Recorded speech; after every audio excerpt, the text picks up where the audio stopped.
Welcome to another presentation by Wisdom Before Sleep. This presentation is divided into 5 parts, and you can move through them in any order you like. They're meant to flow naturally from beginning to end, but each one stands on its own, so you can freely jump between parts using the timestamps in the video description. Some chapters explore how attraction forms. Others look at the early signs of emotional distance, the deeper patterns behind relationship decline, the quiet science of friendship, and the gentle paths toward emotional repair. Take whatever you need at your own pace and let the ideas settle softly as you listen. Part 1. How attraction works and why we're drawn to each other. Chapter 1. Why we're drawn to people. The psychology behind attraction. Attraction, in many ways, is one of the oldest stories written into the human body. Long before we had words for love or longing, our ancestors were already guided by quiet biological forces that helped them choose partners, build bonds, and raise families. When we feel drawn to someone today, we are experiencing echoes of those ancient patterns. Inside us, a gentle symphony begins to play, shaped by hormones, evolutionary instincts, and subtle psychological rhythms that guide how we move, how we look at someone, and how we slowly fall into step with them. At the heart of this experience is the brain's chemistry. When someone captures our attention, our brain releases a blend of neurochemicals that create pleasure, focus, and emotional warmth. This is why early attraction often feels both exciting and strangely consuming.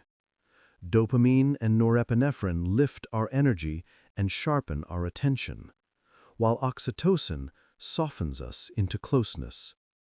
These chemicals are part of an ancient design that once helped humans choose a partner and stay bonded long enough to raise a vulnerable child. Even today, we carry the same biological script, and our feelings follow its gentle structure. We begin with spark and excitement, and if the relationship deepens, we shift toward a quieter, steadier kind of connection. As researchers have found, this early phase of falling for someone can be a storm of sensations. The body releases more cortisol, the hormone associated with stress, which might explain why new love feels exhilarating, yet a little unsettling. Dopamine and norepinephrine surge in reward-related regions of the brain, such as the ventral tegmental area and the nucleus accumbens. These systems are the same pathways that make us chase goals and pay close attention to things that matter. At the same time, serotonin levels dip, creating the focused, almost obsessive quality people often feel when a new romance begins. But the body doesn't stay in this high-energy state forever. If the relationship continues, the intensity gradually softens. Cortisol settles down, and oxytocin and vasopressin take the lead. These hormones do something essential. They create a feeling of calm connection, of wanting to stay close, of trusting that the person beside us is safe. Oxytocin, released during affectionate touch and physical closeness, plays a particularly powerful role. It deepens attachment, encourages bonding, and helps transform passionate attraction into something more stable.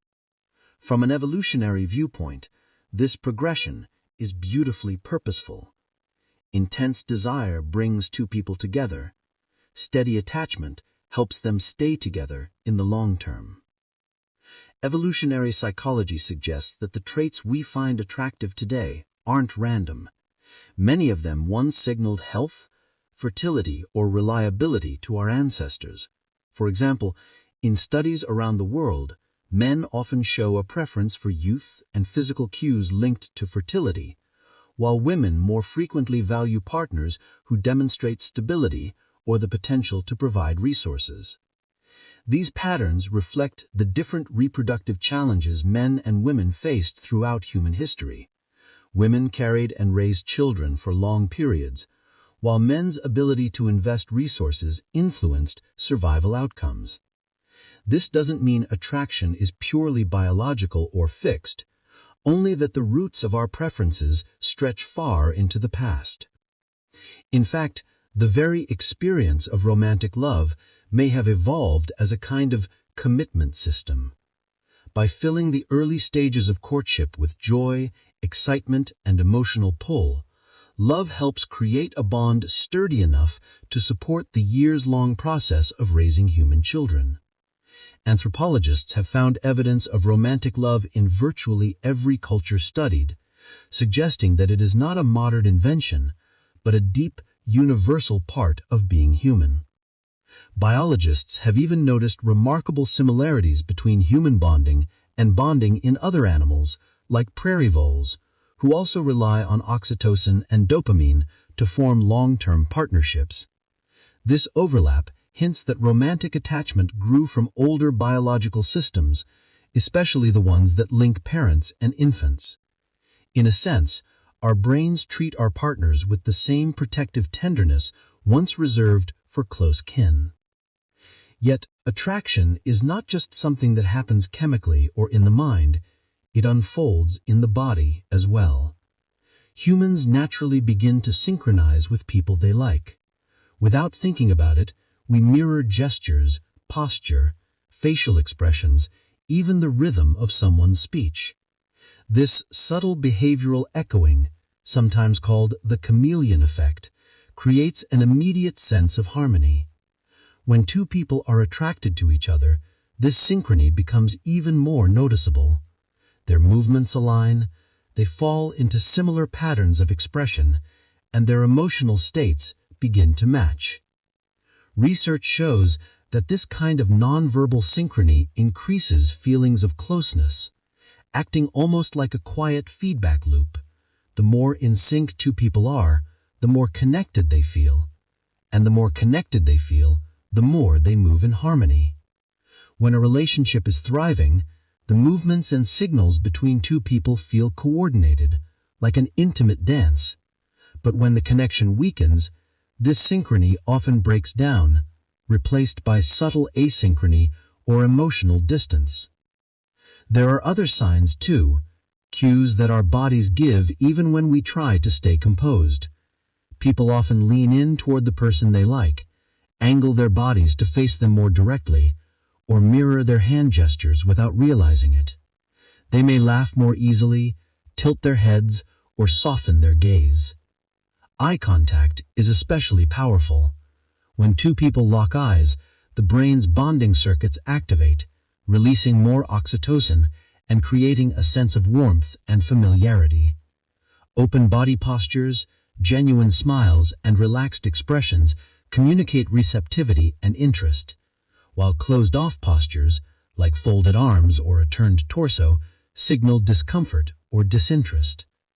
Across cultures, these cues may take slightly different forms, but the underlying pattern is remarkably universal. Attraction, then, becomes a kind of shared emotional language, spoken silently through posture, synchrony, and the rise and fall of the breath. It is an ancient dance our species learned long before spoken language, one that helped our ancestors build trust and cooperation. Though cultures have their own display rules and norms, the fundamental process of falling into rhythm with another person seems to exist everywhere. Still, while the biological foundation of attraction is universal, the way people express it varies across countries and communities. In cultures that value emotional reserve, attraction might be communicated subtly, through a lingering glance, a thoughtful gesture, or a brief smile. In more expressive cultures, interest may be shown openly through physical touch, enthusiastic gestures, or direct eye contact. Gender norms can also shape behavior, with some societies expecting men to signal interest more overtly, while encouraging women to be more restrained, though these expectations are slowly evolving. Even with these cultural differences, the shared human experience shines through. Almost everywhere, people smile more when they are interested. They mirror each other. They lean closer. Their eyes soften. Their bodies orient naturally toward the one they like. These are not behaviors taught in school. They arise from deep human psychology. Understanding this blend of universal biology and cultural nuance helps us appreciate the richness of attraction. It reminds us that the feelings we experience are part of a much larger story, one written into the structure of the brain, shaped by evolution, and expressed in beautifully diverse ways around the world. Attraction is a profoundly human experience, grounded in ancient mechanisms, yet colored by the unique meaning of each culture, each personality, and each moment of connection. Chapter 2. The Subtle Signs Someone Likes You. Attraction often begins in silence, long before a single word is spoken. It reveals itself through small gestures, lingering glances, subtle shifts in posture, and changes in the rhythm of our breath. When we feel drawn to someone, or when someone feels drawn to us, our bodies tend to speak first. They send gentle signals that, together, form a kind of unspoken language. This chapter explores that quiet vocabulary, how we gaze at the people we like, how our bodies lean toward them, how our voices soften, and how our laughter flows more freely in their presence. Many of these signs arise involuntarily, shaped by physiological arousal we cannot fully control. Others are deliberate, small choices we make to be seen, to connect, or simply to express interest. By understanding these cues, we begin to understand the social choreography of attraction and how humans communicate affection without relying on words.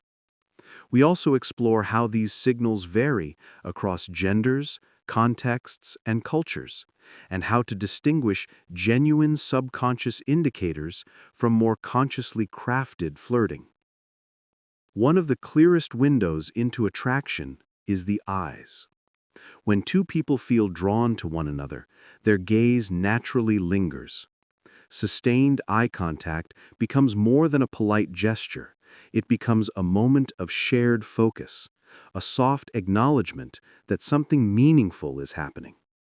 Research shows that when we like someone, we tend to look at them more often and hold their gaze longer than we normally would. This is not merely a social habit, it is rooted in biology. Looking into someone's eyes increases arousal and can strengthen the sense of connection. In speed dating research, pairs who made more eye contact during their brief conversations were more likely to want to meet again. The eyes provide a steady stream of nonverbal feedback, allowing warmth, curiosity, or admiration to pass quietly between two people. When this mutual gaze happens repeatedly, when both people keep glancing and catching each other's eyes, a kind of positive loop is created. Each glance feels like reassurance, encouraging the next one. If one person avoids the other's eyes, however, it often signals discomfort or lack of interest. Still, eye contact must be gentle. An unblinking stare can feel unsettling. What makes it attractive is the combination of the gaze with warmth. A softened brow, a small smile, a relaxed expression. Eye contact can also ease uncertainty at the beginning of an interaction. By meeting someone's eyes, we become more expressive, more open to self-disclosure, and more likely to have a smooth, engaging conversation.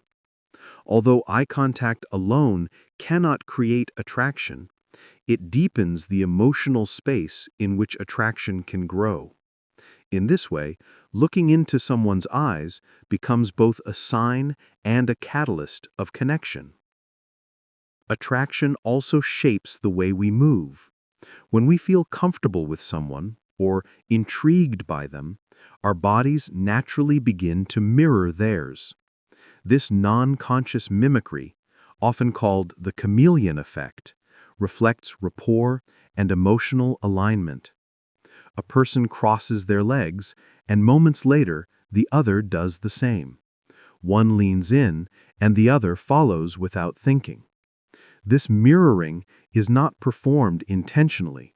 Rather, it is an instinctive gesture of affiliation. We mimic those we like because doing so makes social interaction smoother and more harmonious.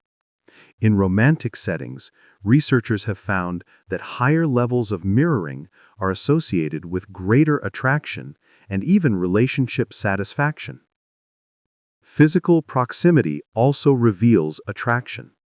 Humans are protective of their personal space, so allowing someone to come closer, or choosing to move closer ourselves, is a powerful sign. People who feel drawn to one another often sit or stand just slightly nearer than necessary. They lean in during conversation, angle their bodies to face each other fully, and create a sense of shared space that feels natural rather than forced. Turning the torso toward someone is an open invitation for connection. Turning away, even subtly, often conveys disinterest. Similarly, uncrossed arms and an open posture communicate warmth and receptivity. As researcher Ronald Riggio explains, the body sends a clear message. Facing someone welcomes connection, while closed postures quietly say, "I'm not interested." When two people are attracted to each other, their personal boundaries soften. They seem to drift closer, almost magnetically, as though the space between them simply wants to disappear. The voice, too, becomes a vehicle for attraction. When speaking to someone we like, we often sound different, sometimes without even noticing it. Women may unconsciously use a slightly higher pitch or a more melodic tone, while men tend to lower their pitch and slow their speaking pace in an effort to sound calm or confident. These shifts can be subtle but meaningful. Research shows that listeners can detect romantic interest simply by hearing vocal changes. The voice becomes warmer, more expressive, and more attentive. Laughter is another powerful indicator. Around someone we like, we laugh more easily, and the laughter feels lighter, more genuine. Shared laughter signals comfort and emotional synchrony. It generates pleasant neurochemicals, such as endorphins, which deepen the positive feelings associated with the person who made us smile.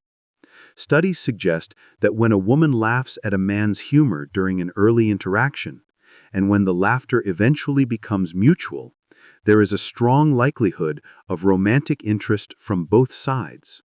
Shared laughter becomes a miniature bond, a tiny moment in which two emotional worlds overlap. Among all nonverbal cues, touch is perhaps the most intimate. Even the smallest touch, a brief hand on the arm, a soft tap on the shoulder, or a playful brush of fingers, can reveal interest. Attraction tends to increase the frequency of these small, seemingly accidental touches.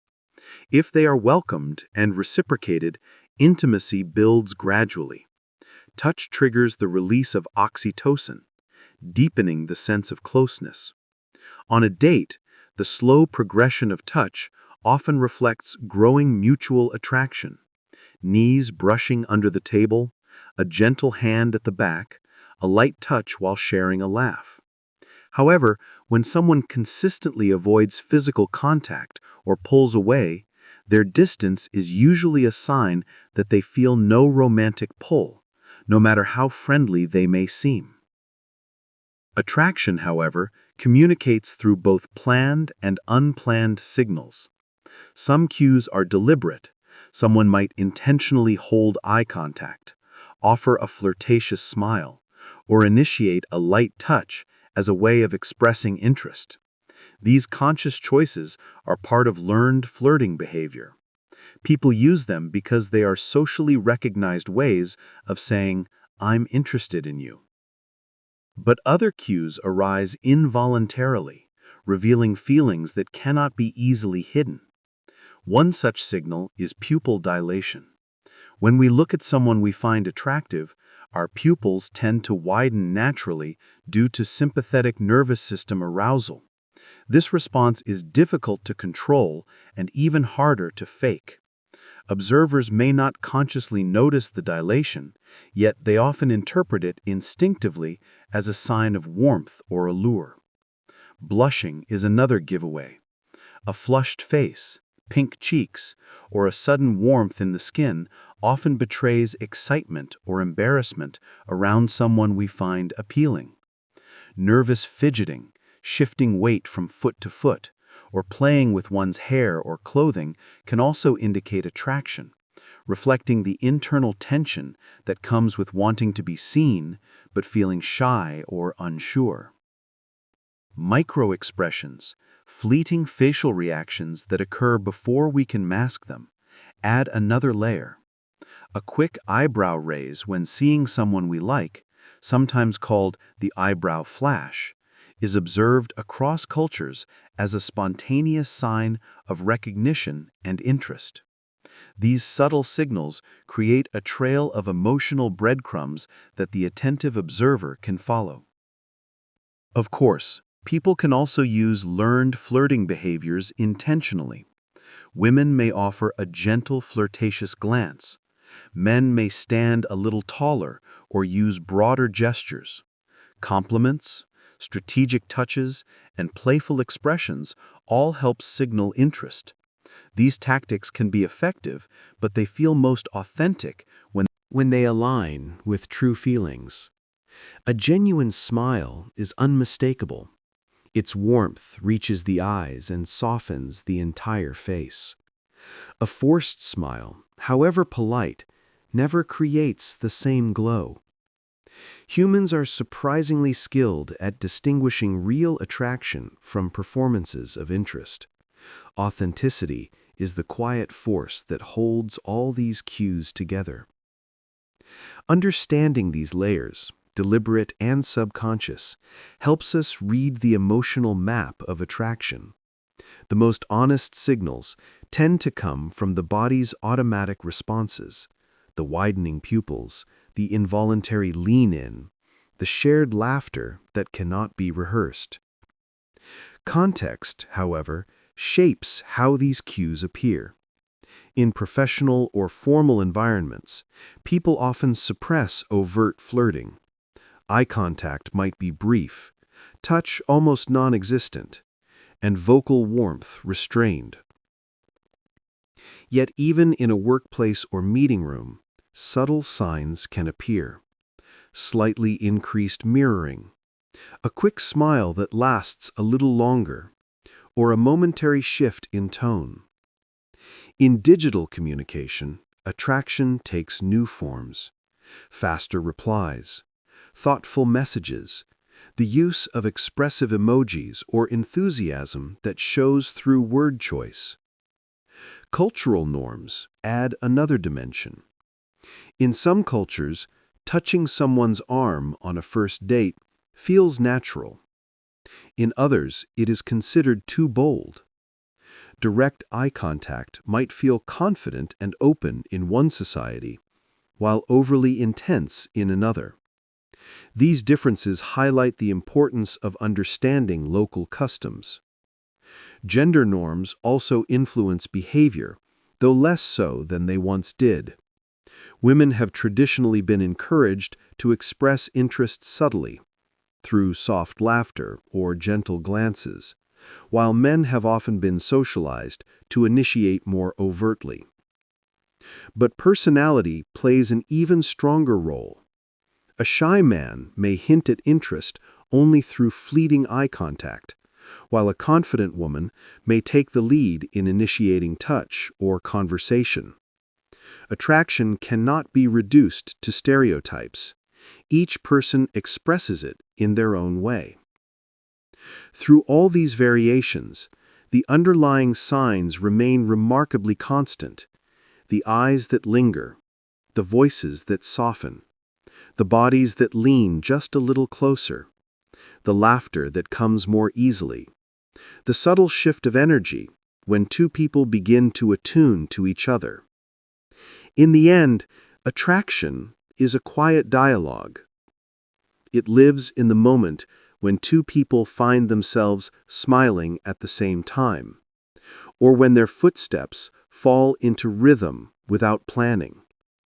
It lives in the warmth that rises unexpectedly in the chest, in the shared breath during a moment of eye contact, and in the gentle touches that grow more meaningful over time. These small, delicate signals form the essence of human connection, wordless, instinctive, and deeply rooted in who we are. Chapter 3. How we communicate interest through emotion and behavior. When we think about attraction, it is easy to picture body language, the way someone leans closer, the way their eyes linger a little longer than usual.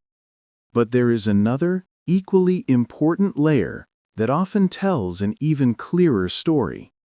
Attraction also lives in the way we communicate, in the flow of our conversations, and in the emotional quality of our interactions. It shows up in how carefully someone listens, and how quickly they write back, and how warmly they respond, and in how willing they are to open their inner world to us.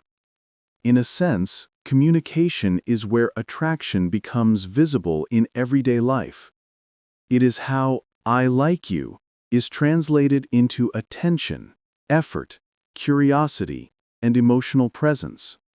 This is true both face-to-face and through a screen. In a world where much of our connection now runs through smartphones, messaging apps, and social media, digital behavior has become one of the most common ways people express interest or indifference. At the same time, the old patterns of human closeness remain: the comfort of being listened to, the joy of shared laughter, the intimacy of personal stories, and the way different attachment styles gently shape how open or guarded we are.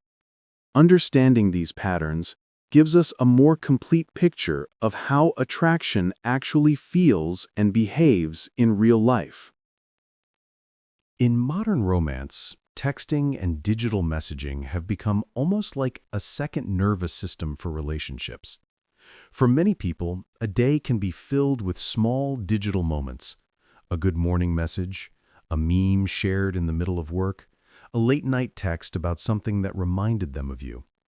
These seemingly small actions often reveal a great deal.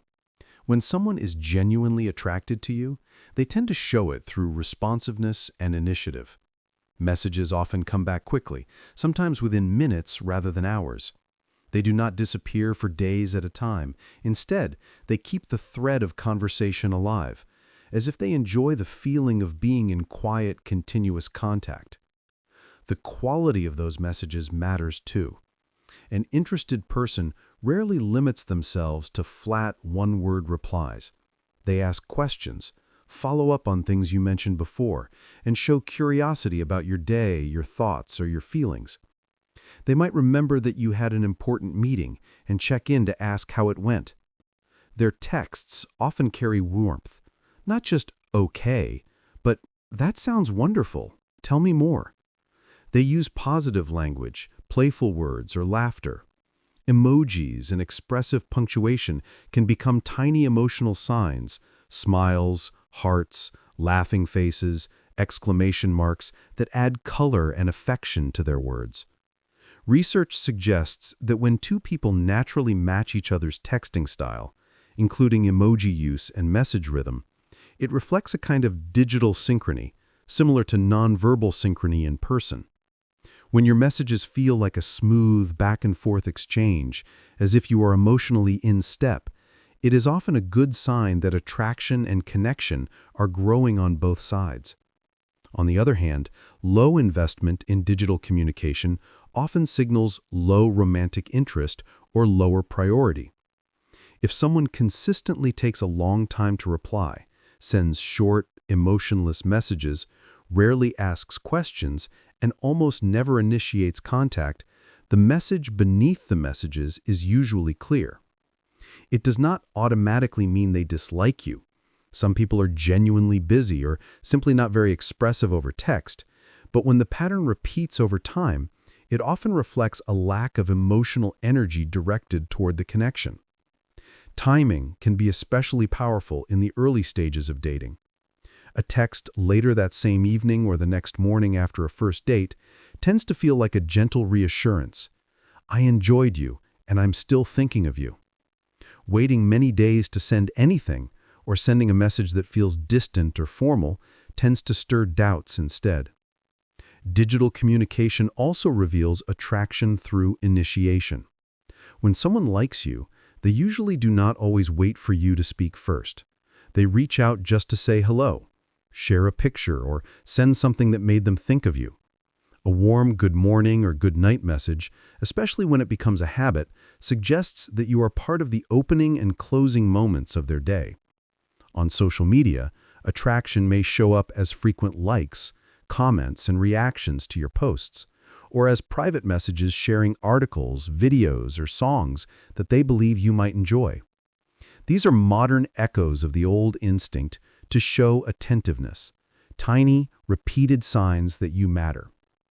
At the same time, it's important to be aware of individual differences. Some people are naturally brief in their messages or find texting draining, even when they genuinely care. Others express affection more through in-person presence or practical help than through constant digital chatter.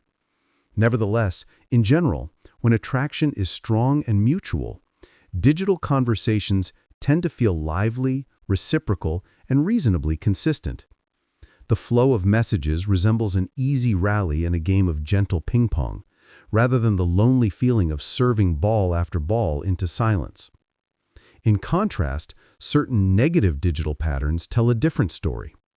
One of the clearest is ghosting, when someone suddenly stops replying altogether, ending communication without explanation.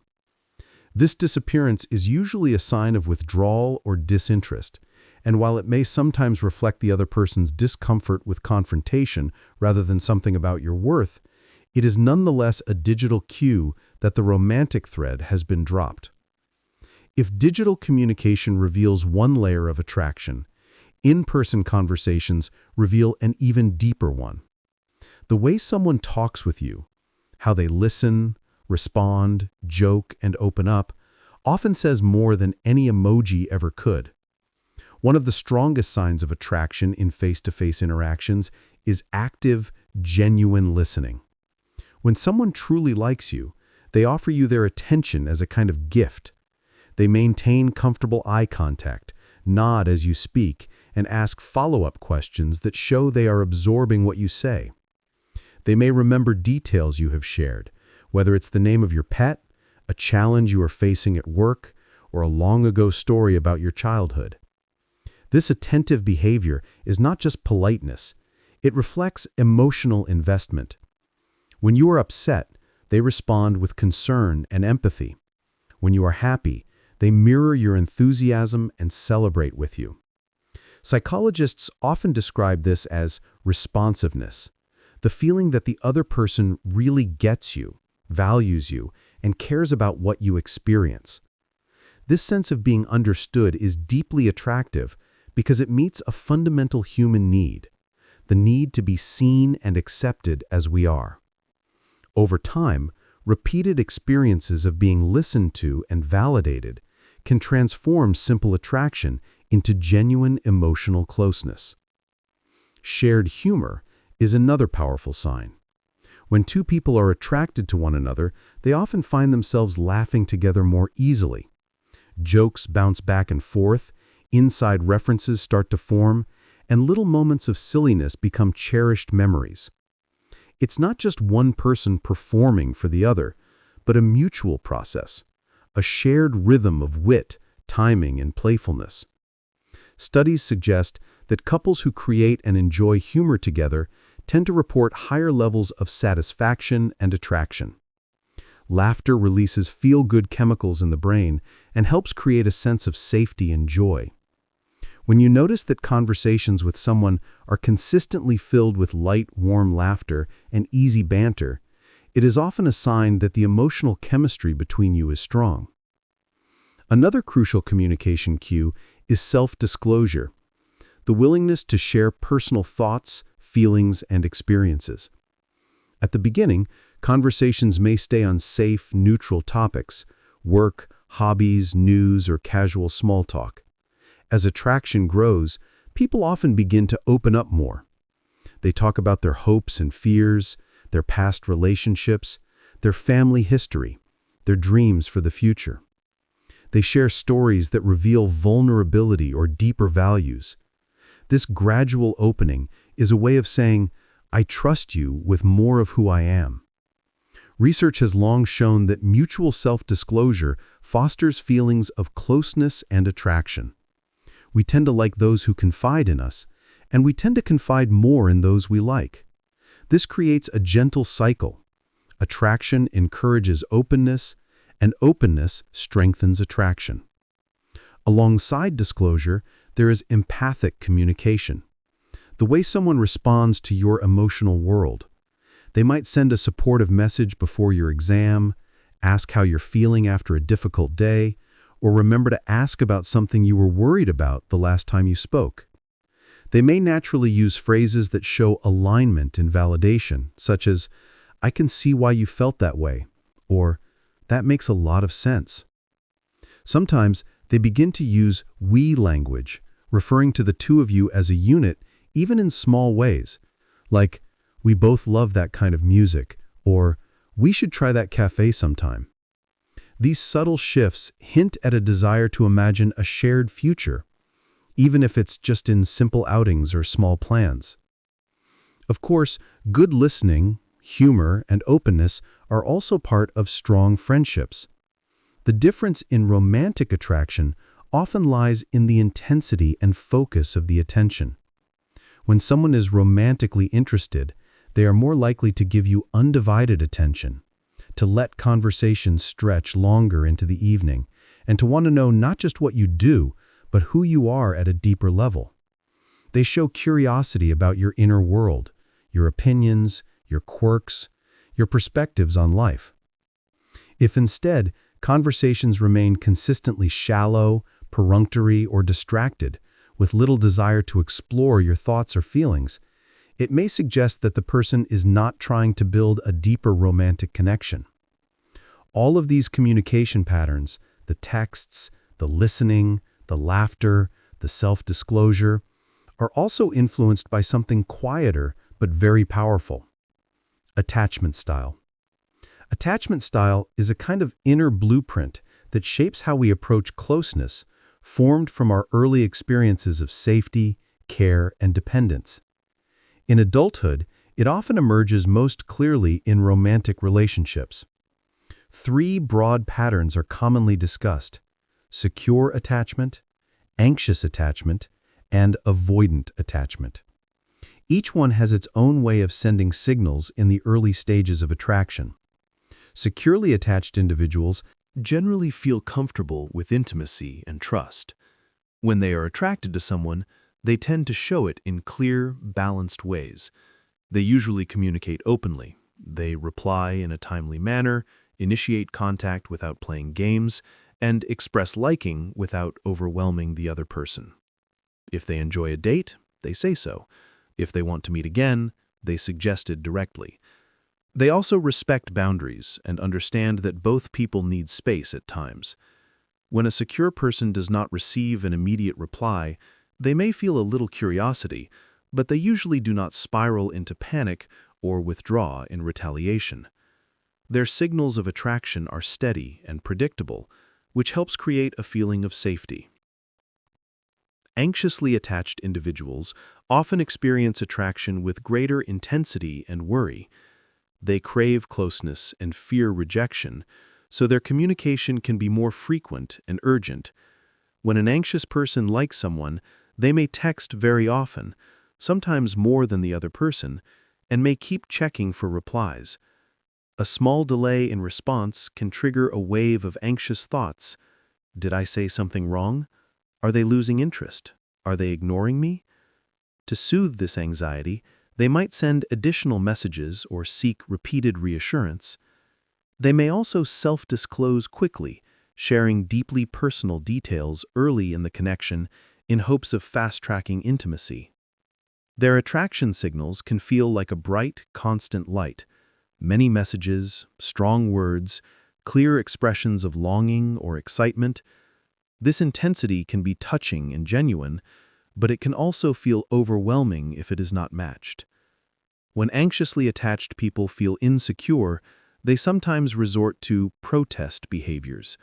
For example, pretending to pull back to make the other person chase them, or expressing sudden anger or despair when they feel ignored. Underneath these behaviors is a simple longing to feel wanted, safe, and chosen. Avoidantly attached individuals, in contrast, value independence and often feel uneasy with too much closeness.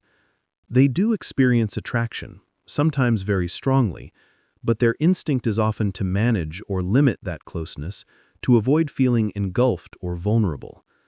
As a result, their signals of attraction may be mixed or subtle. An avoidant person might flirt, show interest, and enjoy spending time with you, but when the connection starts to feel emotionally intense, they may pull back. They might keep their messages short and factual, avoid emotionally heavy topics, or delay replying as a way to maintain a sense of control. In person, avoidant individuals may seem charming and relaxed when interactions stay on the surface, discussing hobbies, news, or shared activities, but become evasive when conversations shift toward feelings or future plans. They might show care more through actions than words, such as helping with a task or planning a fun outing, while avoiding statements like, "I miss you," or "I care about you," until much later, if at all. Because they prefer indirect distance to direct confrontation, some avoidant individuals are more comfortable disengaging by gradually reducing communication or even ghosting rather than having a vulnerable conversation about their feelings. Research suggests that those high in attachment avoidance often find such indirect strategies more acceptable, which can be deeply confusing for the partner who is left behind. It is crucial to remember that these patterns are tendencies, not rigid boxes. Many people show a blend of attachment traits, and life experience can help them move toward more secure ways of relating. Some anxious people learn to slow down and communicate their needs more calmly. Some avoidant people learn to tolerate closeness and express affection more clearly.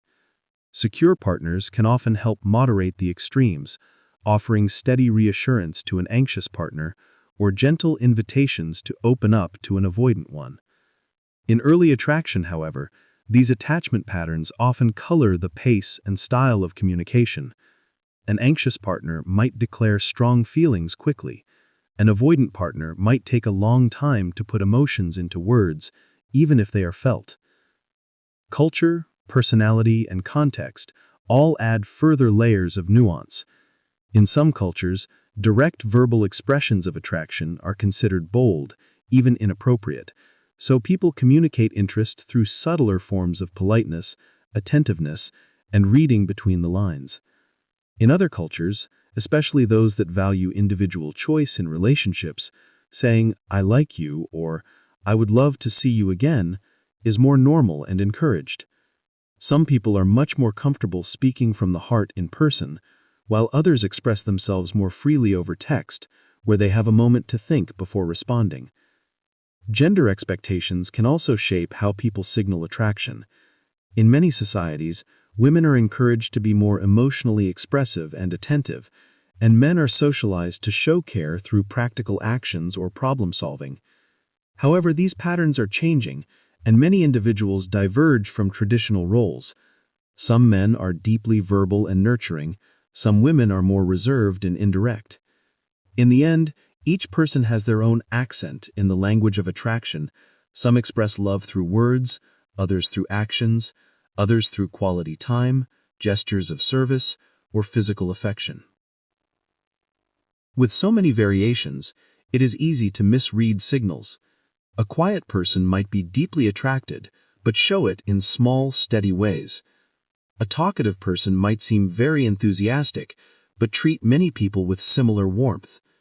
This is why it helps to look for patterns over time, rather than relying on a single message, a single joke, or a single delay in replying.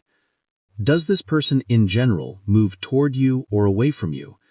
Do they make an effort to stay in contact? Do they show interest in your feelings? Do they create space for you in their life, even if their style is gentle or understated? These patterns speak more clearly than any isolated cue. Ultimately, attraction expressed through communication is a kind of emotional music between two people.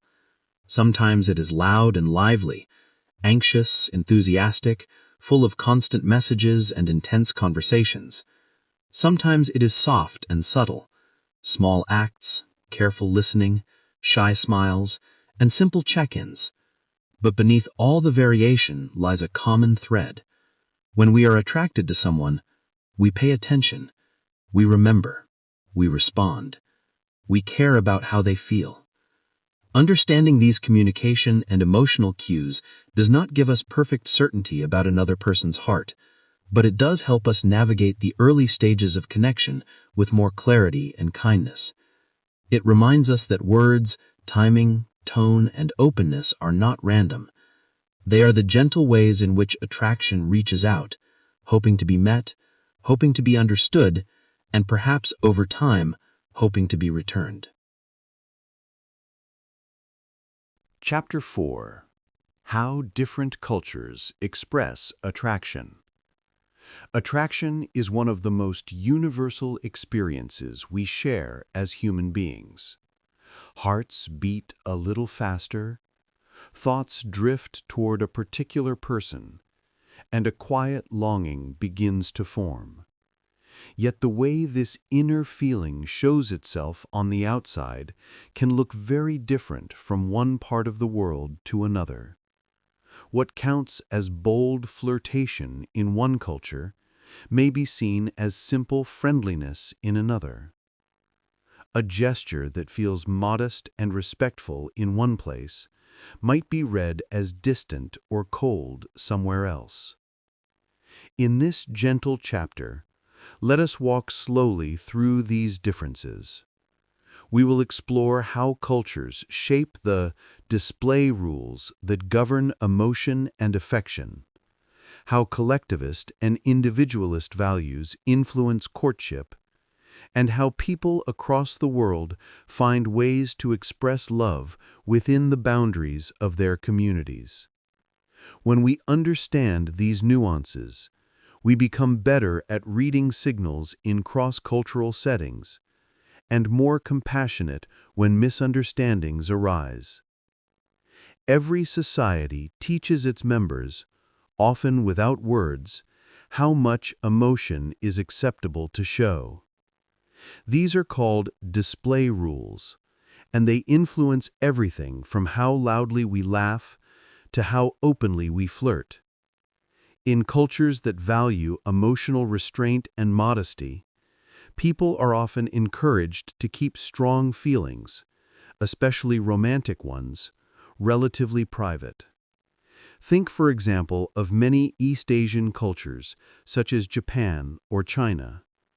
There, overt, dramatic displays of passion, especially in public, are usually discouraged. You are unlikely to see open theatrical flirting in a crowded train or a family restaurant. Instead, attraction may be communicated in delicate, almost hidden ways. A Japanese woman might show interest not with bold compliments or direct touch, but by quietly remembering someone's preferences, offering thoughtful help, or giving a small, carefully wrapped gift. A Japanese man might express affection by being consistently reliable, showing up when needed, and treating the other person with steady consideration, all while maintaining a respectful and composed demeanor. A slight smile, a gentle nod, or a small act of service can carry deep meaning in such a context. On the contrary, some cultures are known for their high emotional expressivity. In many Latin American, Mediterranean, or Middle Eastern societies, warmth and enthusiasm are woven into everyday interactions.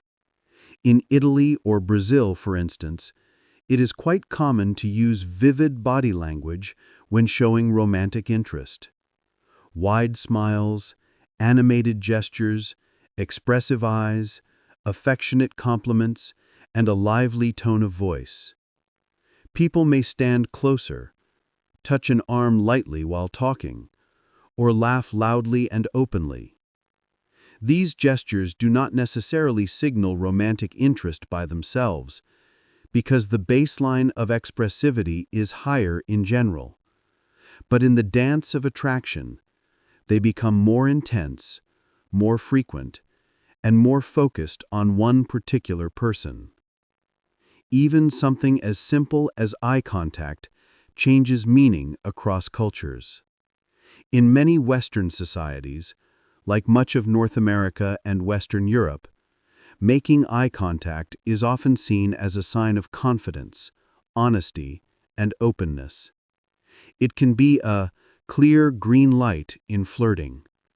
Looking into someone's eyes and holding the gaze for a moment longer than usual can signal interest.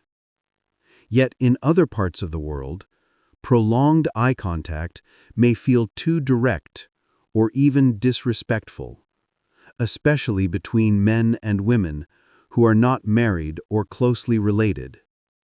In more traditional regions of South Asia or the Middle East, a woman who meets a man's gaze for a long time might be judged as forward or immodest, even if her intention is simply friendliness.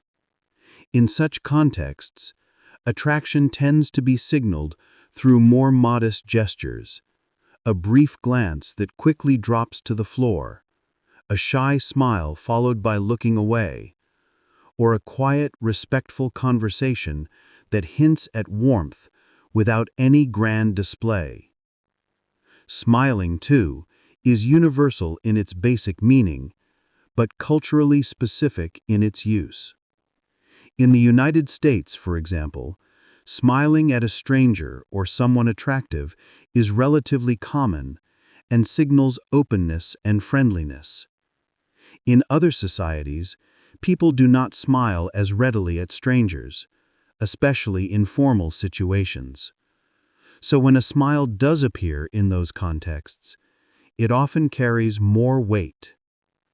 Touch is another area where cultural rules differ profoundly. In many Muslim-majority societies or in conservative Hindu communities, direct physical contact between unrelated men and women is restricted or taboo. A casual hug, a hand on the shoulder, or even a handshake might not be acceptable.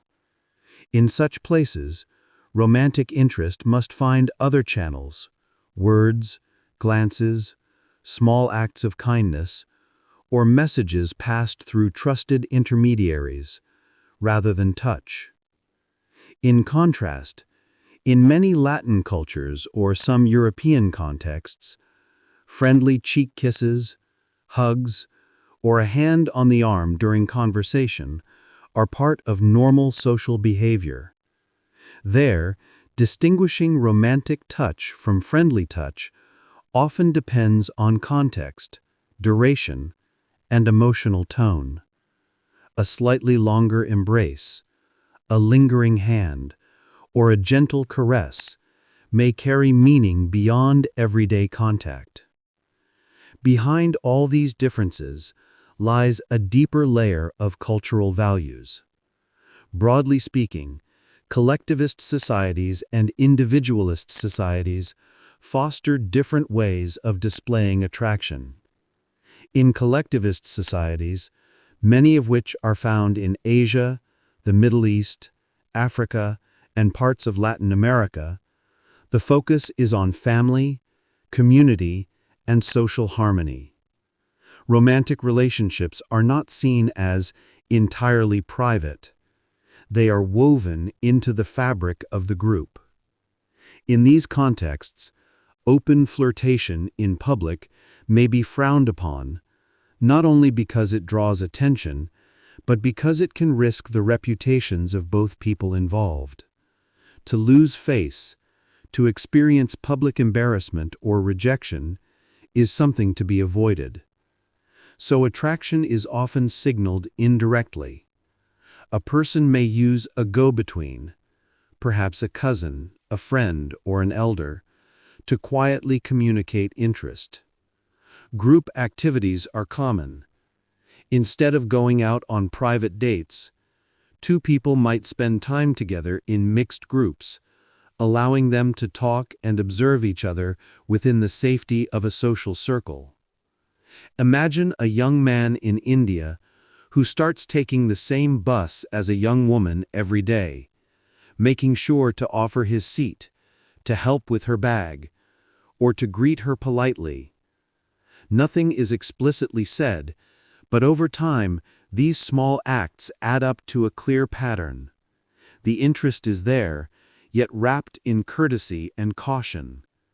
In many collectivist settings, formal rituals, such as arranged meetings between families, gift exchanges, or traditional courtship steps, provide a structured way for attraction and compatibility to be explored within socially approved channels. Individualist cultures, in contrast, place a higher value on personal choice, autonomy, and direct self-expression. In places like the United States, Canada, or much of Western Europe, people are encouraged to follow their own romantic preferences, even when these differ from their family's wishes. It is more common and often expected to be frank about one's interest. Saying, "I like you, would you like to go out sometime?" is considered straightforward rather than shocking. In these societies, both men and women are more likely to initiate flirting or ask someone on a date. Gender roles are still present, but there is more social permission for women to be proactive. Public displays of affection, such as hugging, holding hands, or even kissing, are relatively accepted. In many urban areas, a couple snuggling on a park bench in Paris or London may draw little attention. The emotional volume is louder in public, and the space for individual romantic choices is wider. At the same time, cultures are not monolithic. Within any country, there are subcultures, generations, and personal beliefs that create variety. In a large, globalized city like Sao Paulo or Istanbul, you may see flirting styles that resemble Western norms. Young people mixing freely at parties, using dating apps, and engaging in casual conversation with members of the opposite sex. In more traditional rural areas of those same countries, however, norms may be closer to older collectivist patterns, with more modest behavior and a stronger role for families in courtship. Religious beliefs can also shape how attraction is expressed. Two people living on the same street might have very different comfort levels with flirting, depending on how strictly they follow religious teachings about modesty and gender interaction. A devout person might choose to avoid private meetings or physical contact before a certain level of commitment, even if the broader national culture is more liberal. How love is displayed also varies. In some cultures, romantic poetry, songs, or written messages hold a special place. Think of the rich tradition of Persian love poetry. The beloved might be praised in verse, and the intensity of attraction is carried in carefully chosen words rather than overt physical displays. In other places, acts of service and quiet reliability are prized. In parts of East Asia, for example, a man might show love by making sure his partner arrives home safely, remembering her favorite foods, or helping with practical tasks rather than saying, "I love you" frequently. Western media, by contrast, often idealizes spontaneous verbal affection, declarations of love, and spending focused one-on-one time together. An American might feel deeply reassured by frequent verbal affirmations and private dates, while their East Asian partner might believe they are expressing love clearly through consistent care and support, even if they speak about feelings less often. These differences can sometimes create confusion in cross-cultural relationships. An American woman, used to hearing direct statements of affection, might worry that her Japanese partner is not really interested because he rarely says, "I like you," or initiates public displays of affection. In reality, he may be deeply invested, but expressing it in a quieter language, small gifts, thoughtful messages, and dependable presence. On the other hand, a woman from a conservative background might misread a friendly, outgoing Western man's behavior as romantic interest, while he views his warmth as platonic. A hug, a compliment, or lively conversation might simply be his cultural way of being friendly to everyone. Physical affection offers many clear examples.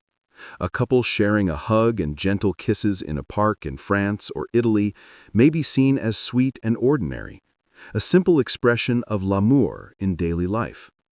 But in Saudi Arabia or rural parts of India, the same behavior in public might be considered scandalous or unacceptable. There, romantic attraction must move in more private or carefully controlled spaces. Lovers may exchange glances at rare mixed gatherings, pass notes or letters, or use trusted intermediaries to convey feelings. Eye contact follows a similar pattern. Direct, steady gazes between men and women are normalized in many European-descended cultures. In contrast, in more traditional East African or East Asian contexts, respect and modesty often call for more limited eye contact, especially for women in the presence of men or in hierarchical situations. Yet, even in societies that discourage overt flirting, young people are creative. They may use coded language, humor, discreet gifts, or digital communication, like private messages on social media, to express interest without openly defying norms. All of these variations make cross-cultural attraction both rich and delicate. It is easy to misread signals if we assume that our own cultural meaning is the only one. One person might think, "They never touch me or openly flirt. They must not be interested," not realizing that, in the other person's cultural world, restraint is precisely how respect and care are shown. Another might assume, "They hug me and compliment me a lot. They must be in love," unaware that, in that culture, such behavior is common among friends. This is why cultural awareness is so important in international romances, or even in friendships across cultures. The same behavior can mean very different things depending on the social rules surrounding it. When we pause and consider where the other person is coming from, we are less likely to take things personally or jump to conclusions. Beyond national culture, there are many layers that shape how people signal attraction. Gender norms, for example, can limit or enable certain behaviors. In many societies, East and West alike, men have traditionally been expected to make the first move, while women have been encouraged to be more reserved and reactive. Modernization and social change are loosening these expectations, but they still influence how free people feel to show interest. Urban and rural environments can also differ. Cities tend to be more liberal, with more opportunities for mixed gender socializing, while small communities often hold tighter to traditional codes. Workplaces around the world add another layer of restraint. Professional settings generally call for caution wherever you are. Even in expressive cultures, overt flirting at work can be risky. A polite smile, steady eye contact, and respectful interest might be the farthest one can safely go. In contrast, leisure settings like social gatherings, cafes, or nightclubs invite more uninhibited behavior within the limits of local norms. What is acceptable in a busy bar may be completely inappropriate in a company meeting, even within the same city. Globalization is gently reshaping these patterns. Through movies, series, music, and social media, many young people in collectivist societies are exposed to Western-style dating norms. Direct flirtation, dating apps, private messaging, and open talk about attraction. Some adopt these styles, especially online, while still behaving more conservatively in front of family or elders. This can create generational gaps within the same culture. Parents may see their children's habits as too Western, while the younger generation feels they are simply being honest about their feelings. In the end, cultural values strongly influence how attraction is displayed, but they never erase individual personality. A shy person in an expressive culture may still be gentle and reserved. A bold person in a restrained culture may still find discreet ways to send stronger signals. Each person blends their cultural training with their unique temperament and life experience. When we are unsure how to interpret someone's behavior across cultures, a wise general rule is to lean toward respectful caution. It is usually safer to move slowly and interpret signals modestly than to assume attraction where there may be none, or to respond too boldly in a context that values restraint. Over time, as two people grow closer, they often create their own shared microculture, a unique mix of both backgrounds, with their own private jokes, personal rituals, and subtle signals that only they fully understand. Love and attraction are indeed universal, but they are spoken in many dialects. Some are loud and bright, full of gestures and words. Others are quiet and careful, expressed in service, small gifts, or consistent presence. Learning to hear these different dialects does more than help us avoid misunderstanding. It deepens our appreciation for the many ways humans around the world say, "You matter to me," each in their own beautiful way. Part 2. When someone begins pulling away. Chapter 5. The first quiet signs someone is losing interest. Attraction has its own language. The warm gaze, the easy laughter, the feeling that someone's attention naturally turns toward you. But just as connection has recognizable signs, so does the beginning of disconnection. Often, it does not arrive with a dramatic announcement or a clear declaration. Instead, it slips in quietly, almost gently, like a light slowly dimming in a room you once remembered as bright. In this chapter, we will linger with those early, delicate indicators that someone is beginning to emotionally step back from a romantic interaction or relationship. These are not necessarily signs of cruelty or bad character. In many cases, they are simply the ways human beings retreat when they feel uncertain, overwhelmed, or no longer as invested as before. Recognizing these subtle changes can help you respond with clarity rather than confusion, and with compassion rather than panic. It gives you a chance to check in, to address what might be wrong, or to prepare your heart if a deeper change is underway. The first hints are often small: a gradual drop in responsiveness, less eye contact, fewer smiles, a quieter tone, or a body that no longer leans in, but leans away. Once, there may have been easy mirroring of gestures and a sense of synchrony, two people moving in step, emotionally and physically. Now, that rhythm begins to break. Conversations feel slightly more awkward.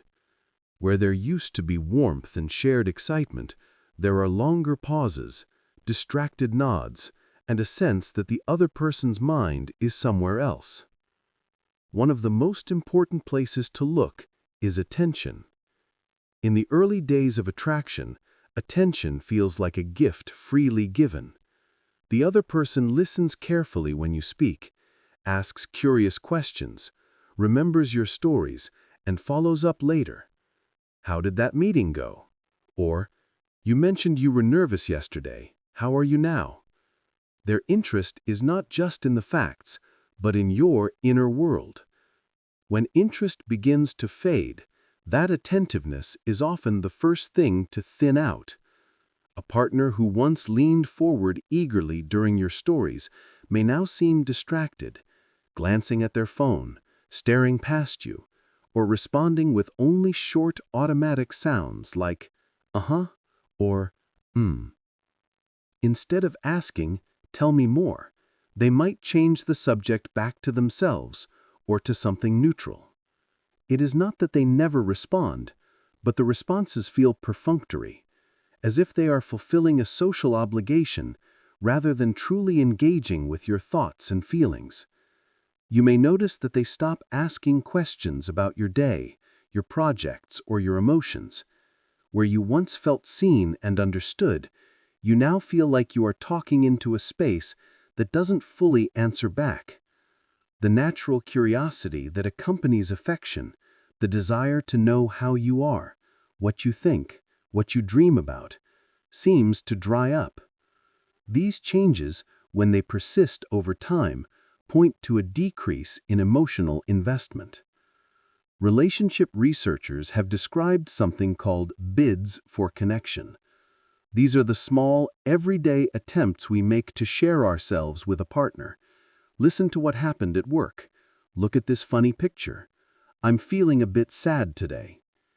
In strong relationships, partners respond to these bids by turning toward them, listening, engaging, or at least acknowledging with warmth. When disengagement begins, partners more often turn away from these bids. Instead of interest, there is silence, a distracted nod, or a quick return to their own concerns. Over time, missed responses accumulate like tiny rejections, quietly wearing down the sense of closeness.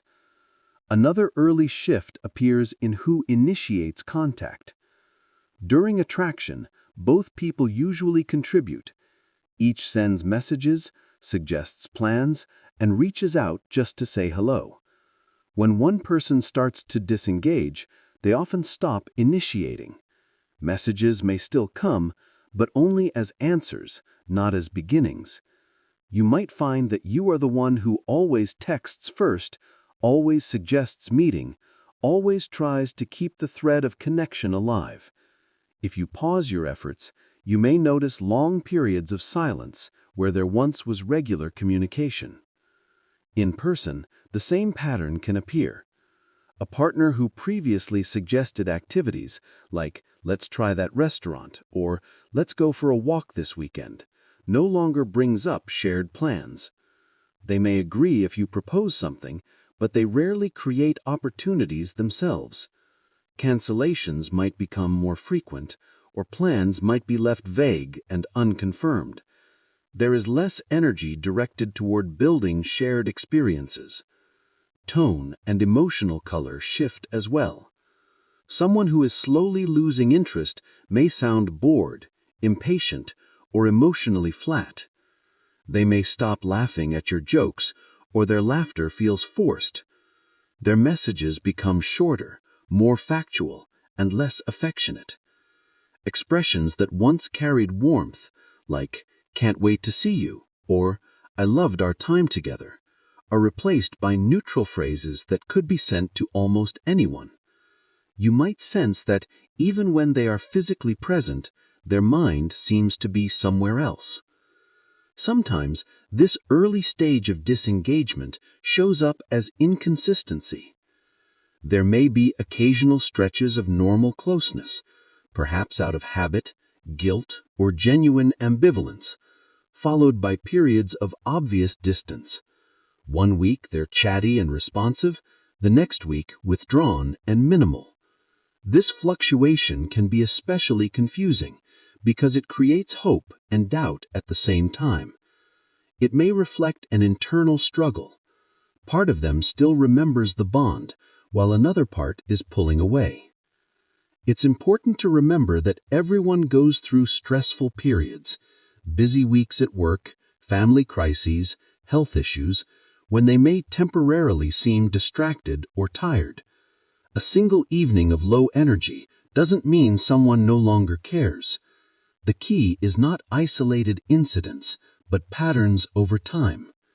If reduced attention, minimal engagement, and lack of initiative continue over days and weeks rather than appearing on a single difficult day, they become meaningful signs of emotional withdrawal. Some psychologists describe these changes as micro-dumps, tiny emotional withdrawals that, if repeated and unaddressed, gradually add up to real disconnection. Each time a bid for connection is ignored, each time a conversation is brushed aside, a little distance is added. The relationship does not end in one moment. It fades through many small moments in which connection was not renewed. Our faces and bodies also begin to reveal disengagement, often before words do. Humans are remarkably expressive, even when we're trying to hide our feelings. Micro-expressions, brief, involuntary flashes of emotion, can offer clues about what's happening under the surface. When someone is quietly feeling bored, irritated, or resentful, you might catch tiny signals: a very quick eye roll, a tightening of the lips, a small sneer, a heavy sigh that appears and then is quickly masked. One particularly important expression is contempt, a mix of disgust and disrespect that can appear as a one-sided lip curl, an eye roll, or a mocking tone. Research has found that contempt, even in subtle forms, is strongly associated with relationship decline. When a partner rolls their eyes at you, makes sneering jokes at your expense, or responds to your concerns with visible exasperation, it signals more than simple annoyance. It suggests a deeper erosion of respect and warmth. At the same time, positive micro-expressions begin to disappear. A partner who used to light up when you entered the room, eyes brightening, face softening into a genuine smile, might now greet you with a neutral or distant expression. They may still smile in a polite way, but the smile no longer reaches the eyes. The small, spontaneous looks of affection that once reassured you may become rare or vanish altogether. The broader pattern of nonverbal synchrony also changes. Earlier, when attraction was strong, your bodies might have naturally mirrored each other. You leaned in, they leaned in. You smiled, they smiled back. Your movements and expressions seemed to match, giving interactions a sense of ease and harmony. As disengagement begins, that mirroring often breaks down. You may lean closer while they stay back, or you laugh while their face remains unanimated.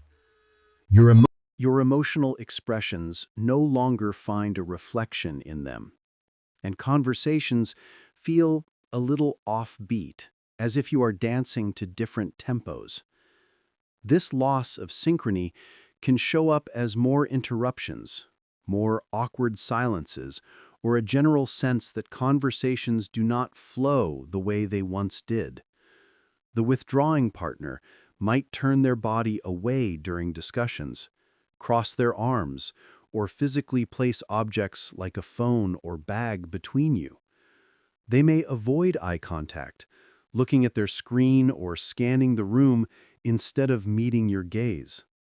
Small movements can reveal discomfort: a slight flinch when touched unexpectedly, a subtle lean away when sitting close, fingers tapping impatiently, eyes flicking repeatedly to the clock.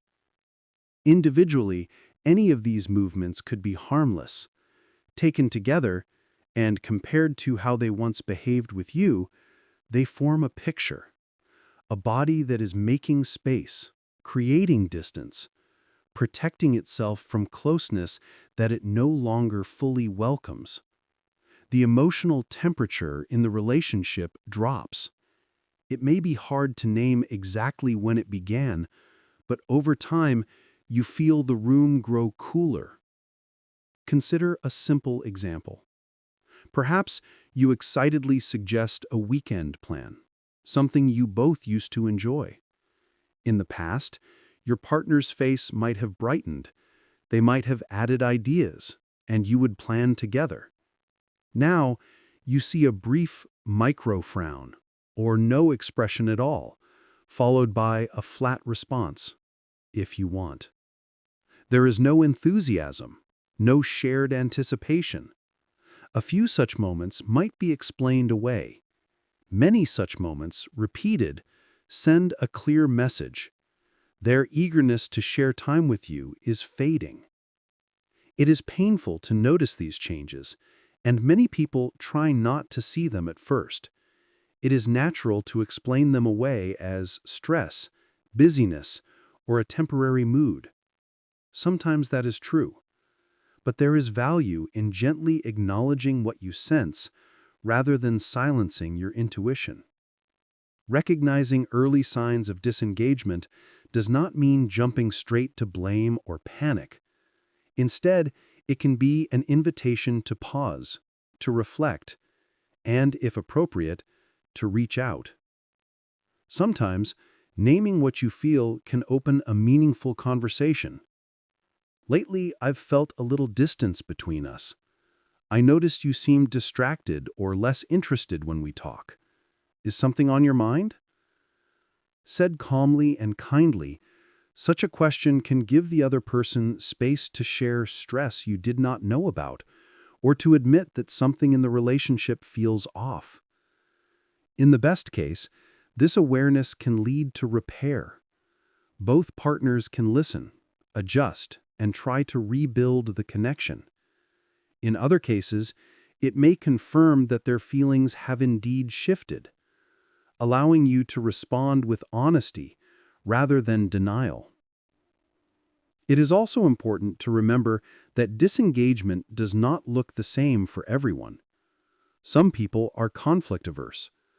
They may dislike confrontation so intensely that instead of explaining their waning feelings, they simply decrease communication and hope the relationship fades away. This can lead to quiet quitting of relationships.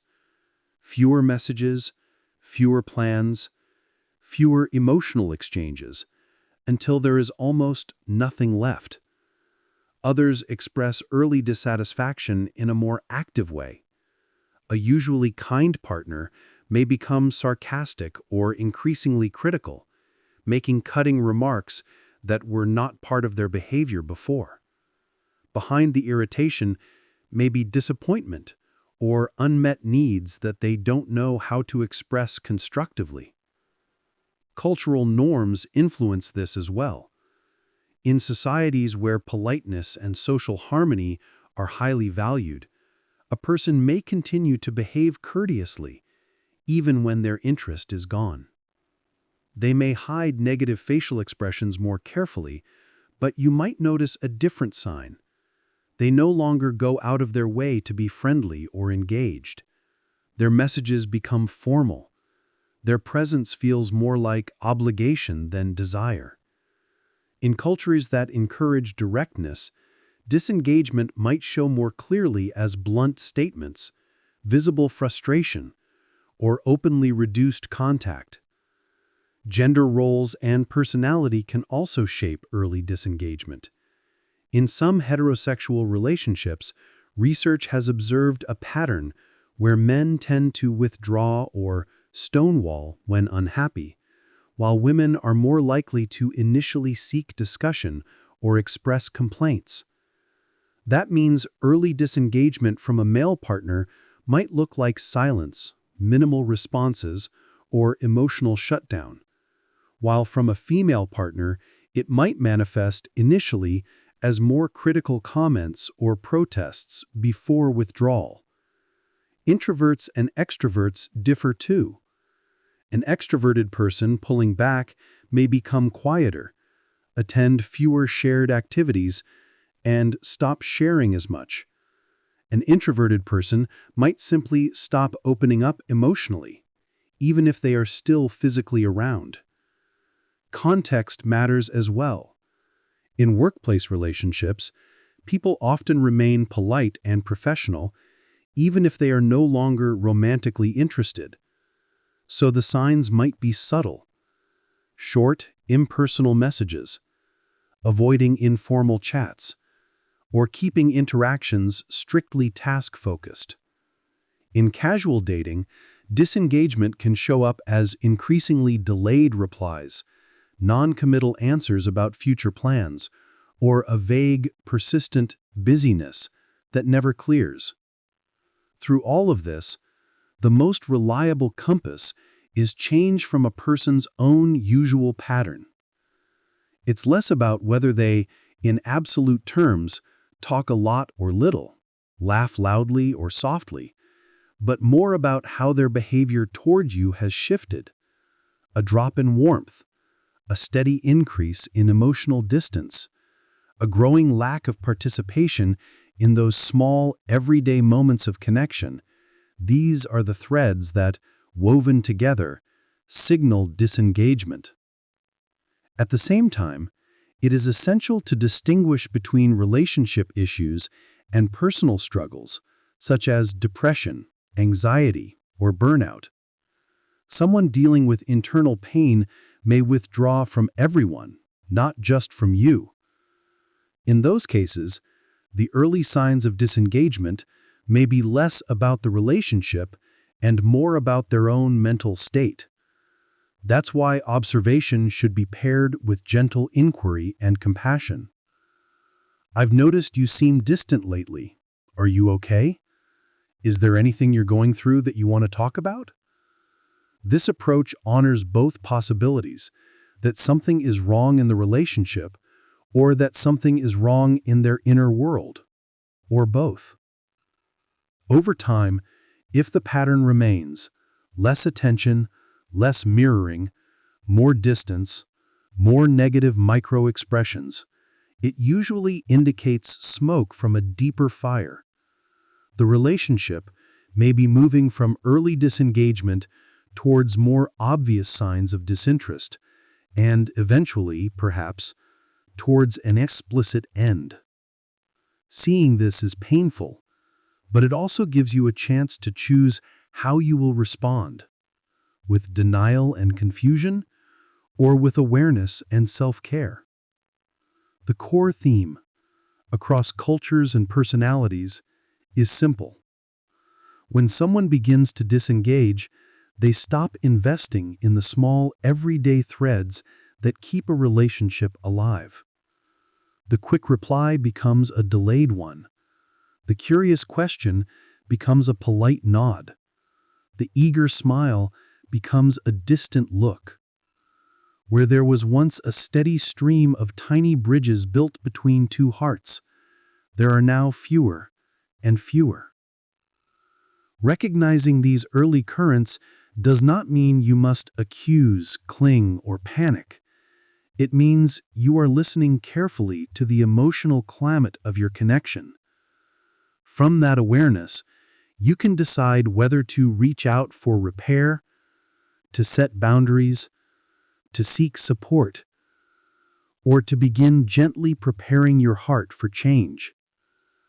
In the chapters that follow, we will look at how these subtle beginnings can develop into more pronounced signs of disinterest, and how, even then, understanding the pattern can help you navigate endings with more clarity, dignity, and kindness towards both yourself and the one who is drifting away. Chapter 6. When the heart starts to withdraw emotionally. As relationships move through time, they do not simply switch from in love to over. There is usually a quieter, more gradual phase in between. A place where the body might still be present, but the mind and heart begin to drift away. This is the phase of cognitive and emotional withdrawal. It is the stage where disinterest deepens from subtle behavioral changes into a more serious internal detachment. In the beginning, you might notice small shifts, fewer affectionate messages, less enthusiasm during conversations, a kind of tiredness around emotional topics. But as withdrawal grows, something deeper begins to happen. One or both partners start to mentally check out of the relationship. They put in less effort, they stop trying to repair small hurts, and gradually they become emotionally unavailable. Almost like a companion who is still in the same room, but living in a different world. This chapter explores what that withdrawal looks like, why it happens, and how it can sometimes be both a form of self-protection and a sign that commitment has quietly eroded. Understanding this process can help you distinguish between temporary personal struggles and the more serious reality that someone is truly detaching from the partnership. In a healthy relationship, even during stressful or difficult periods, partners usually keep trying. They might argue, they might misunderstand each other, but they still care enough to respond, to apologize, to repair. They make efforts both large and small, remembering important dates, sending a kind message, preparing a favorite meal, planning shared time. These small investments keep the emotional bank account of the relationship alive. When disinterest takes root, this daily effort begins to fade. One of the clearest signs is that the partner stops doing the little things they used to do without thinking. The surprise snack they once bought for you on the way home is forgotten. Anniversaries or special days, once carefully marked, are overlooked or treated as unimportant. Messages that once carried gentle affection turn into neutral, minimal communication. I love you, which may have come often and naturally, now appears rarely or only as a reflex at the end of a call. Psychologist Carol Rusbolt's investment model suggests that commitment in relationships depends on three main factors: satisfaction, investments, and the perceived quality of alternatives. When satisfaction drops, when people feel they have less to lose, or when other options seem more appealing or simply less stressful, commitment weakens, and when commitment weakens, people often withdraw their investments. In everyday life, this withdrawal is visible. They stop planning future trips together, forget rituals such as nightly check-ins, and let shared habits slowly dissolve. Some therapists describe this pattern as quiet quitting a relationship. The person does not necessarily leave physically.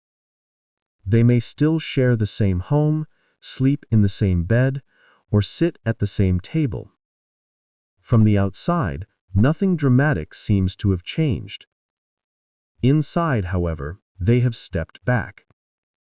They do only the bare minimum to keep the relationship functioning, but the heart of it, the emotional presence, the desire to nurture and grow the bond, has faded. If you are with someone in this state, you might notice that when you share your joy or pain, their response feels empty. You tell them something that excites you, and instead of lighting up with you, they respond with a flat, nice, or a distracted, that's good. When you are sad, they may say, sorry to hear that, without warmth or follow-up. They are technically responding, but not truly engaging. It can feel like talking to someone through a layer of glass. You see them, you hear them, but you cannot really reach them. As this continues, emotional unavailability becomes more pronounced. The withdrawing partner stops sharing their inner world. Where they might once have told you about their worries, hopes, and private thoughts, they now retreat into silence or very brief answers. You ask how they are and you receive, "I'm fine." "It's nothing." Or, "I don't want to talk about it." They are no longer asking how you are feeling in any real depth, and when you try to open up, they may appear impatient or uncomfortable. Decision-making changes as well. Situations that used to be discussed as a team become issues they no longer want to engage in. When you ask for their opinion about a trip, a family decision, or even what to do on the weekend, you might hear answers like, "Do whatever you want." Not as a generous expression of trust, but as a sign that they no longer care enough to participate. In conflicts, instead of arguing or problem-solving, they may simply shut down, shrug, or agree superficially without intending to change anything. This kind of stonewalling can be even more painful than open conflict because it carries the message, "I no longer have enough energy or motivation to fight for this." Physical affection often declines in parallel. Emotional closeness and physical closeness are deeply connected for most people. When someone begins to feel disconnected emotionally, they may stop initiating intimacy. They might turn away from kisses, avoid cuddling, or frequently claim they are too tired or too stressed for sex. Sometimes there are medical or psychological reasons for changes in physical intimacy, and these are important to consider. But when this decline comes together with emotional distance and a lack of effort, it often signals deeper withdrawal. Even small non-sexual forms of touch, resting a hand on your shoulder, holding hands, a hug from behind, may become rare. Conversations shift into a different register. Instead of talking about dreams, feelings, or shared memories, the dialogue becomes transactional and practical. Did you pay the electricity bill? What time is the appointment? Who will pick up the groceries? These conversations are necessary for daily life, but if they are all that remain, the relationship begins to feel more like an administrative partnership than a loving bond. When you try to steer the talk toward emotional topics, "How are we doing? How are you feeling about us?" you might meet resistance, annoyance, or evasive answers. At the cognitive level, withdrawal often means that the person is not only behaving differently, but also thinking differently. Their internal narrative begins to shift from we to me. In happier times, they might have naturally thought in terms of a shared future. Where will we travel next year? What home might we build together? Or how will we handle challenges as a team? In withdrawal, their thoughts become more self-contained. What do I want for my life? What would it be like to live alone? Which choices are best for me? Language itself sometimes reveals this shift. Researchers have noted that people who are moving toward breakup start to use I and me more and we less. This may sound subtle, but it reflects a change in identity, from seeing themselves as part of a pair to seeing themselves as a separate individual whose path is diverging. You might also notice unilateral decisions. They plan a vacation without inviting you, make major career choices without consultation, or commit to long-term projects that don't include you in any meaningful way. It is important to recognize that emotional withdrawal is not always driven by cruelty or lack of care. Sometimes it functions as a defense. When someone has been hurt repeatedly or feels unappreciated, they may shut down emotionally to avoid further pain. Pulling back becomes a way to protect a wounded part of themselves.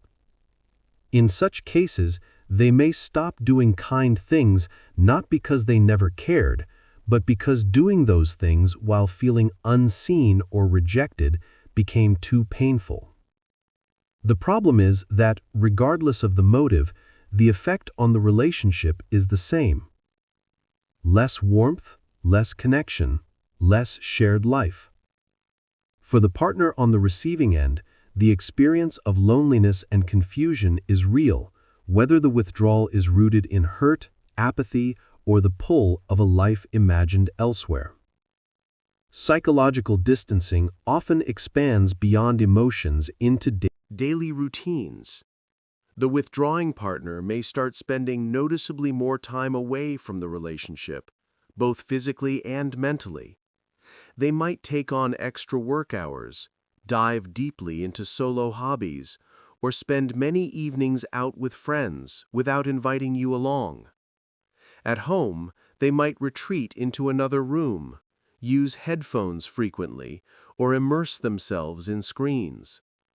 Even if they are technically in the same house, it can feel like they are living parallel lives.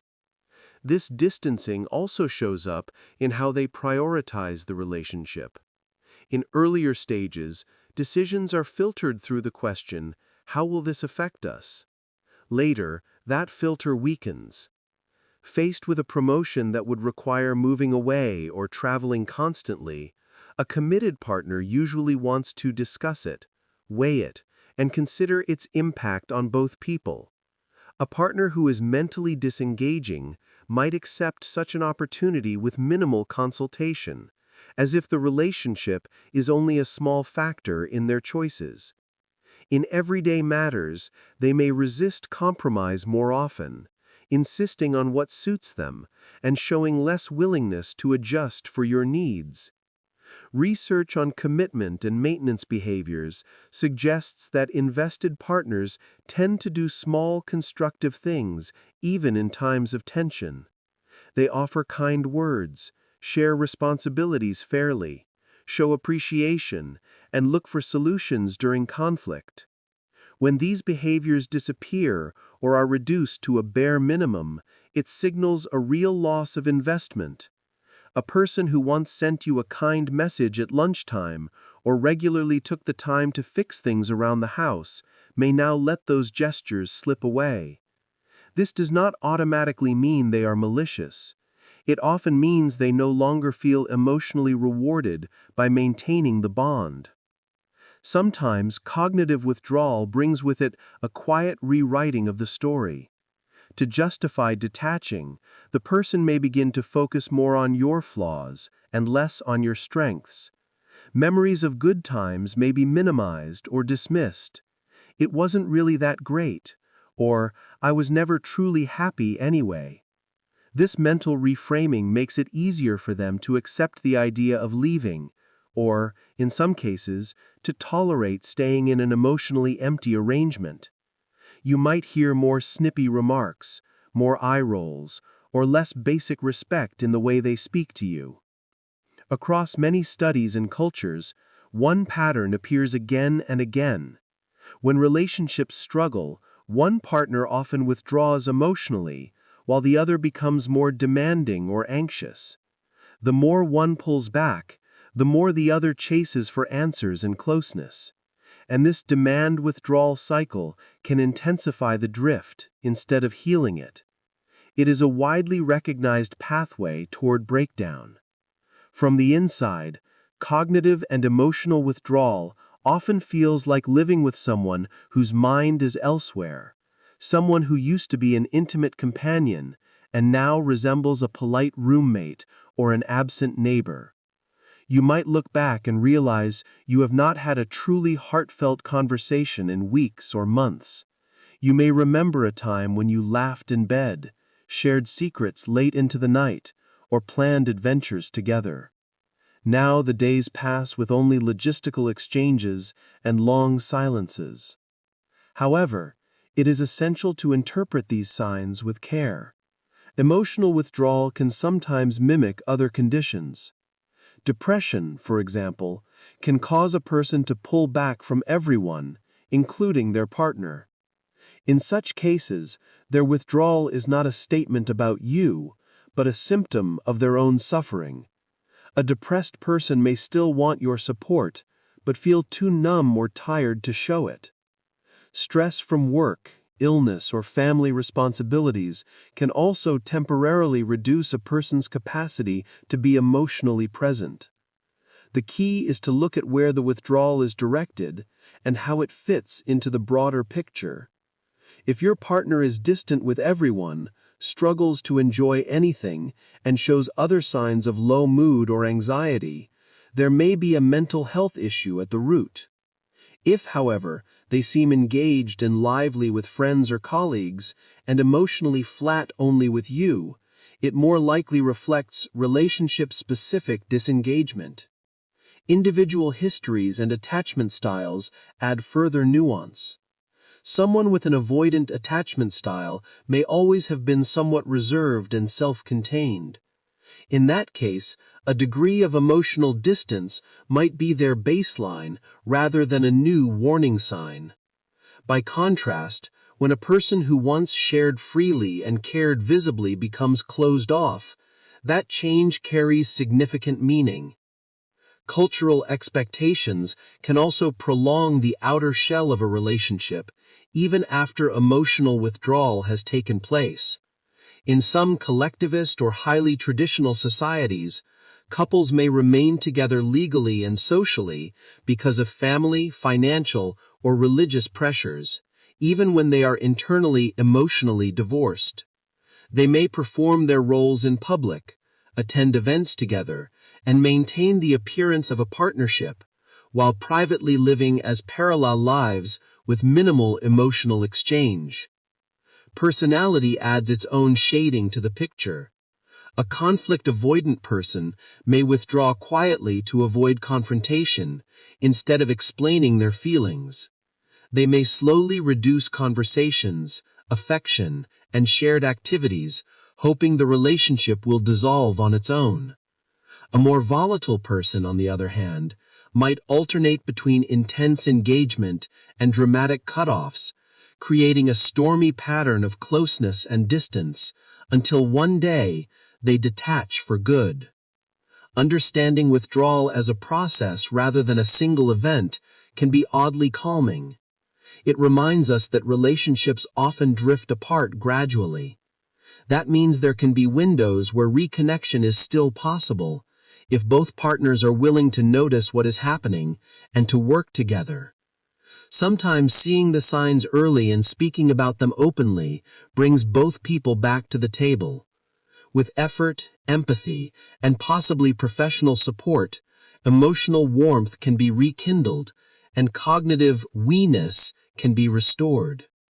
Yet we must also acknowledge that in many cases, by the time emotional withdrawal is obvious, one partner's mind may already be mostly out of the relationship. They may remain physically present, but their imagination and hope are anchored in a different possible life. A life alone, a life elsewhere, or simply a life where they no longer have to navigate this particular bond. When that point is reached, change becomes difficult without a profound shift of heart. There is also a more subtle puzzle. Some people increase their visible effort as they prepare to leave. They may buy gifts, complete chores, or act especially polite, not because their emotional connection has come back, but because they feel guilty or want to avoid conflict. In those cases, their actions are not backed by genuine emotional presence. You might sense a mechanical quality, a lack of warmth, spontaneity, or shared joy behind the gestures. This is why it is important not to judge the state of a relationship only by the tasks someone performs, but by the spirit and emotional tone that accompany them. In the end, cognitive and emotional withdrawal marks a serious phase in the life of a relationship. It involves fading effort, a loss of emotional richness, and the building of internal distance. Recognizing this pattern is not about blaming yourself or the other person. It's about seeing clearly what is happening, so you can decide how to respond, with attempts at repair, with acceptance, with boundaries, or with preparation for an ending that may be approaching. As we move forward, later chapters will explore the more visible nonverbal and digital signs that often accompany or follow this withdrawal. Overt avoidance, ghosting, and clear signals that a relationship is nearing its end. For now, it is enough to rest with this understanding. When hearts begin to step back, they usually do so first in thought and feeling, long before words are spoken aloud. Seeing that inner movement with gentle honesty can be painful, but it is also a form of care, care for yourself, and even at times care for the truth of what the relationship has become. Chapter 7. The Slow Drift. How Connection Fades Over Time. As a relationship shifts from warmth to distance, the change does not always arrive in words. More often, it is written quietly in body language and in the way messages are sent or not sent. A partner who was once emotionally present begins to leave traces of their withdrawal in how they sit beside you, how they look at you, how quickly they answer a text, or whether they answer at all. In this chapter, we gently explore these later stage signs of disinterest, the nonverbal cues you see in person, and the digital patterns you notice on your phone. None of these signals are meant to be read from a single moment in isolation. A long day, a personal crisis, or a cultural norm can explain certain behaviors. But when many of these signs gather together, over time, they often point to a deeper truth. Someone has stopped prioritizing the connection. By learning to recognize these patterns, you can better distinguish between "they're just busy" and "they're pulling away." You can also respond to these shifts with more clarity and self-compassion, rather than staying trapped in confusion and self-blame. As disinterest solidifies, nonverbal communication in person often becomes the clearest window into the other person's inner state. Our bodies tend to tell the truth even when our words are vague or polite. A partner who is losing interest will frequently reduce eye contact. Instead of meeting your gaze and holding it, they may look away, glance at their phone, focus on the TV, or direct their attention to anything that is not you. Avoiding eye contact can signal many things: discomfort, lack of interest, or even guilt. Sometimes people cannot look at the person they are pulling away from because, at some level, they know they are hurting them and do not want to face that reality. The eyes which once felt like a safe place of connection become a place they avoid.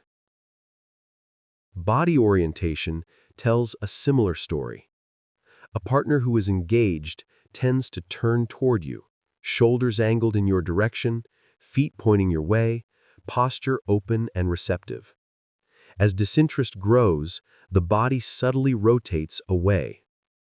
They might sit with their torso turned toward a door or window instead of you, their feet pointing toward an exit, their chair slightly angled so that you are no longer face to face. It is as if their body is quietly practicing leaving. Closed-off postures often appear as well. Crossed arms, legs tightly folded, hands tucked away. These can create a physical barrier between the two of you. Of course, crossed arms can sometimes mean nothing more than feeling cold or comfortable in a habitual position. But in the context of other signs, reduced warmth, little eye contact, emotional distance, this posture frequently reflects defensiveness, guardedness, or a lack of receptivity. It communicates without a word, "I am not open to you in this moment." Facial expressions also begin to shift. Where there were once warm, responsive expressions, eyebrows softening in empathy, eyes brightening at your stories, genuine smiles that crinkle the corners of their eyes, There may now be a neutral or tense face, lips pressed together, a jaw that looks tight, a forehead that creases in irritation. When you speak, they might offer a thin, polite smile instead of a real one, or give no visible encouragement at all. Nods become rare. Their face begins to resemble a mask, present but not emotionally engaged. Earlier, we spoke about micro-expressions, those tiny, involuntary flashes that reveal our true feelings. In a disengaged partner, you may see a quick eye roll, a subtle look upwards in exasperation, or a flicker of contempt, a brief sneer, a curl of the lip, a dismissive expression that vanishes almost as soon as it appears. You might sense boredom in the way their eyes glaze over when you talk. These fleeting signs can be painful to notice because they contrast sharply with the tenderness that may have been there before. Physical distance, too, often increases little by little. On the couch, they might sit further away than usual, leaving a gap between you that never quite closes. In bed, they may gravitate toward their own side, reducing the cuddling, touching, or simple nearness that used to come naturally. When walking together, you might notice that they drift a step ahead or behind instead of comfortably at your side. If you lean in or reach out, they might subtly shift away, perhaps without fully realizing they are doing it. Their body is reclaiming personal space, silently marking a border where intimacy used to be. In social settings, you may see similar patterns. At gatherings, they might stand slightly apart from you, positioning their body more toward other people. The way they orient themselves in a group can change. They may laugh and lean toward others while keeping a cooler distance from you. None of this may be openly acknowledged, but you feel it. The sensation that you are no longer the emotional home you once were. These nonverbal signs become especially clear during important conversations or conflict. When you bring up relationship issues, your feelings, your worries, your needs, a disinterested partner may physically recoil. They might sigh deeply, lean back as if pushed away, rub their temples, or look around the room in frustration. Eye contact may break off quickly. In more extreme cases, they may turn their body away, fold their arms tightly, or even leave the room. This behavior is sometimes called stonewalling, shutting down, going blank, refusing to engage. The body broadcasts, "I am done with this discussion," even when the mouth says very little. Taken one by one, any of these behaviors could have innocent explanations. The human body has a limited set of ways to sit, stand, and move. But when these cues appear together, repeatedly, especially in a relationship already marked by emotional distance, they usually reflect a deeper message. The person is no longer eager to connect. In the digital world, similar signals appear in the way someone uses or stops using communication tools. In modern romance, messaging habits are often as telling as body language. During the early stages of attraction, conversations tend to be lively. Messages are exchanged quickly, replies carry warmth and curiosity, and both people seem eager to keep the thread alive. As disinterest develops, the energy in digital communication begins to fade. The most obvious and painful sign is ghosting, the sudden disappearance of all replies with no explanation. Messages that once received quick responses now sit unread or unanswered. Calls go unreturned. The person who was once a constant presence on your screen simply vanishes from the conversation. Ghosting has sadly become common in contemporary dating. Many people have either ghosted or been ghosted at least once. For the person doing it, ghosting often feels like an avoidance strategy, a way to end things without facing the discomfort of an honest conversation. They might tell themselves that silence sends the message, and that a direct goodbye is unnecessary. For the person on the receiving end, though, ghosting is usually confusing and deeply hurtful. It denies them closure and leaves them with unanswered questions like, did I do something wrong? Did something happen to them? Are they busy or are they gone? Even when disinterest doesn't escalate to full ghosting, you can often feel it in the rhythm and quality of messages. Responses become much slower and shorter. Texts that once came within minutes might now arrive hours or days later without real reason or explanation. Instead of thoughtful sentences or engaged replies, you receive one-word answers. K. Yeah. Sure. These replies are technically responses, but they carry little emotional weight. They keep the door half open while sending the clear signal that spending time talking to you is not a priority. You might also notice that the person is active online in other ways. Perhaps you see them posting on social media, sharing stories, or chatting in group threads, but still not responding to your messages. This mismatch can make their disinterest even more obvious. It's not that they are away from their phone or overwhelmed. It's that your messages are simply not high on their list. Another telling sign is the balance in who initiates contact. In a healthy, mutually interested connection, both people reach out. If you pause your messages, the other person eventually checks in. But in a relationship where one person has emotionally checked out, you may find that you are the only one who ever starts conversations. If you stop texting, the digital line goes quiet. This silence is often more honest than any words. It reveals that, without your effort, the connection would simply fade. The tone of digital communication changes as well. In the beginning, there may have been emojis, exclamation marks, affectionate nicknames, and genuine curiosity. How are you feeling? Tell me more. I'm so happy for you. As disinterest sets in, messages become purely functional. They might answer questions, but never ask none in return. They might confirm logistics, but never say, I miss you, or I'm thinking of you. A message that once might have read, that's amazing, I'm so proud of you, let's celebrate soon, is replaced with a dry, cool. In conflicts, digital silence can mirror physical stonewalling.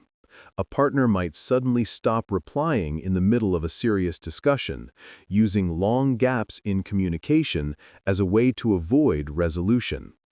This can feel like an emotional freeze-out.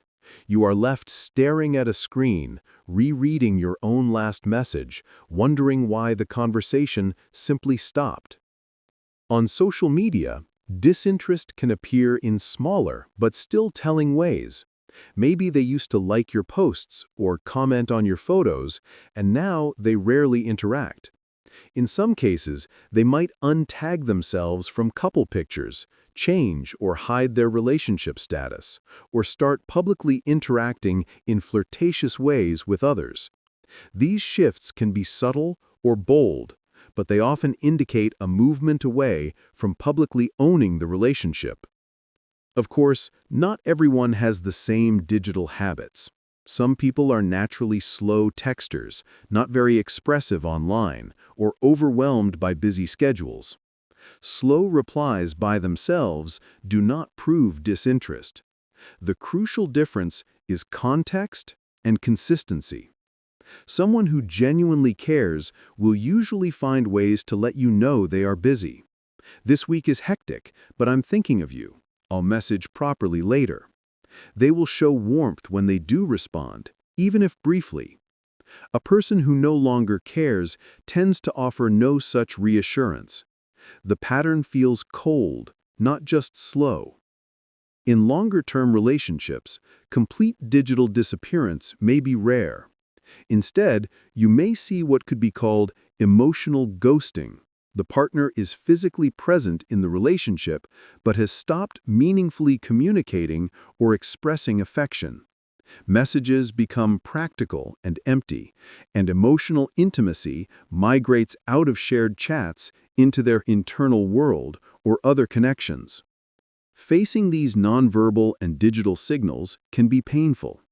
It is tempting to explain them away. They're tired, they are not a phone person, or they're just going through a phase. Sometimes those explanations are true, but when patterns persist and align, avoidance of eye contact, closed body language, emotional distance in person, and indifference in digital communication, it becomes important to take what you see seriously.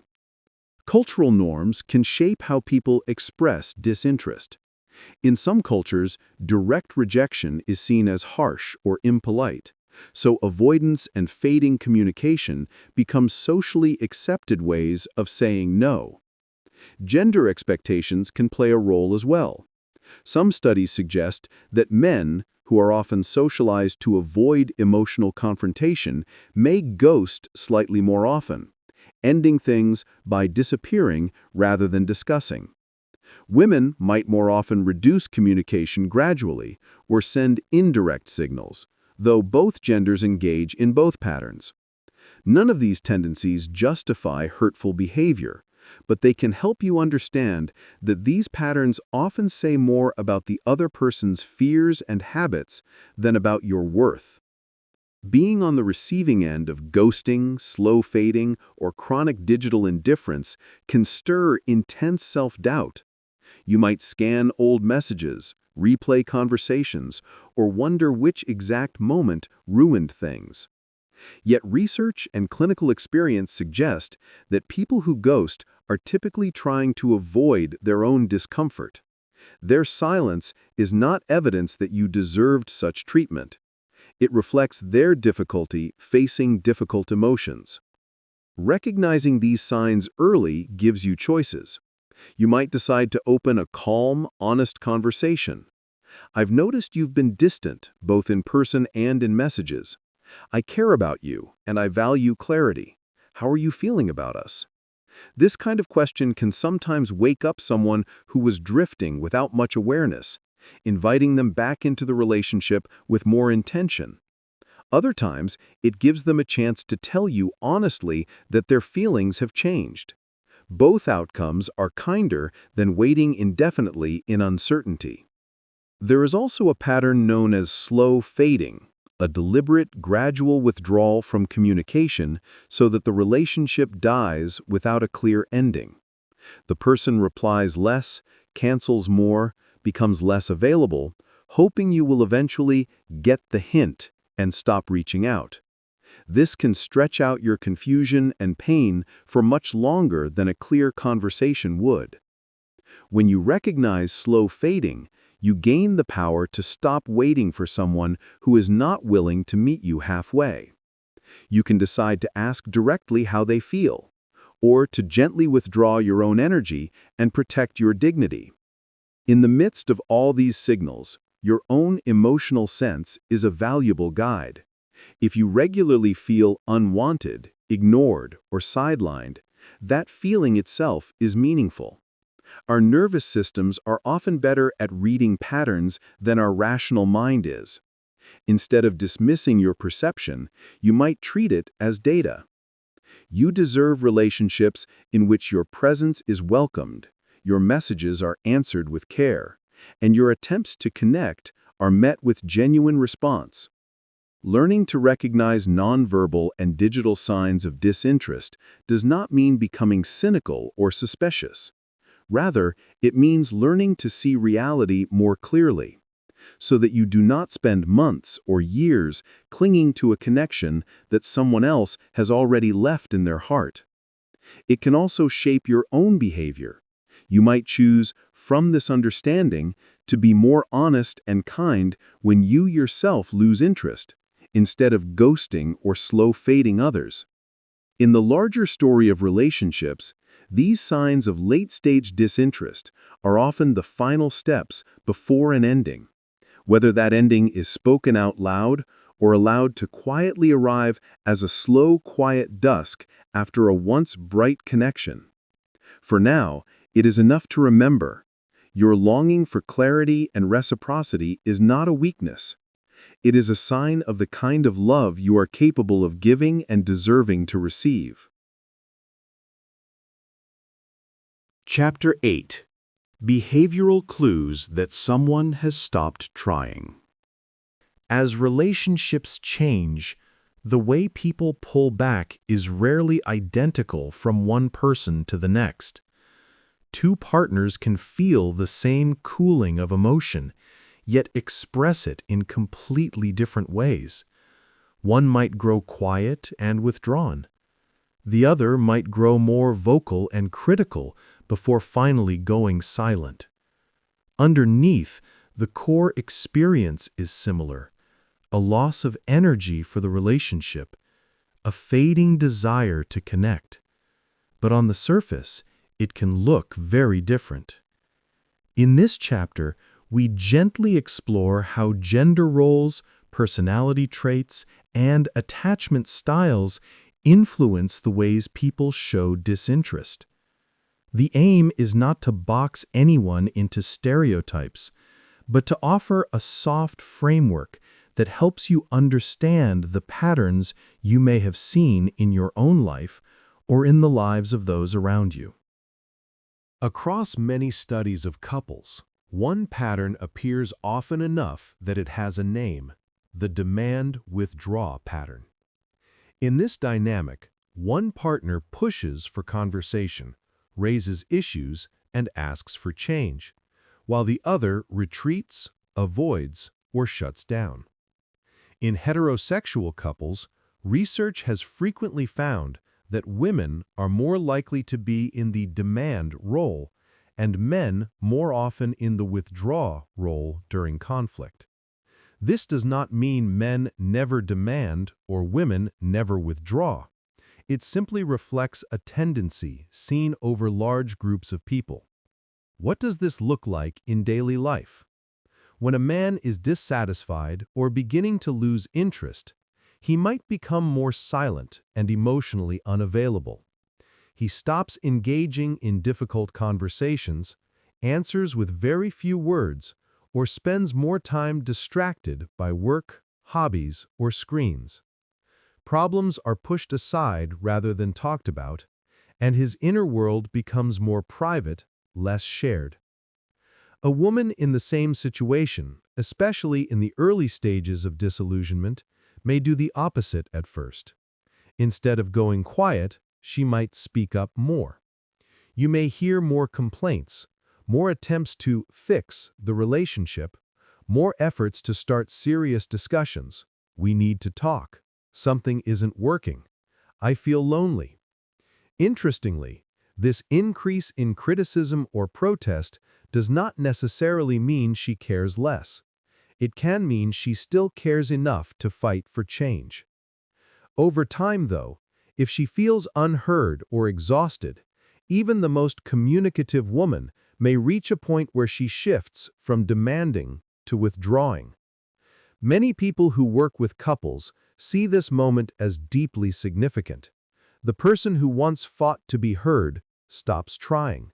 She goes quiet, reduces affectionate language, and may begin planning her exit. By the time she appears fully disinterested, she has often already done a lot of inner work and reached a decision. Statistics on divorce reflect some of these trends. In many countries, wives file for divorce more often than husbands. One interpretation is that women, on average, may monitor the emotional health of the relationship more closely or have higher expectations for emotional intimacy and therefore choose to end a marriage when it no longer feels workable. Men, in turn, may be more likely to remain in an unhappy relationship, staying physically present but emotionally distant, until their partner takes action. In dating, rather than marriage, both men and women use modern strategies like ghosting or slow fading. Some studies suggest that men ghost slightly more often, possibly because they are more likely to avoid emotionally uncomfortable conversations. Instead of saying, "I'm not interested," they disappear. Women ghost as well, but sometimes are more likely to offer at least a soft explanation. "I've been very busy. I'm not in the right place for a relationship," even when the deeper truth is simply that their feelings are not strong. Social expectations shape these patterns too. Many women are taught from a young age to be nice, to cushion other people from hurt feelings, and to soften rejection. As a result, when a woman loses interest, she might use gentler phrases that obscure the direct message. "You're great, but I don't think I'm ready," or "You deserve someone better than me," rather than "I don't feel a romantic connection." Men, by contrast, may feel less pressure to wrap rejection in gentle language and more pressure to avoid looking vulnerable or emotional. This can make complete withdrawal, simply not calling again, feel like the easier route. There are differences in how men and women process disinterest internally and socially as well. When men grow disillusioned in a relationship or decide to end it, they are often encouraged by peers or culture to cope alone. Their friends may say, "Just move on," or divert them into distractions, work, sports, entertainment, rather than inviting them to explore their feelings. This can reinforce a style where disinterest is expressed quietly, through retreat, rather than openly, through dialogue. Women, on the other hand, are often more encouraged to share their emotions with friends.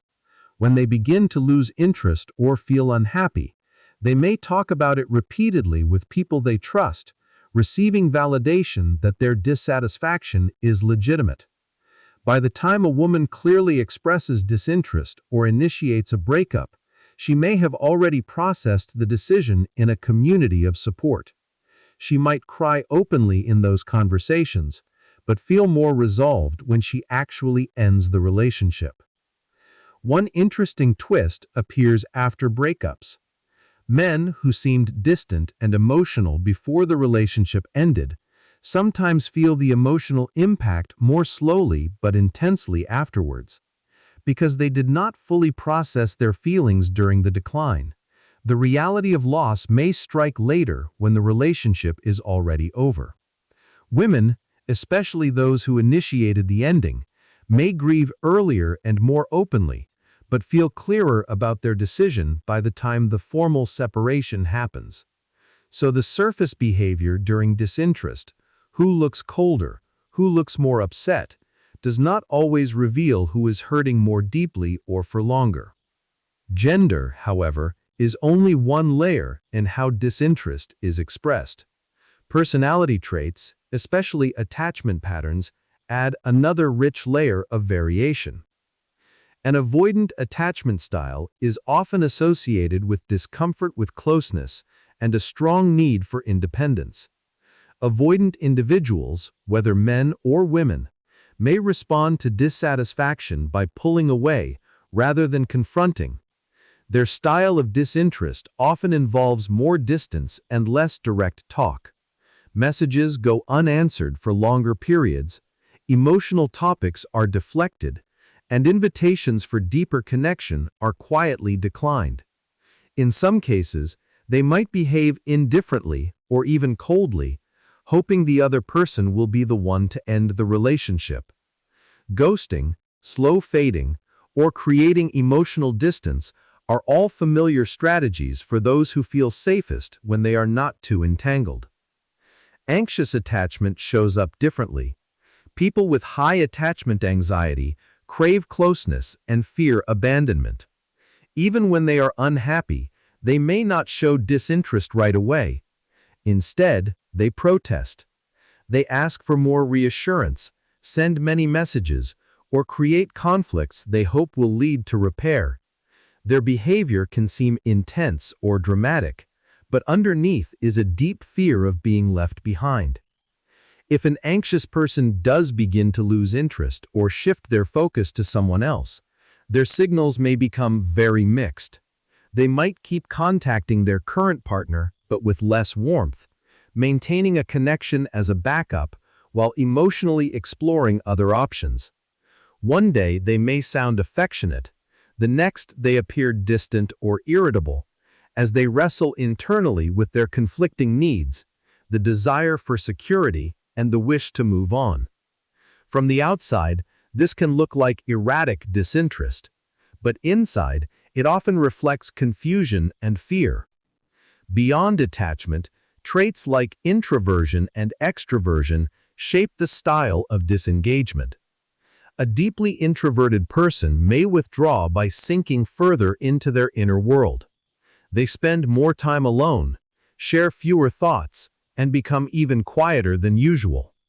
If you know them well, you might notice that the difference is not just they are introverted, but they no longer make the effort to reach across the gap. An extroverted person losing interest may still be socially active, but not with their partner. They might spend more nights out with friends, host gatherings where they pay more attention to others, or seek stimulation in new social circles. Often, their energy seems to flow away from the relationship and into the wider world. Because extroverts can be comfortable speaking their mind, some may be more direct when displeased, voicing complaints or even announcing the desire to separate in a blunt way. Others, especially if they fear conflict, may use their social life as a quiet escape instead. Another personality dimension is agreeableness, the tendency to value harmony and avoid hurting others. A highly agreeable, conflict-averse person may find it very hard to say, "I don't want this anymore." Their disinterest might therefore appear almost entirely in indirect form: less affection, less time, fewer "I love yous," but continued politeness. If asked directly whether something is wrong, they might still say, "I'm fine, just tired," because the thought of hurting you with the truth feels unbearable. This can prolong a relationship that, emotionally, has already faded.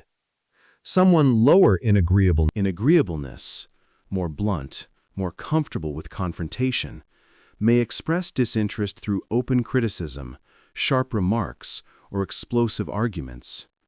They might pick fights or make cutting comments that communicate, in a painful way, that they no longer value the bond as they once did.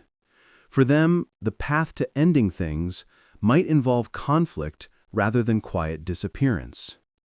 Conscientiousness, how responsible and dutiful a person feels, can guide another style of disengagement. A strongly conscientious partner may continue to fulfill their practical responsibilities even after their romantic feelings have waned. They still pay bills on time, care for children, and perform daily tasks. From the outside, it can look as though nothing is wrong. But emotionally, there may be a numbness, a sense that they are going through the motions. They may stay because they believe leaving is wrong, or because promises and obligations matter deeply to them. The relationship then takes on the shape of a functional partnership without emotional warmth, a kind of quiet, pragmatic disinterest that stops short of actual separation. Self-esteem also influences how disinterest appears. Someone with low self-esteem may misinterpret small signs from their partner, convincing themselves they are about to be rejected. To avoid being hurt, they might withdraw first, appearing disinterested when they are actually scared. This preemptive retreat can look like emotional coldness or a lack of care, but beneath it lies the belief, "You will eventually leave me, so I must pull back before that happens." Conversely, someone with high self-esteem may exit relationships more quickly when interest fades. They feel more confident that they will find another partner or be content alone, so they are less likely to stay in a lukewarm relationship out of fear. Their disinterest may therefore be more decisive and clear: a direct conversation, a firm ending, and a relatively clean break. Cultural norms wrap around all of these traits, shaping how men and women, introverts and extroverts, anxious and avoided individuals behave. In some cultures, direct rejection is considered rude or harsh, particularly from women.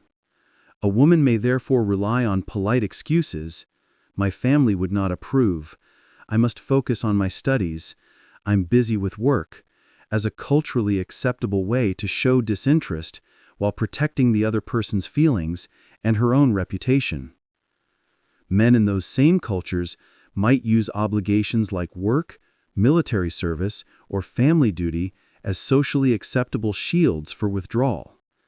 In cultures that value directness and individual expression, you may hear more explicit phrases. I don't feel a romantic connection. I don't see a future together. People are still capable of avoidance, but the social script allows clearer endings. Personality interacts with these norms. A person who deeply values honesty and has processed their own experience of being hurt may choose to give others the closure they themselves wish they had received, even if it is uncomfortable to do so.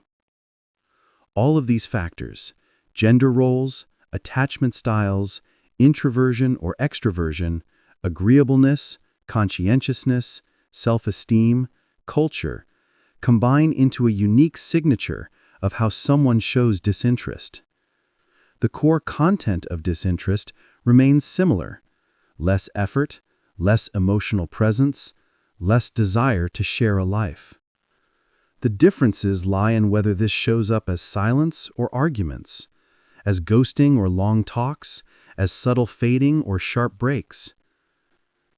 It is important to remember that these are patterns, not rigid rules. Many men are deeply communicative and will say gently but clearly when their feelings have changed. Many women withdraw in silence when they are done, providing few verbal cues. Some avoidant people work hard to give honest closure despite their discomfort. Some anxious people, after healing and growing, learn to end relationships without creating drama or clinging. Human beings are more than any category we place them in. The value of understanding these patterns is not to excuse unkind behavior. Ghosting, manipulation, or long-term dishonesty remain hurtful regardless of gender or personality. Instead, this understanding can soften the edges of confusion. It can help you see, for example, that a boyfriend's quietness might be partly rooted in a lifelong difficulty with emotional expression, not necessarily a lack of feeling. It can help you recognize that a girlfriend's increase in complaints might reflect her lingering hope for repair, not just negativity. It can also help you tailor your own communication, perhaps writing a calm message to a conflict-avoidant partner rather than pressing them in a heated moment, or offering clarity and kindness to an anxious partner rather than sending mixed signals. Most of all, these insights invite you to watch patterns over time rather than relying on a single moment. Is your partner consistently investing less? Are their words and actions aligned? Or do they say one thing and do another? Do their signals, verbal, nonverbal, digital, point in the same direction? That direction, more than any single personality label, tells you the truth of where the relationship is headed. In the end, regardless of gender or temperament, sustained disinterest always communicates the same essential message. The relationship is no longer a place where both hearts are fully present. Recognizing that message, in whatever form it arrives, allows you to respond with wisdom, whether that means gently inviting a deeper conversation, seeking support and repair, or finding the courage to step away from a bond that has already faded in spirit. As we move deeper into the exploration of how attraction rises and falls, it is helpful to hold this balanced view. Patterns can guide our understanding, but individuals will always surprise us. Each person's way of leaving is shaped by who they are, where they come from, and what they have lived through. Seeing both the general tendencies and the unique story in front of you is one of the quiet arts of navigating love. Part 3. How relationships reach their breaking point. Chapter 9. When the light fades, deep signs a relationship is declining. As a relationship moves from its early warmth into the long, complex journey of shared life, not every rough patch is a sign of the end. All couples argue. All couples experience stress, misunderstandings, and seasons where they feel distant. Yet over decades of observing couples, relationship researchers have found that certain patterns, when they take root and become the usual way of relating, are strong predictors that a relationship is in serious danger. In this chapter, we will slow down and look closely at those patterns. We will explore how love does not usually vanish in a single moment of conflict, but often erodes through a set of recurring habits. The way we speak to each other, the thoughts we nurture about one another, and the emotional climate that gradually replaces tenderness with tension. At the heart of this work is John Gottman's well-known idea of the 4 horsemen of relationship apocalypse: criticism, contempt, defensiveness, and stonewalling. These 4 ways of interacting, when they become a regular part of a couple's life, are strongly associated with separation and divorce. Of the 4, contempt stands out as the most destructive, because it signals not just frustration, but a loss of basic respect and admiration. Alongside these, researchers also observe other predictors of decline: a drop in positive interactions relative to negative ones, a fading sense of friendship, a dwindling of empathy and kindness, and a mutual loss of admiration. When partners no longer see each other in a fundamentally positive light, the bond that once held them together begins to fray. The goal here is not to frighten you, but to illuminate. Understanding these patterns gives us language for what many people feel but cannot quite name. It helps us see the difference between a normal, rough season and a deeper, more structural unraveling. Let us begin with the first of the 4 horsemen: criticism. Criticism is more than bringing up a problem or expressing a complaint. Complaints are about specific behaviors, like, "I feel hurt that you didn't call when you were late," or "I felt overwhelmed doing the dishes alone tonight." They focus on what happened and how it affected you. Criticism, by contrast, takes that frustration and turns it into an attack on the other person's character. "You never help," "You're so lazy," or "You're selfish, you never think of anyone but yourself." The difference may seem subtle in words, but it is enormous in emotional impact. A complaint invites conversation and repair. Criticism says, "The problem is not what you did, the problem is who you are." When criticism becomes a regular feature of a relationship, it signals that frustration has hardened into a negative view of the partner. Instead of seeing them as basically good but imperfect, we begin to see them as fundamentally flawed. Over time, critical phrases often start with "you always" or "you never." "You always ignore me," "you never listen." These sweeping statements are rarely accurate, but they express a deeper feeling that the partner can no longer be counted on. The more criticism dominates, the less partners give each other the benefit of the doubt. They stop assuming maybe they are tired or stressed, and instead assume they don't care. In long-term studies, couples who eventually divorced were found to use far more critical remarks, especially in conflict discussions, than couples who remained together. This does not mean that a single critical comment dooms a relationship. All of us fall into it sometimes. But when criticism becomes a habitual way of speaking, when the tone of the relationship is constantly accusatory, It is a sign that affection and curiosity are being worn away. If criticism is the first horseman, contempt is the second and the most dangerous. Contempt is more than anger. It is a cold emotion that mixes disgust with a sense of superiority.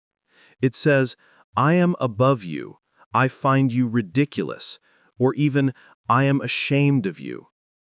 Contempt can appear in words like mocking, name-calling, or cutting sarcasm. "Oh, you're tired from work? Try doing something useful for once." Or, "You're such a baby." It also shows up in body language, eye-rolling, sneering, smirking, or mimicking the partner in a cruel way. When contempt enters a relationship, respect has already left. You can be angry with someone you still admire. You can argue passionately with someone you still value, but you cannot truly love someone you consistently look down on. This is why contempt is such a strong predictor of separation. It is like acid on the fabric of connection. Imagine a dinner table where one partner shares an idea and the other responds with an eye roll and a mocking laugh. Or a moment when one person expresses a vulnerability and the other answers with a sneer. "You always make everything about you."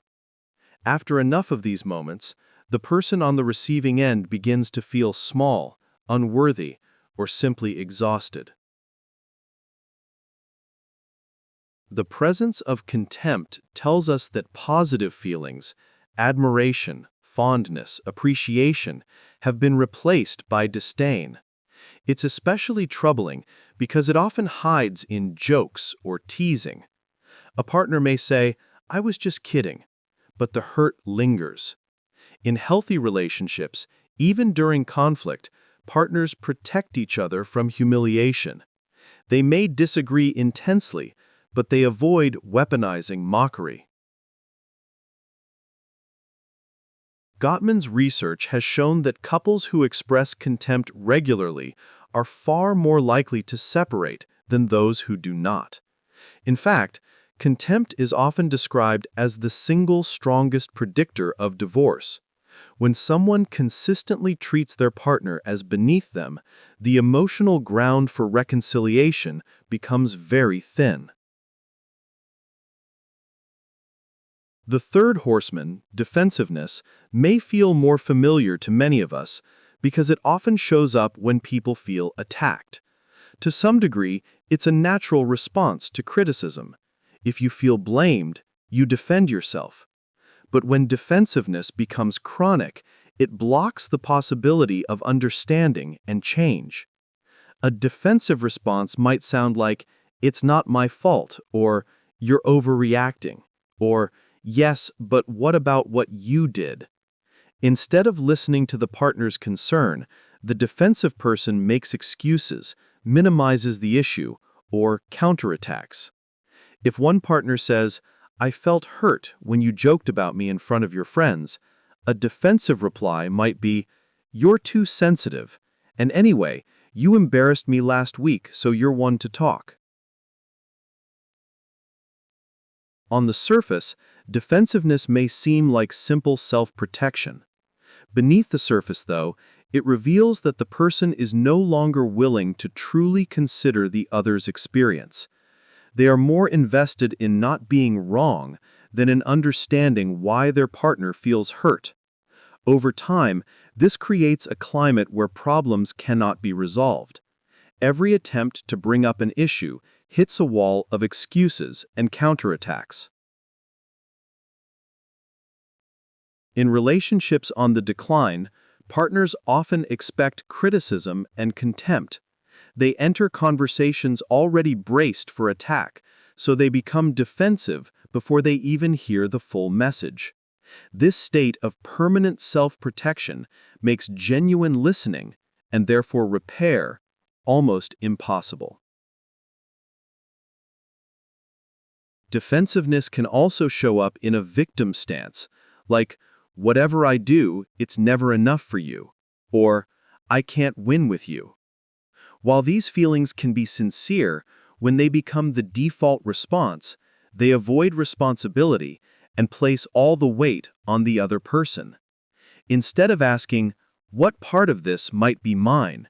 the defensive partner suggests that they are helpless and the other is simply unreasonable. The fourth horseman, stonewalling, is often the final stage in this sequence. If criticism and contempt are active forms of negativity, stonewalling is a form of psychological disappearance.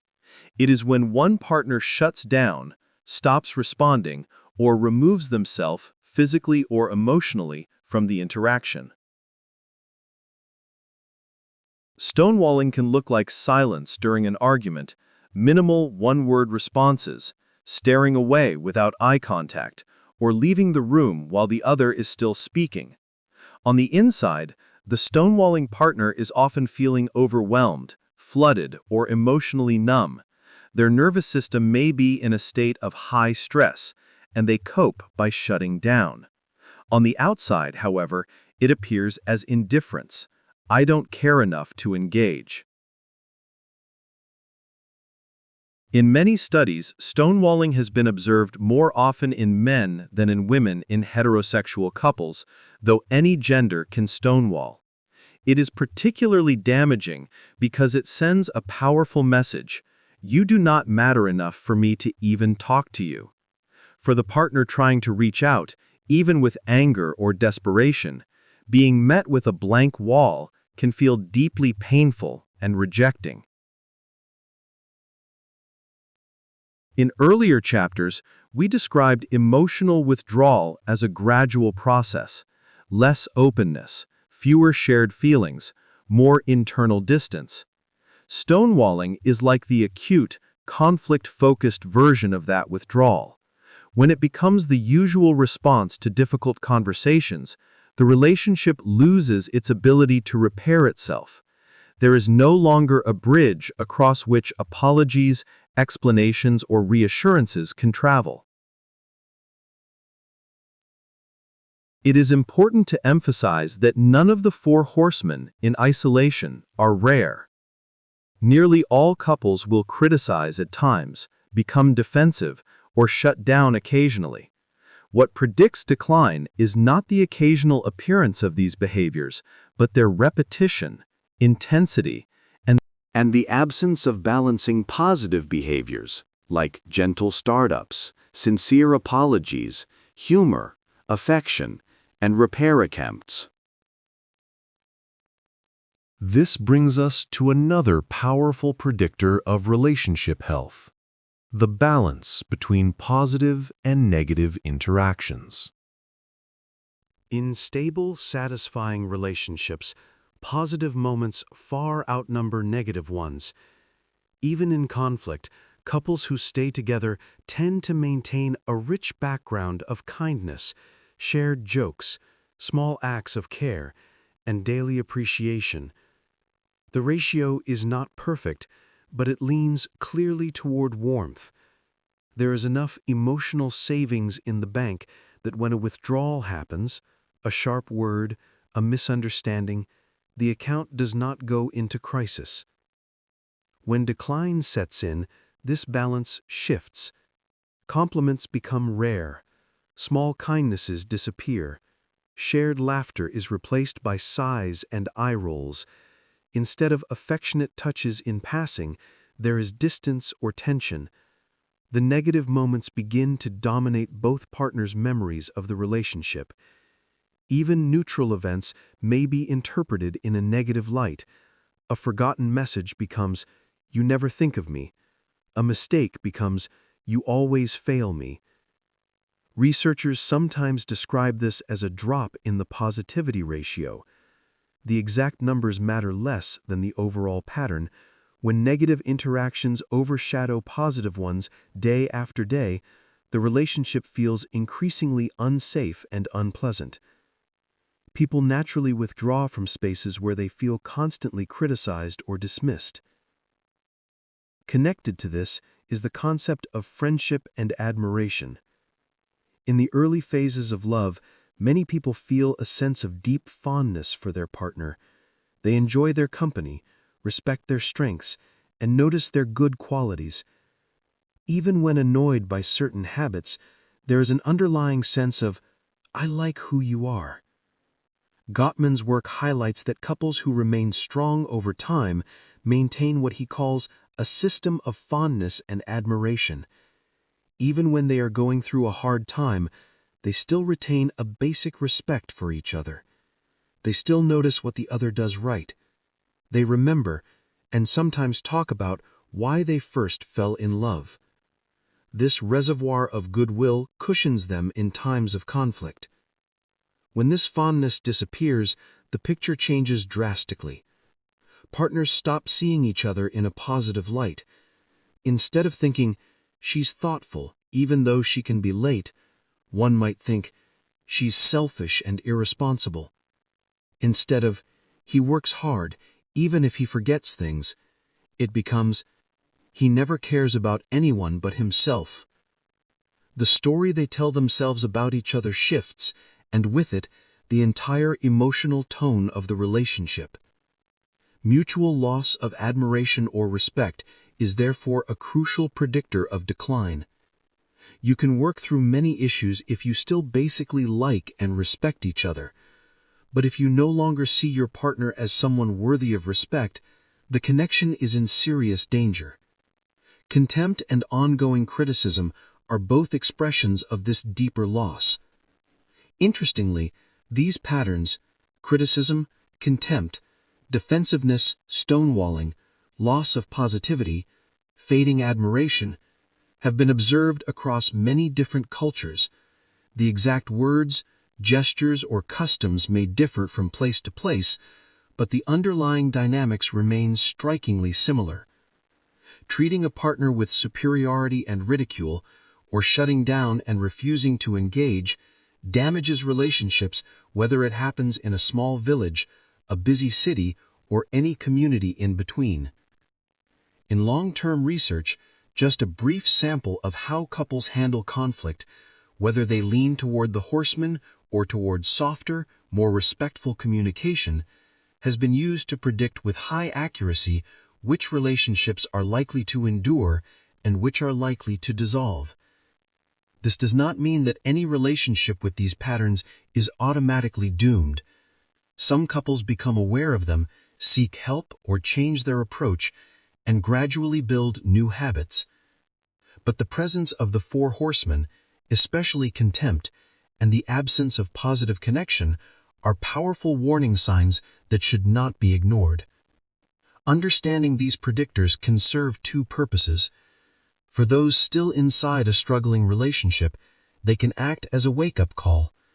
Seeing criticism, contempt, defensiveness, and stonewalling in your own interactions may be painful, but it can also be the first step toward consciously choosing another way, softening your words, cultivating appreciation, pausing before reacting, and seeking support if needed. For those who are looking back on a relationship that ended, recognizing these patterns can bring clarity and perhaps a gentler self-understanding. You may realize that the ending was not about a single mistake or one bad day, but about a long progression into a place where respect, kindness, and interest were no longer present. That recognition can ease self-blame and help you carry forward lessons into future bonds. As you listen, perhaps you can reflect quietly on your own experiences, not to judge yourself or others, but to notice. Were there moments when criticism became the main language spoken? When contempt crept in, even in the guise of jokes? When defensiveness or stonewalling closed the doors to conversation? Were there seasons where affection, admiration, and simple friendship went missing? These questions are not meant to trouble your sleep, but to give shape to experiences that many people go through in silence. By seeing the patterns clearly, we can better understand what happened, what is happening, or what we wish to avoid in the future. In the chapters that follow, we will turn more fully toward the experience of endings themselves, and eventually, toward the slow work of healing and rebuilding after love has broken down. For now, it is enough to know that the decline of a relationship is not random. It has signals, and learning to recognize them is one way we honor the depth and importance of the connections we share. Chapter 10. Words, Actions, and Moments that Signal the Ending. There comes a quiet moment in many relationships when the ending has already begun long before anyone says the words, "It's over." Long before a formal breakup, people often express their detachment in gentle shifts of language, subtle behavioral changes, and the gradual fading of rituals that once held the relationship together. These signs can feel confusing or painful when you're living through them, but they also offer clarity. They help us understand what is happening beneath the surface, even when both partners are trying to avoid the truth. In this chapter, we explore those final signals, verbal, emotional, and behavioral, that often arise when a relationship has reached its last stretch. Science, especially research on communication patterns, reveals predictable shifts that tend to appear months before a breakup. These shifts don't always happen loudly. Often they arrive softly, like the slow dimming of a light. But with a calm and compassionate eye, they can be recognized. One of the earliest markers appears in language itself. Even without noticing it consciously, people speak differently when their heart is pulling away. A striking study published in 2021 by Sarah Siraj and colleagues analyzed the online posts of individuals before and after breakups. They found that the way people used words, especially pronouns, began changing up to 3 months before the relationship officially ended. The shift was subtle but meaningful. People started saying "I" far more and "we" far less. This movement from "we" to "I" reflects a psychological separation, a quiet stepping back from the shared identity of the relationship. "We should book that trip" becomes "I've been thinking of traveling." "We need to save for a car" becomes "I need to put away money." Even without deliberate intent, the language hints that one partner is picturing a future that no longer includes the other. Alongside this shift comes a change in tone. The study found that people heading toward a breakup also used more informal and personal language, filled with words that reflect deeper cognitive processing. Phrases like, "I think," "I don't know," "I'm trying to understand." These expressions often reveal a heart wrestling with confusion, sadness, or gradual acceptance. At the same time, the structure of their speech becomes less organized, reflecting emotional strain. It might sound like someone trying to untangle a knot inside themselves. You may hear it in everyday moments, like, "I just feel lost," "I don't know what I want anymore," "I'm trying to figure things out." These statements aren't always meant to hurt. Often they emerge from a person who is quietly stepping away, but doesn't yet know how to articulate that stepping away with clarity or courage. Another linguistic sign lies in how people talk about time. Love naturally pulls us toward shared futures. We make plans. We imagine years ahead. We include each other effortlessly. But as the relationship declines, this forward-looking we often disappears. Instead of imagining life together, one partner begins imagining life alone. Future plans lose their sense of togetherness. If you listen closely, the change can be unmistakable. Even moments of affection shift. Pet names and endearments fade. What was once, "Love, can you pass the salt?" becomes simply, "Can you pass the salt?" The warmth drains out of the language, replaced by neutrality or even mild tension. Sometimes the withdrawal becomes more explicit. A partner might start voicing thoughts that sound like the beginning of the end. "I don't know if this is working.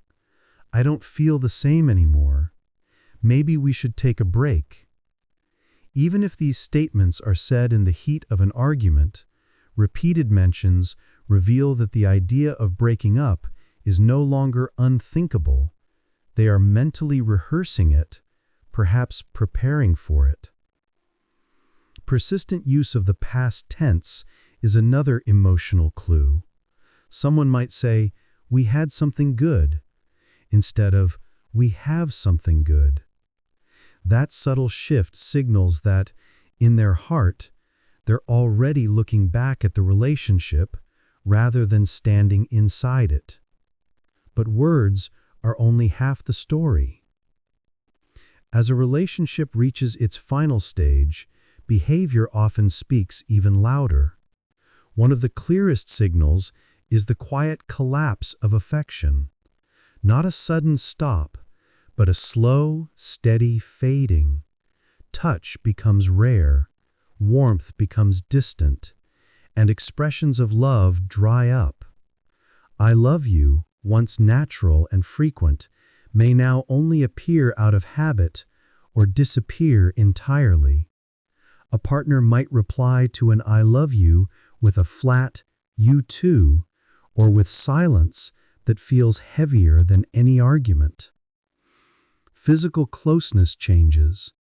The simple gestures, holding hands, brushing against each other while passing by, cuddling on the couch, reaching for each other in bed, begin to vanish. Sometimes the absence is deliberate. Other times it's unconscious, but the effect is the same. The relationship loses its physical heartbeat.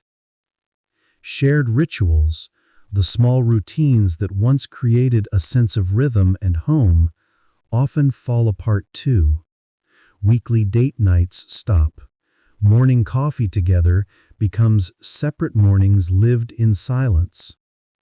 Evening conversations that used to be full of stories and laughter turn into brief logistical exchanges, like, "Did you pay the bill? What time are you home tomorrow?" When partners stop maintaining the rituals that once nourished the connection, it's often a sign that they no longer feel responsible for the emotional life of the relationship. It's as if the partnership is a plant that neither person is watering anymore. In the end stage, communication often becomes minimal, not necessarily hostile, sometimes the opposite. It becomes polite, distant, or purely functional. Conversations grow shorter, then shorter still, until eventually they shrink into occasional phrases that hold no emotional weight. One partner may stop sharing their inner world altogether. They speak, but they don't open up. They answer questions, but do not elaborate. They hear words, but no longer listen deeply. This emotional silence is its own kind of goodbye. Some people handle the final stretch by speaking openly about the end. They gather their courage and say what's on their mind. "I think we need to talk about ending this. I don't see a future together. I care about you, but I'm not in love anymore." These direct conversations can be heartbreaking, but they bring clarity and allow both people to move forward with honesty. Others take another path, letting the signs accumulate until the breakup becomes obvious without being spoken. They may wait for the other person to initiate the final conversation, or hope that one day both will simply acknowledge what has already been happening for months.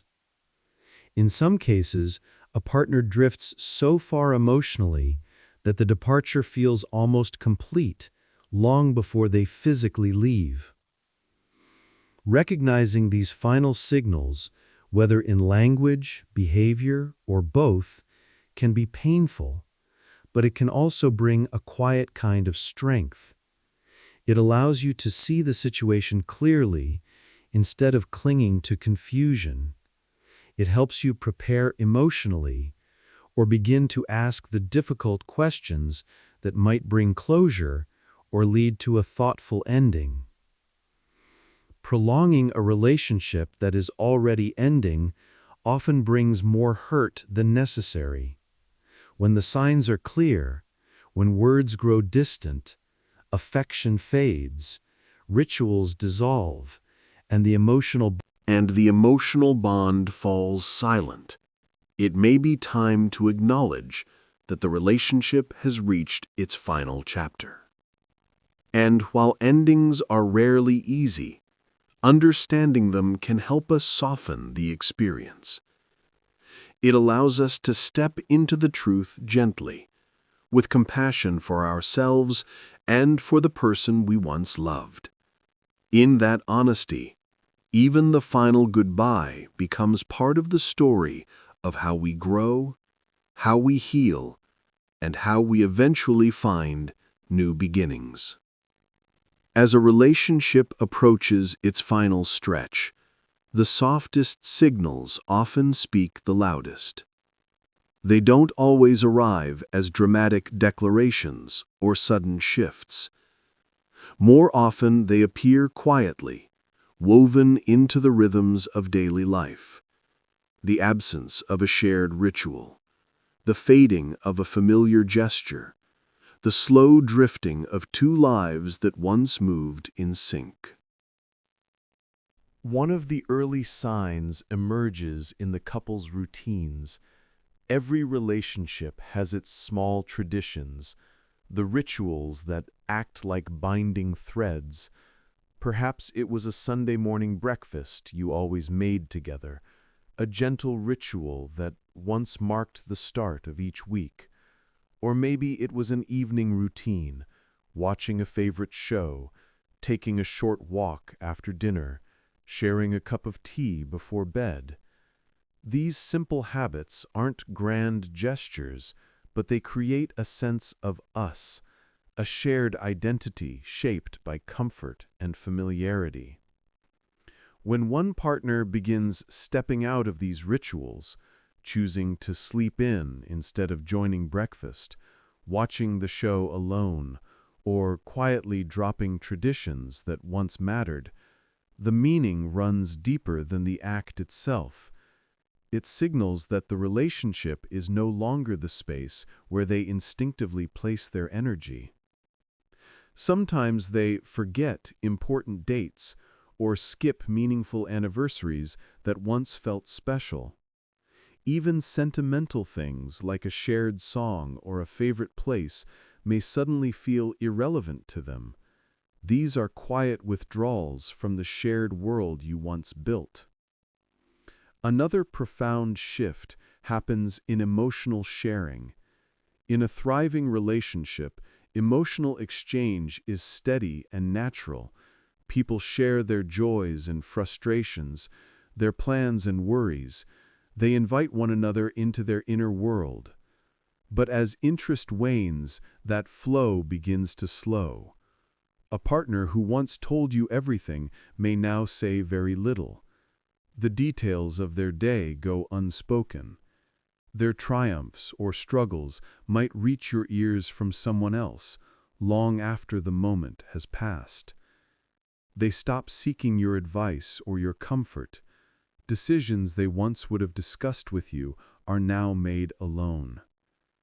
It is as if the channel connecting your emotional lives has been quietly closed.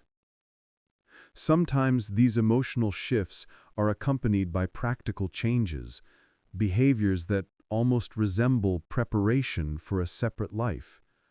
A partner might open a new bank account, gradually move personal belongings to another space, or begin keeping distance in shared areas of the home. They might start spending much more time outside the house, as though they are living a parallel life you're no longer invited into. They might travel alone, immerse themselves in new social circles, or curate an online presence that no longer reflects a partnership. To an outside observer, these changes may seem small, but to someone inside the relationship, they feel like the early stages of letting go. When all of these subtle signals accumulate, they often lead toward one of two outcomes: a direct breakup conversation, or a slow drift until the relationship ends without a single defining moment. Some couples find themselves in a quiet, painful fade-out, neither person able or willing to voice the truth plainly. Days blend together with minimal communication until one morning both simply recognize that the relationship has ended in all but name. Other couples eventually face the moment openly. One partner may say, gently or with difficulty, "I feel like you don't want this anymore." Often the other responds with honesty that has been brewing for months. There are times when the breakup arrives through conflict rather than calm. A partner who has been withdrawing may provoke an argument as a way to create distance or to justify leaving. In the heat of those moments, phrases like, "I can't do this anymore," or "I've fallen out of love," escape their lips, words that may have been forming quietly beneath the surface. In more peaceful endings, the statements are softer. "I care about you, but I'm not in love with you," or "This relationship isn't what I need anymore." Regardless of the form it takes, these conversations nearly always follow a long trail of signals that pointed toward the same conclusion. For the person on the receiving end, these signs can be deeply painful.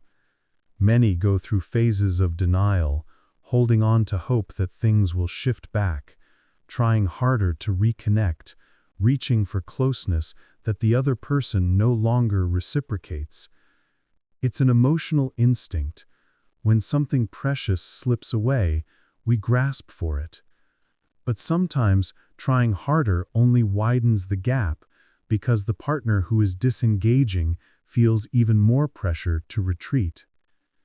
It's important to understand that people often send end signals not out of cruelty, but out of confusion or fear. They may worry about hurting you directly.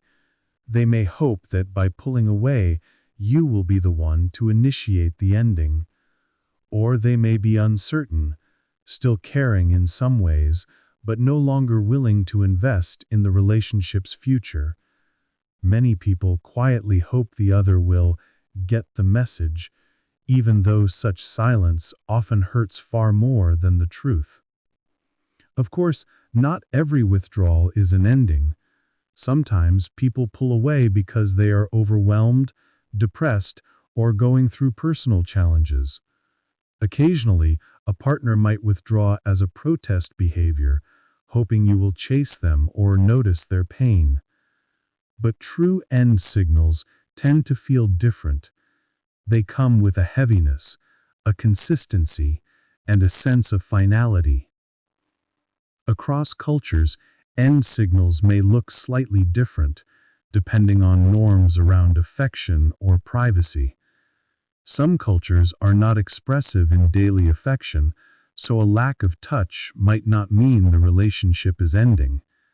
Other cultures emphasize politeness, making direct breakups less common and indirect signals more frequent. The key is not to compare your relationship to a universal standard, but to your own history, what has changed over time, what has faded, and what no longer feels reciprocal. Life circumstances can also create temporary dips in affection or communication. New parents, for example, often experience exhaustion that impacts intimacy but doesn't reflect disinterest. What distinguishes end signals from temporary dips is their persistence and accumulation. They don't improve with better circumstances. They don't bounce back once stress eases. Instead, the distance grows deeper and more stable, like a door quietly closing. By the time these signals surround the relationship, the romantic bond is often near its end. For some couples, this becomes a turning point, a moment to seek counseling, to rebuild, to confront old wounds with compassion. For others, it becomes a moment of clarity, a recognition that the relationship has served its purpose and reached its natural conclusion. Even when the breakup conversation never arrives, the signs themselves can offer closure. They help you understand what is happening, even if the other person can't put it into words. They allow you to see the truth gently, without forcing it into conflict. Recognizing these signs is not about blame, it is about clarity, healing, and the quiet courage to accept what is changing. When we listen to these signs, not with fear, but with honesty, we give ourselves permission to begin our own process of letting go, making space for growth, and inviting new beginnings when the time is right. Chapter 11. How the Brain and Body Change When Attraction Fades. When we think about love, we often picture a feeling in the heart, a warm glow, a sense of closeness, a deep emotional bond. But beneath all of that, love is also a biological experience. It flows through the brain, through hormones, and through the complex chemistry that shapes our moods and behaviors. And because love is embodied, falling out of love or losing a relationship is not only an emotional shift, it is also a profound neurochemical transition. In many ways, the beginning of a romance resembles the early spark of an addiction. The brain becomes flooded with dopamine, the chemical that makes rewards feel exciting and meaningful. Norepinephrine brings energy and enthusiasm, making us feel more alive. Serotonin dips just enough to keep our thoughts circling around the person we love, explaining why early love can feel both magical and all-consuming. And as moments of intimacy deepen, through touch, closeness, shared laughter, the body releases oxytocin and vasopressin, two hormones that help us bond and feel safe with someone. When a relationship begins to fade, all of these systems change. The decline of romantic interest or the end of a relationship can feel like being unplugged from a source of emotional nourishment. The dopamine surges that once arrived from a partner's affection begin to diminish. The oxytocin that was released during every hug, every moment of closeness, slows down. What once felt warm and comforting becomes quiet. Even the obsessive edge that serotonin once shaped early in love transitions into something different. Sometimes sadness, sometimes rumination. Researchers have found that the neural circuits involved in romantic love overlap with the circuits involved in addiction. This is why heartbreak can feel so much like withdrawal. The brain, suddenly deprived of the person who once triggered its reward system, responds with distress signals.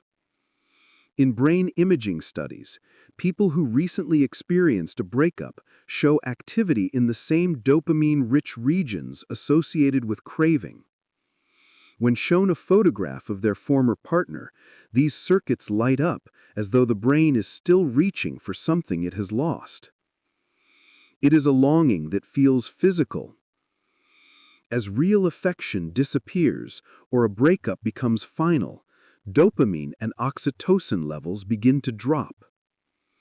Without regular connection, the brain slowly recalibrates. But in the early stages, this drop can make someone feel flat, dull, or empty, as if everyday pleasures no longer spark joy.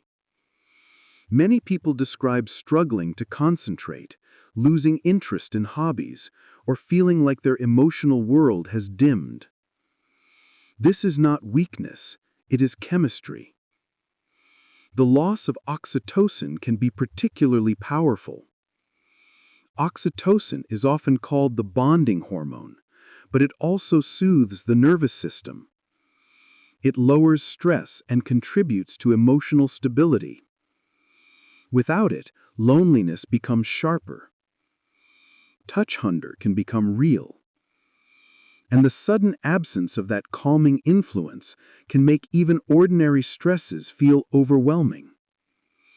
In some cases, serotonin levels dip again, leading to intrusive thoughts or a cycle of worry that feels hard to stop.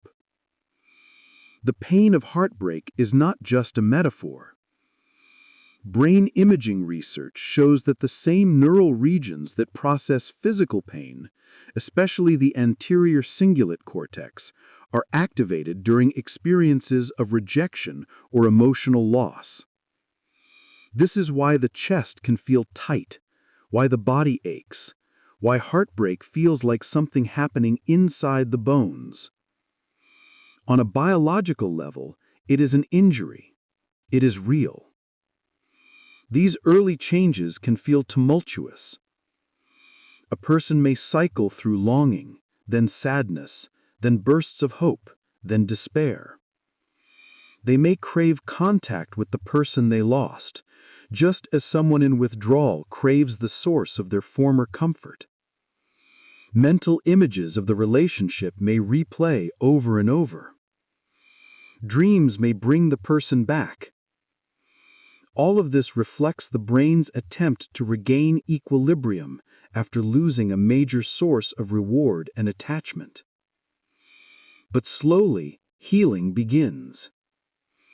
Neuropsychological studies show that after the initial acute period, the brain's craving responses fade.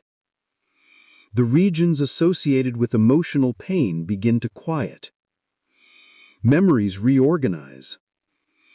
Instead of triggering a surge of longing or distress, thoughts about the relationship become less intense. People begin to make sense of what happened. They reconstruct their identity outside the partnership. The self slowly expands again. This process can take weeks or months, and the timeline varies from person to person. Those who are in long-term relationships often experience deeper, slower shifts because their hormonal patterns and daily routines had been intertwined with another person for years. Oxytocin and dopamine were released not just during romantic moments, but through simple rituals, morning greetings, shared chores, regular companionship. When those disappear, the baseline of the body changes. Sometimes the adjustment feels like a long descent, a slow quieting of emotional intensity. Sometimes it feels like abrupt waves of grief triggered by memories, places, or routines. But through it all, the body continues recalibrating, searching for a new normal. Therapists sometimes describe heartbreak as an endogenous addiction, because the body becomes accustomed to the neurochemical rewards of love. When those rewards vanish, the resulting emotional withdrawal can feel overwhelming. Mood swings become common. Some moments feel strangely calm, and others feel unbearable. And yet with time, the internal storm steadies. The craving circuits stop firing so intensely. The pain circuits quiet. The world slowly grows warm again. It is important to remember that these responses are not signs of weakness or failure. They are part of being human.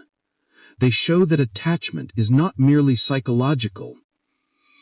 It is woven into biology, into evolution, into the deep architecture of the brain. Eventually, as healing progresses, the brain makes room for new connections, new sources of reward, and new patterns of closeness. The pain of loss softens. The body reestablishes balance.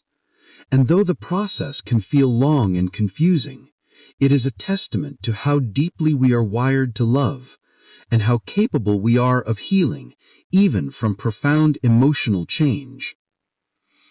When a relationship begins to fade, the change rarely happens in a single moment.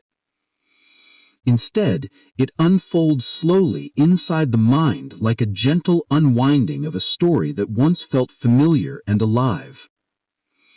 From a psychological perspective, falling out of love is not only about the loss of feeling, it is about the gradual reshaping of how the mind understands the relationship itself. It is a shift in the internal narrative that once held two people together. In the early stages of love, the brain encourages idealization.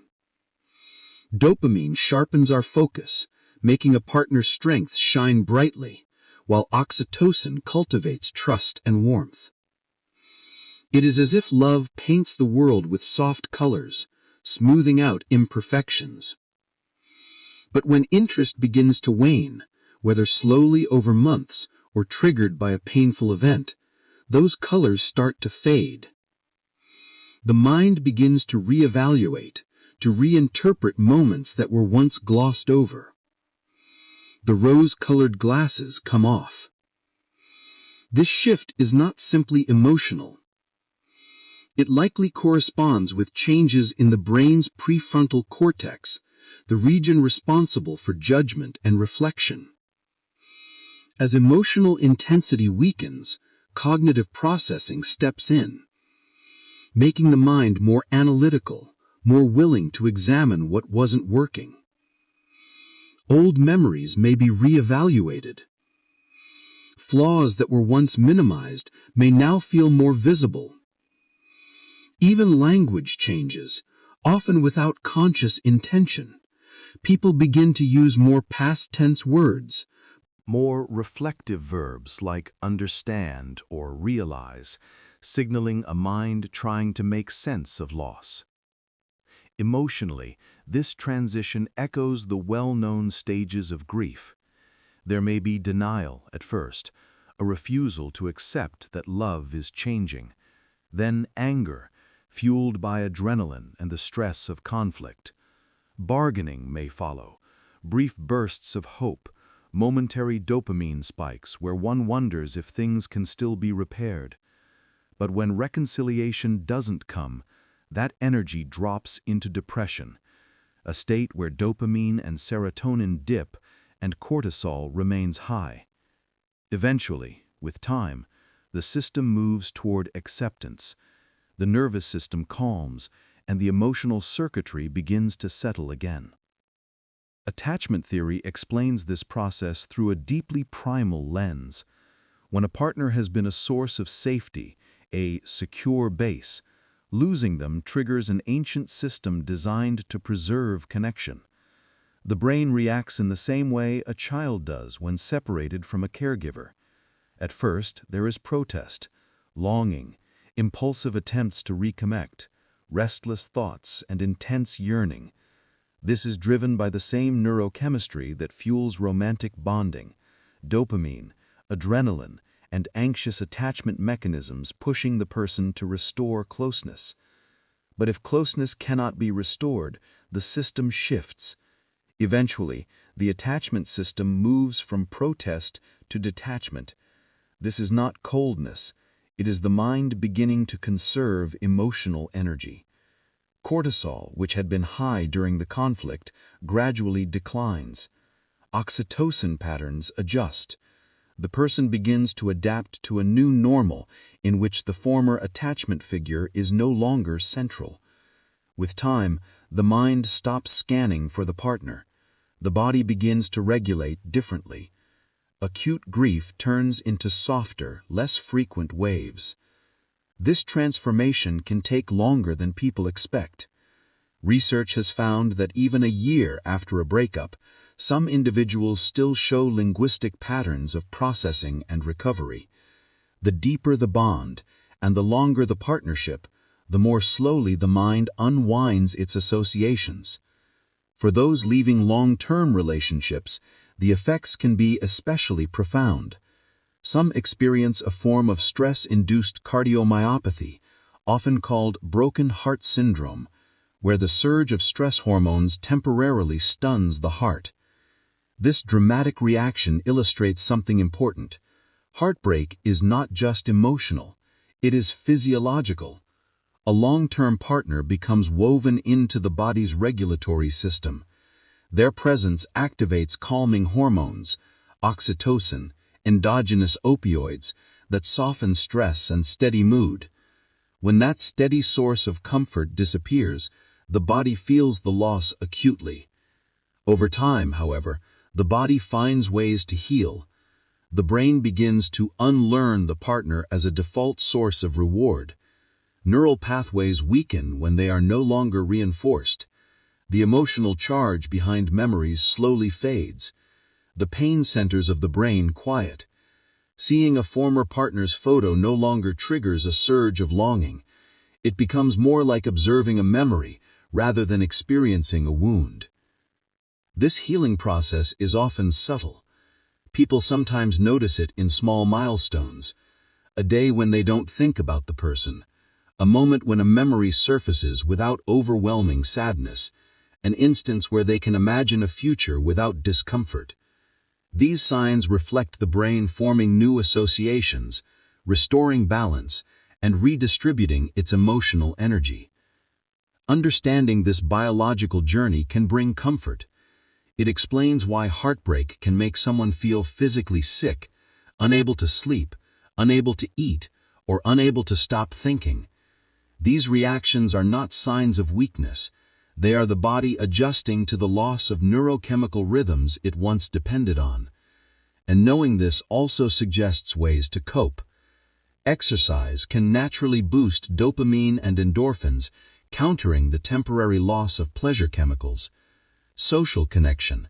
Even something as simple as hugging a friend or spending time with a beloved pet can release oxytocin, offering small but meaningful doses of comfort. Writing or therapy can help the prefrontal cortex organize emotions into a coherent story, which research shows supports healing.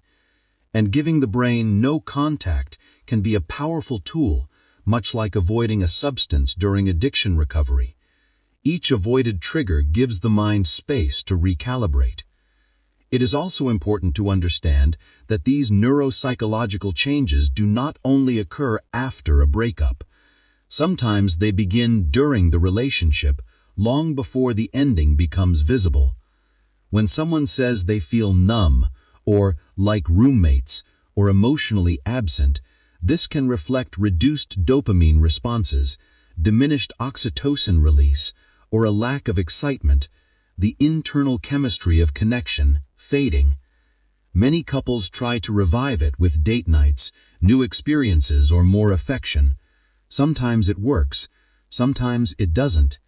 And when it doesn't, the emotional detachment that follows often mirrors the biological shifts already in motion.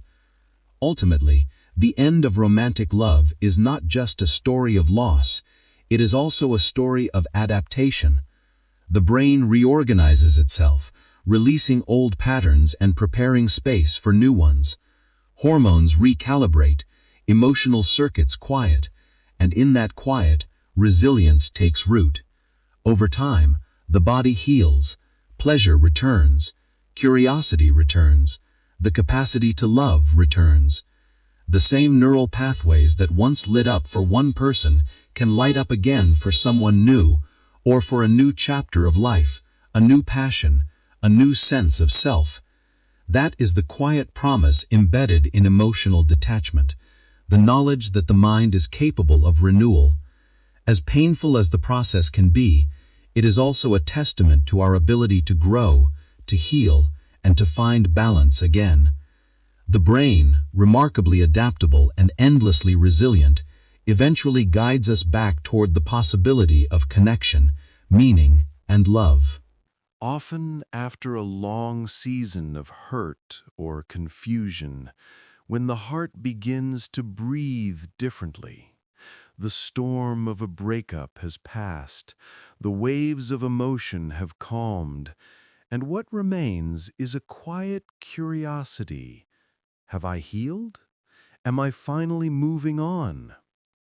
In this gentle space, many people turn toward professional support. Therapy or counseling becomes a compassionate companion, especially after deeply painful endings, long marriages dissolving, difficult separations, or breakups that stir up old wounds. A therapist offers a safe environment to unravel feelings that might feel too heavy to carry alone. Grief that lingers, anger with nowhere to go, or guilt that whispers unkind stories about one's worth. Professional help does not promise instant closure, but it lays down the steady foundation on which closure can eventually grow. It helps people challenge beliefs like, "I am unlovable," or "I always ruin relationships," and allows them to understand patterns they wish to change before stepping into a new chapter. As healing unfolds, something subtle begins to shift. One of the clearest signs of acceptance is a change in emotional reactions. In the early days of heartbreak, the ex-partner seems to live inside the mind. Thoughts erupt at unexpected moments, and even small reminders can sting. But over time, the emotional intensity softens. When someone can think about their former partner without feeling their chest tighten, or when they can hear their name spoken without a surge of longing or anger, a profound change has taken place. Seeing an old photo or running into them in public may bring a gentle nostalgia rather than a sharp ache. This steady calmness is the mind's way of signaling that the wound has healed enough to no longer bleed at the slightest touch. Rumination, the constant replaying of old conversations or imagined scenarios, also begins to fade. In heartbreak, the mind loops endlessly, trying to understand what went wrong. But in closure, the mind grows quiet. Memories stop intruding. They appear only when intentionally recalled. The story becomes part of one's history, no longer an active puzzle to solve. Forgiveness often walks hand in hand with this stage. It is not always about saying the other person was right. Instead, it is the release of emotional tension. Someone might think, "We both tried," or "We did the best we could with what we knew." Even in relationships where genuine hurt occurred, forgiveness can mean letting go of the heavy weight of resentment. Wishing the ex well, genuinely, without bitterness, may feel surprising at first, but it is a powerful indicator that the heart has finally unclenched. Beyond emotions, there are also behavioral indicators that someone has truly moved on. One of the most meaningful changes is the rediscovery of one's own identity. Long relationships often blend two lives together, intertwining habits, routines, and preferences. After a breakup, people begin to reclaim the parts of themselves that may have been muted or compromised. You might see someone pick up a hobby their ex disliked, wear clothes they once avoided, or express opinions with new confidence.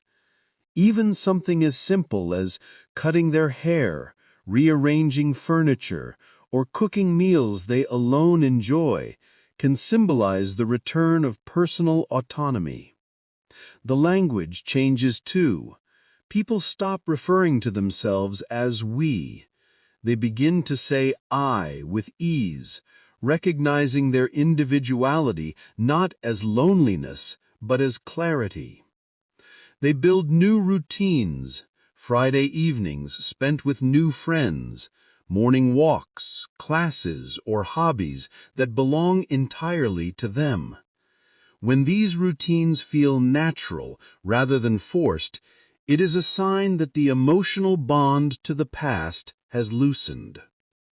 Perhaps the clearest marker of closure is the ability to open one's heart again. This doesn't necessarily mean entering a new relationship right away. It could simply mean feeling ready, feeling unafraid of intimacy or connection. Some people try dating and find themselves comparing everyone to their ex. This is usually a sign that healing is still in progress. But when someone can appreciate a new person for who they are without imagining the ex in their place, it reflects a readiness to write a new chapter. Even without a partner, feeling at peace with being single, feeling whole within oneself, signals that the past relationship no longer overshadows the present. There is also a deeply personal sign, one that cannot be measured but is unmistakable when it appears. Inner peace. Where once thoughts of the ex triggered anxiety or sadness, now there is only calm acceptance. The relationship becomes like a previous chapter in a cherished book, something remembered, perhaps even appreciated, but no longer alive in the present. Some people keep a few nostalgic mementos, others let everything go. Both paths can reflect closure, because closure is an inner state, not a specific action. For some, closure involves a final conversation. After time has passed and emotions have settled, two people may meet or speak and exchange apologies, gratitude, or mutual wishes for the future. When approached with maturity and genuine respect, this can offer a sense of completion. But it is not a requirement. Not everyone receives this conversation, and many people heal fully without it. Sometimes writing a goodbye letter, one that is never sent, offers the same clarity. Across cultures, closure is often supported through rituals. In certain indigenous communities, ceremonies exist to release someone from marriage vows, allowing both individuals to move forward with dignity. In other cultures, people create personal rituals, small gatherings with friends, symbolic gestures, or divorce celebrations that mark a new beginning rather than an ending. Taking back a maiden name after a divorce, choosing a symbolic piece of jewelry, or even hosting a meal with close friends can all be ways of honoring transition and reclaiming identity. As the journey continues, closure emerges not as a single breakthrough moment, but as a steady progression of milestones. At first, the signs are small. Going an afternoon without thinking of the ex, or realizing that a day felt genuinely good without the desire to share it with them. Eventually, the bigger realizations come.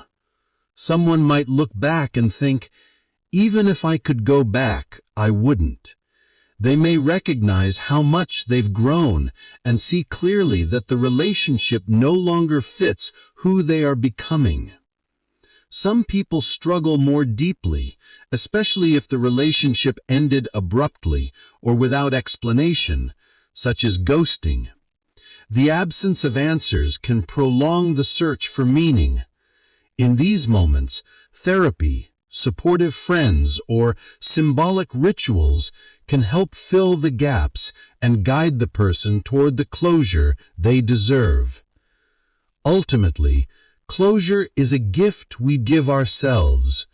It arises from deciding that the past no longer needs to be resolved, that it can simply be accepted. And so, the journey continues, sometimes through travel, sometimes through creativity, sometimes through quiet days of rebuilding. Each person walks their own path, but the destination is always the same: emotional neutrality, gentle acceptance, and an open heart ready to experience life again. In that place, one can look back at the entire arc of the relationship, from the early spark of attraction, through connection, through difficulty, and finally through release, and say softly, "It happened. I learned, and now I am moving forward." That moment, that feeling, that is closure. Chapter 12. After Attraction Ends. How we behave and how we find our way back to ourselves. When a romantic connection finally comes to an end, there is often a moment when everything becomes still. The conversations have stopped, the promises have faded, and the once familiar presence has become a memory that no longer answers back. In this quiet space after the bond dissolves, people begin a very human journey. The journey of closing a chapter, of slowly turning toward themselves again. Tonight, let us walk through that tender landscape. Let us explore how people behave once the heart knows the relationship has ended, and how, step by gentle step, they guide themselves toward acceptance and emotional peace. After a breakup or the end of attraction, many of us instinctively reach for coping strategies, almost like picking up pieces that help us understand who we are without the relationship. These behaviors vary widely. Some people withdraw to reset their emotional balance, while others search for comfort in companionship. But beneath all of these responses is the same yearning: to find closure, to feel whole again. One of the most common ways people begin this process is by creating distance. The no-contact approach is well known because it addresses something deeply biological. When we stop communicating with an ex-partner, we give our brain a chance to calm the emotional impulses that were once reinforced by contact. Without new messages, new photos, or new conversations, the emotional circuitry gradually quiets. For many, a period of 60 to 90 days helps them soften the cravings for connection that once felt overwhelming. It is not an act of punishment, it is a kindness to the self, a temporary cocoon that allows the heart to steady itself again. During this time, people often engage in small rituals that symbolically mark the ending. Humans throughout history have relied on rituals to make sense of transitions, and breakups are no exception. Someone might pack away old gifts in a box, or delete photos that carry more pain than comfort. Others choose something more symbolic, like burning a letter, lighting a candle and blowing it out, or gently removing a ring they once wore every day. These gestures may seem simple, yet psychologically they carry tremendous weight. They tell the mind, the chapter truly has ended. In some cultures, friends gather for farewell ceremonies, offering support in the form of shared stories, comforting meals, or small symbolic acts.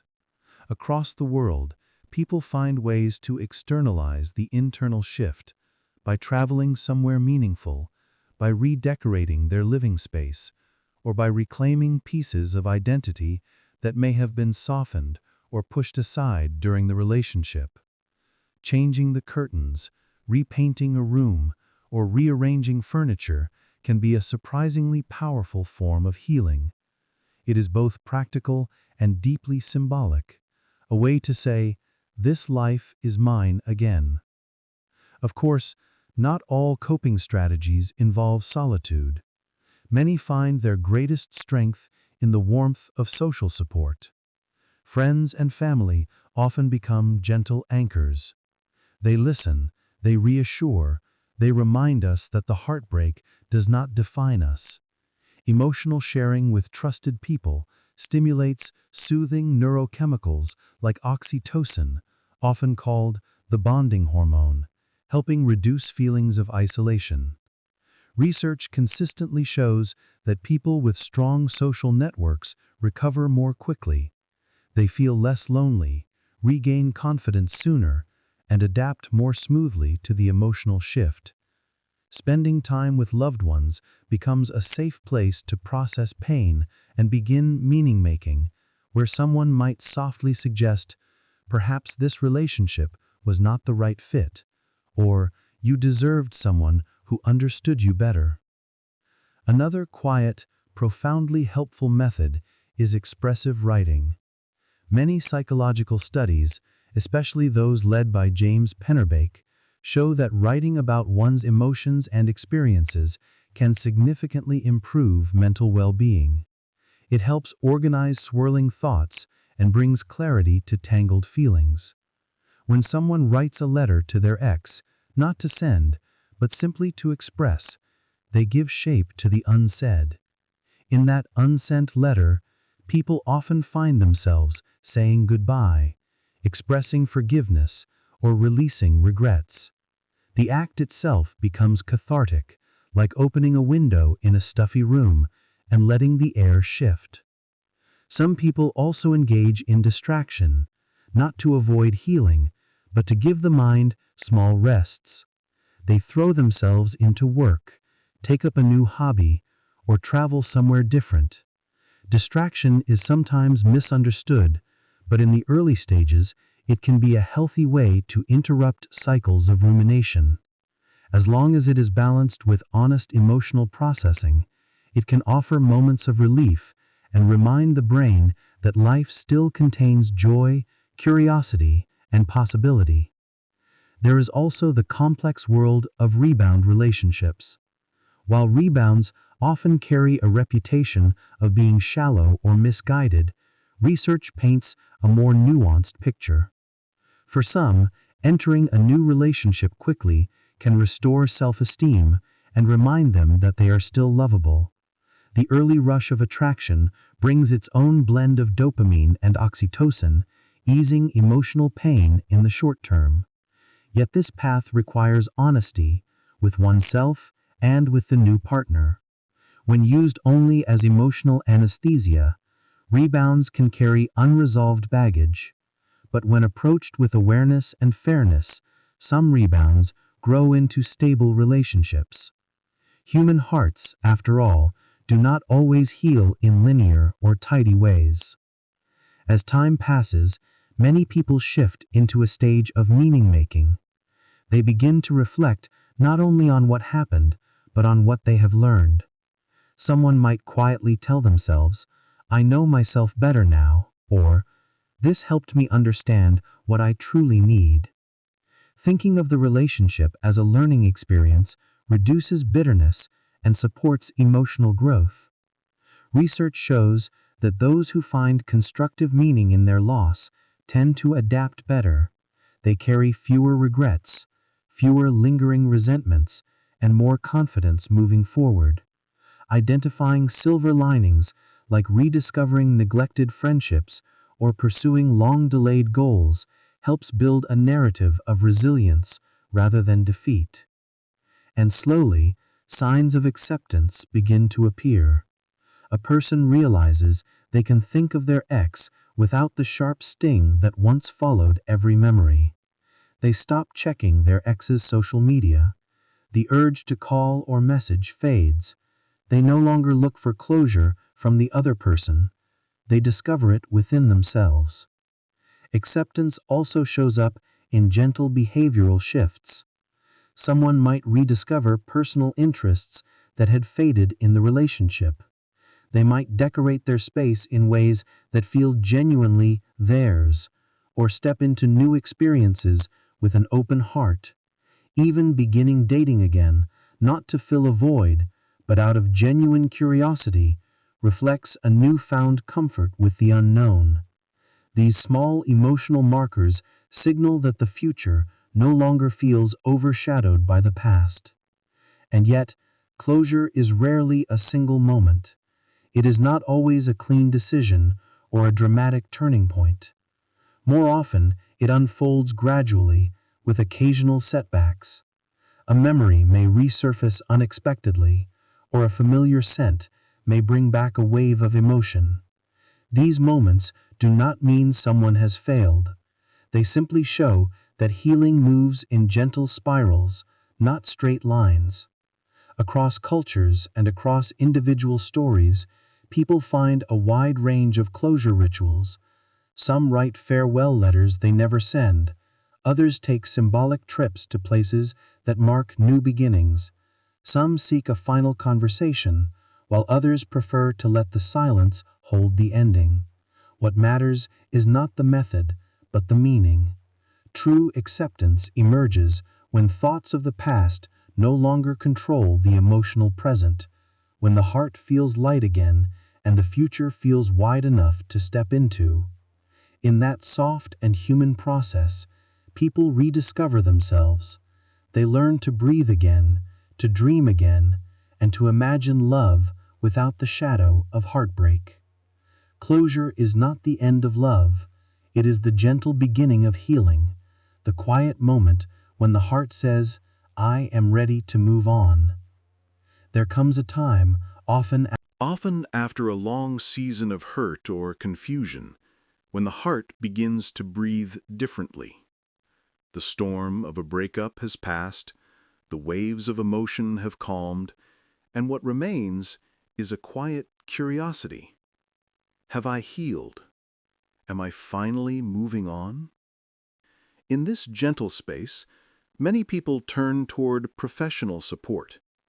Therapy or counseling becomes a compassionate companion, especially after deeply painful endings, long marriages dissolving, difficult separations, or breakups that stir up old wounds.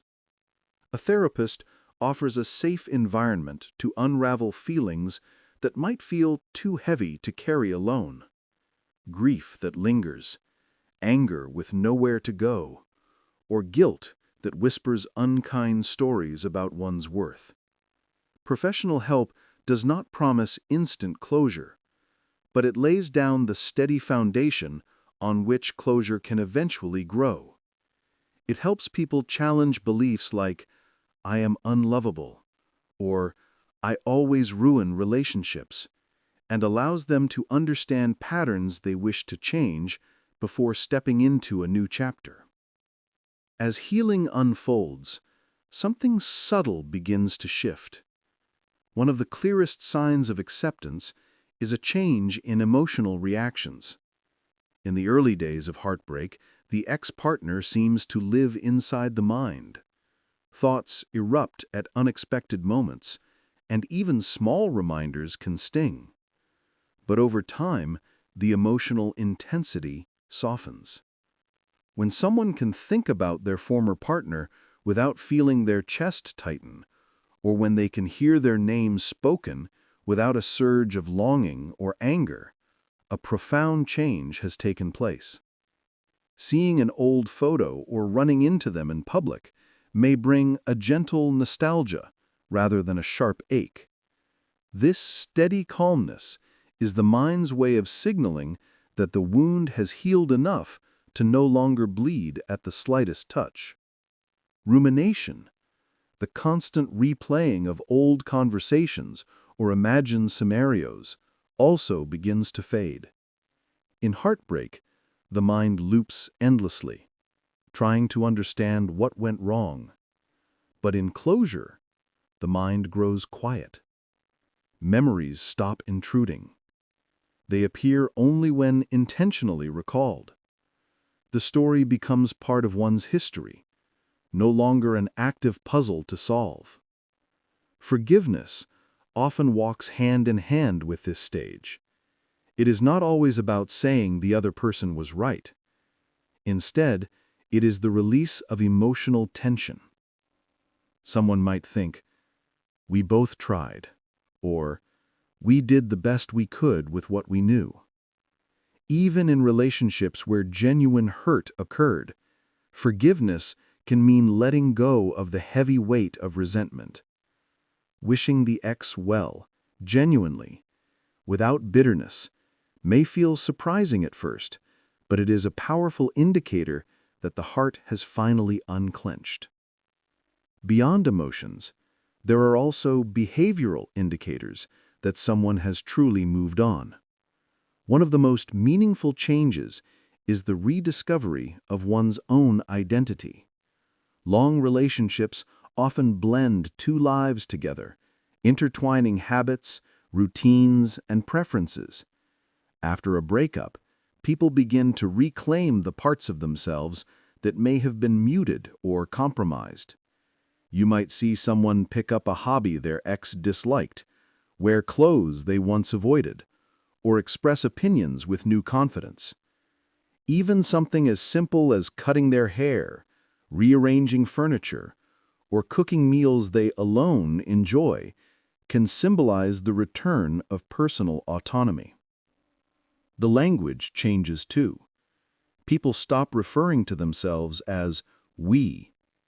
They begin to say I with ease, recognizing their individuality not as loneliness, but as clarity.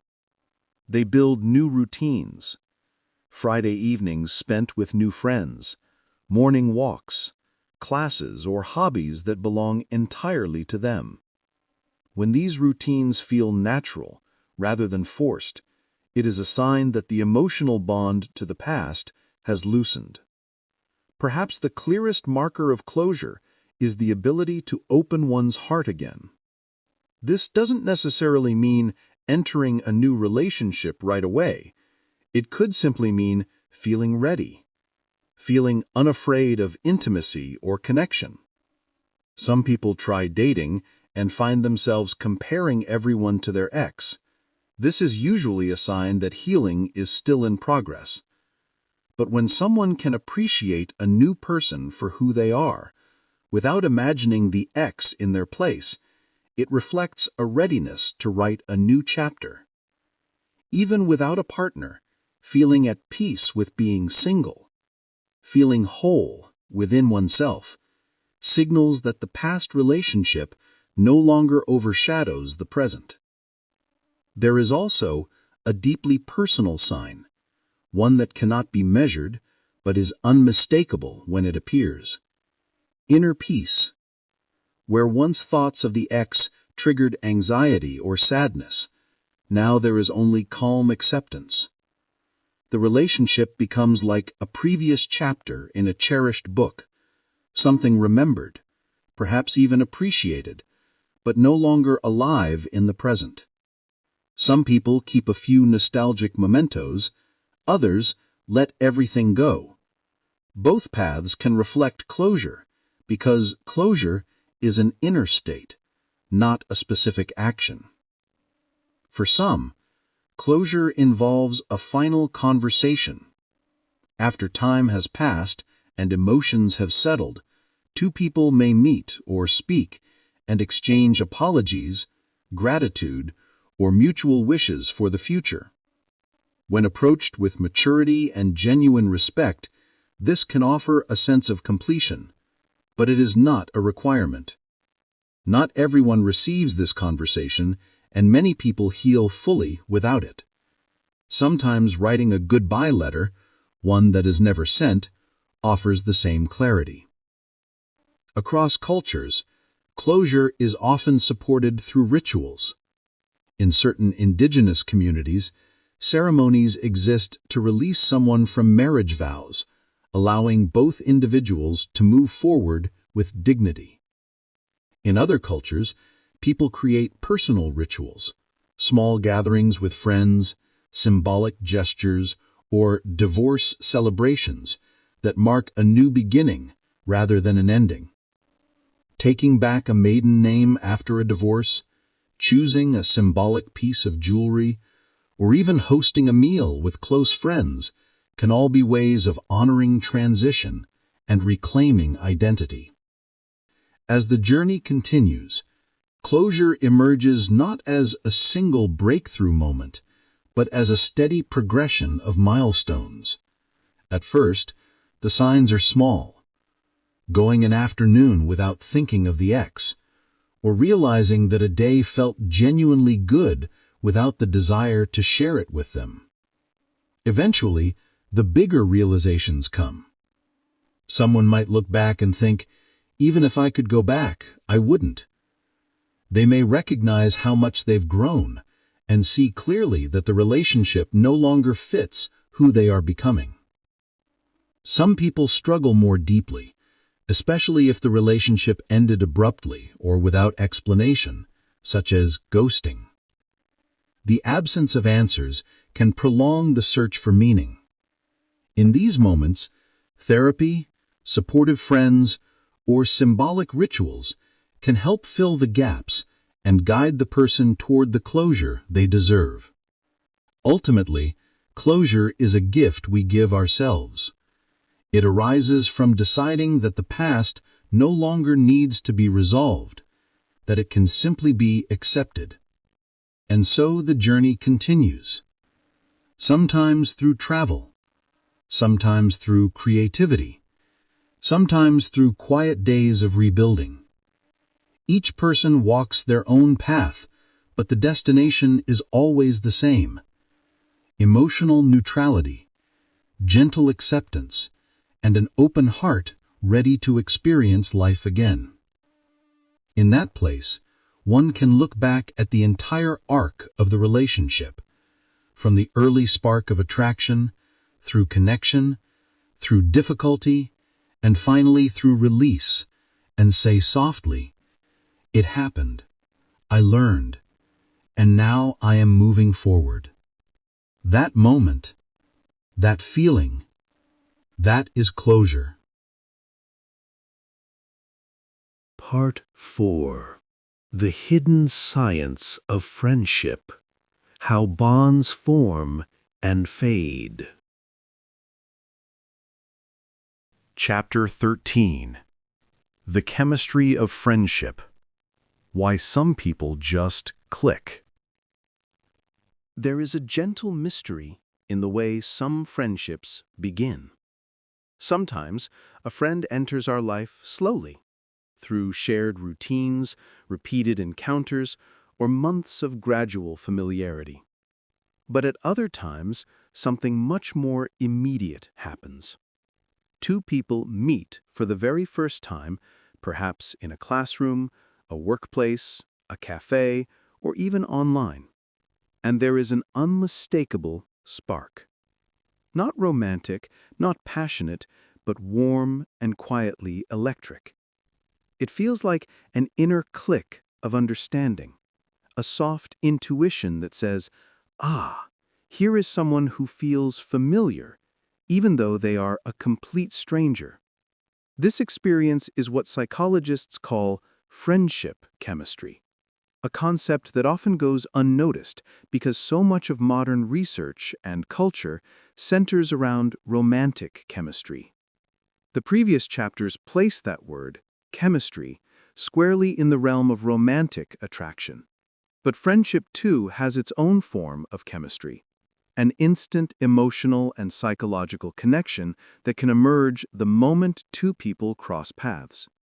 Research suggests that this phenomenon is not only real, but is one of the strongest predictors of long-lasting, deeply supportive friendships.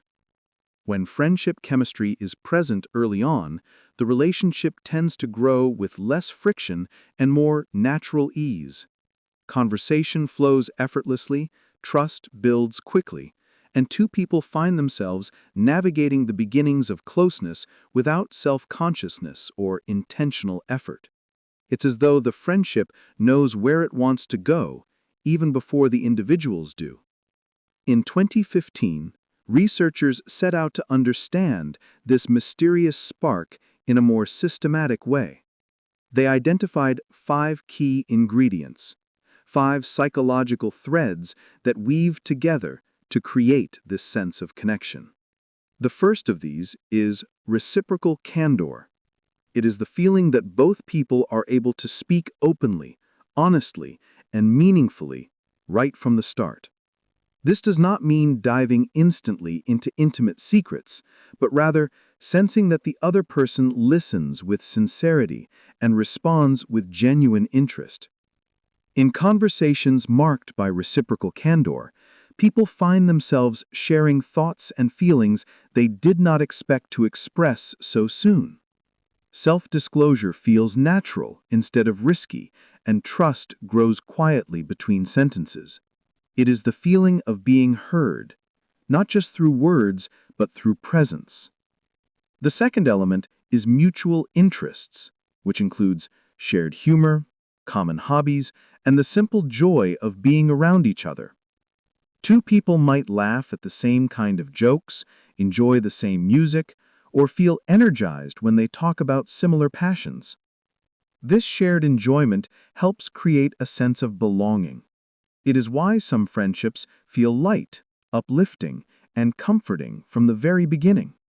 When people laugh together easily, when conversations drift effortlessly from one topic to another, friendship chemistry gathers strength.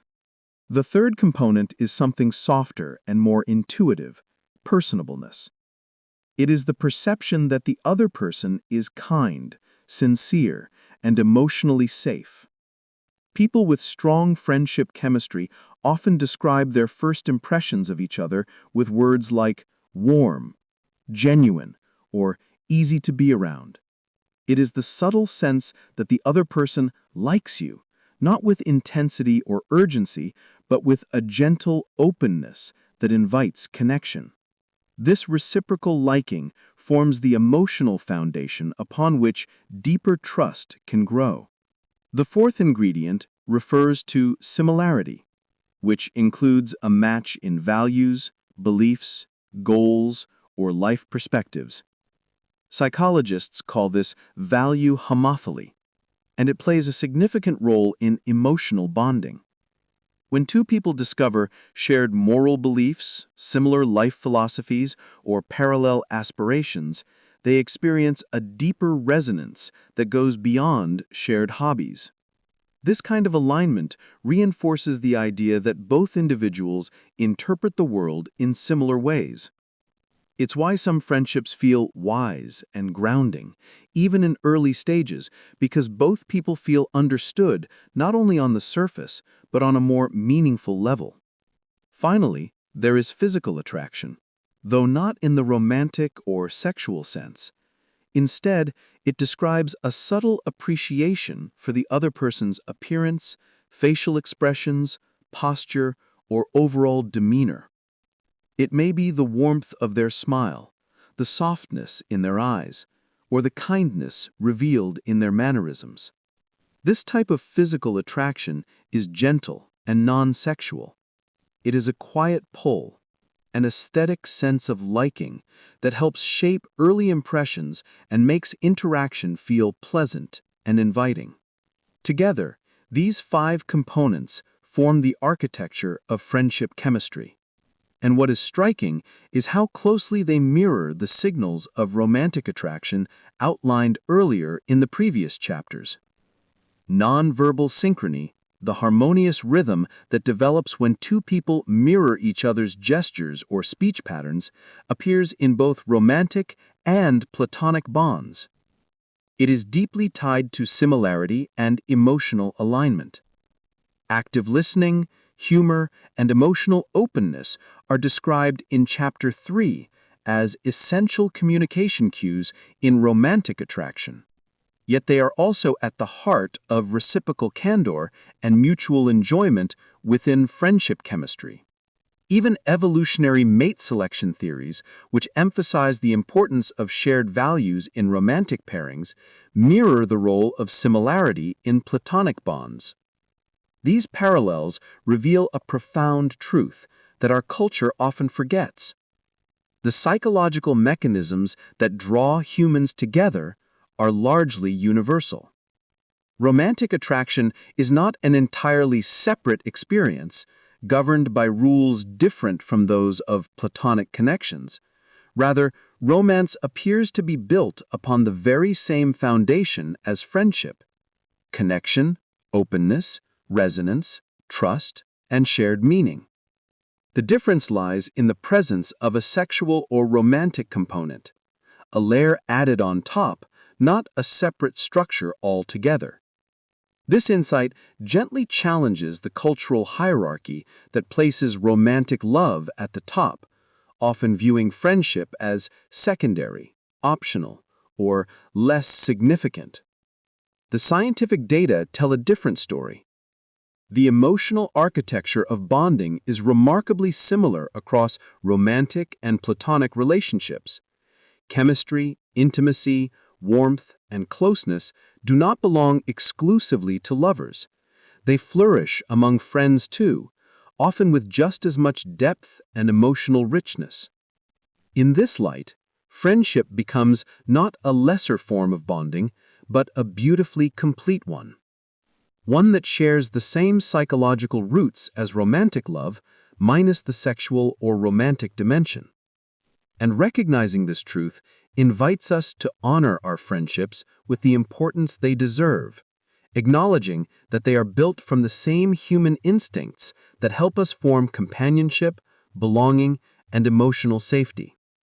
Friendship chemistry reminds us that the heart recognizes its people in many ways, and not only through romance. Chapter 14. When Friendships End. The Quiet Pain We Don't Talk About. The ending of a friendship is one of the most tender and overlooked experiences in human relationships. While society openly acknowledges the pain of romantic breakups and offers language, art, and rituals for coping with lost love, friendship dissolution receives far less attention. Yet many people quietly discover that losing a close friend can be just as painful, just as disorienting, and sometimes even more confusing than the end of a romantic partnership. Friendships often develop in quiet corners of daily life. They grow through shared routines, private jokes, spontaneous conversations, and the comfort of having someone who knows your ways without needing explanation.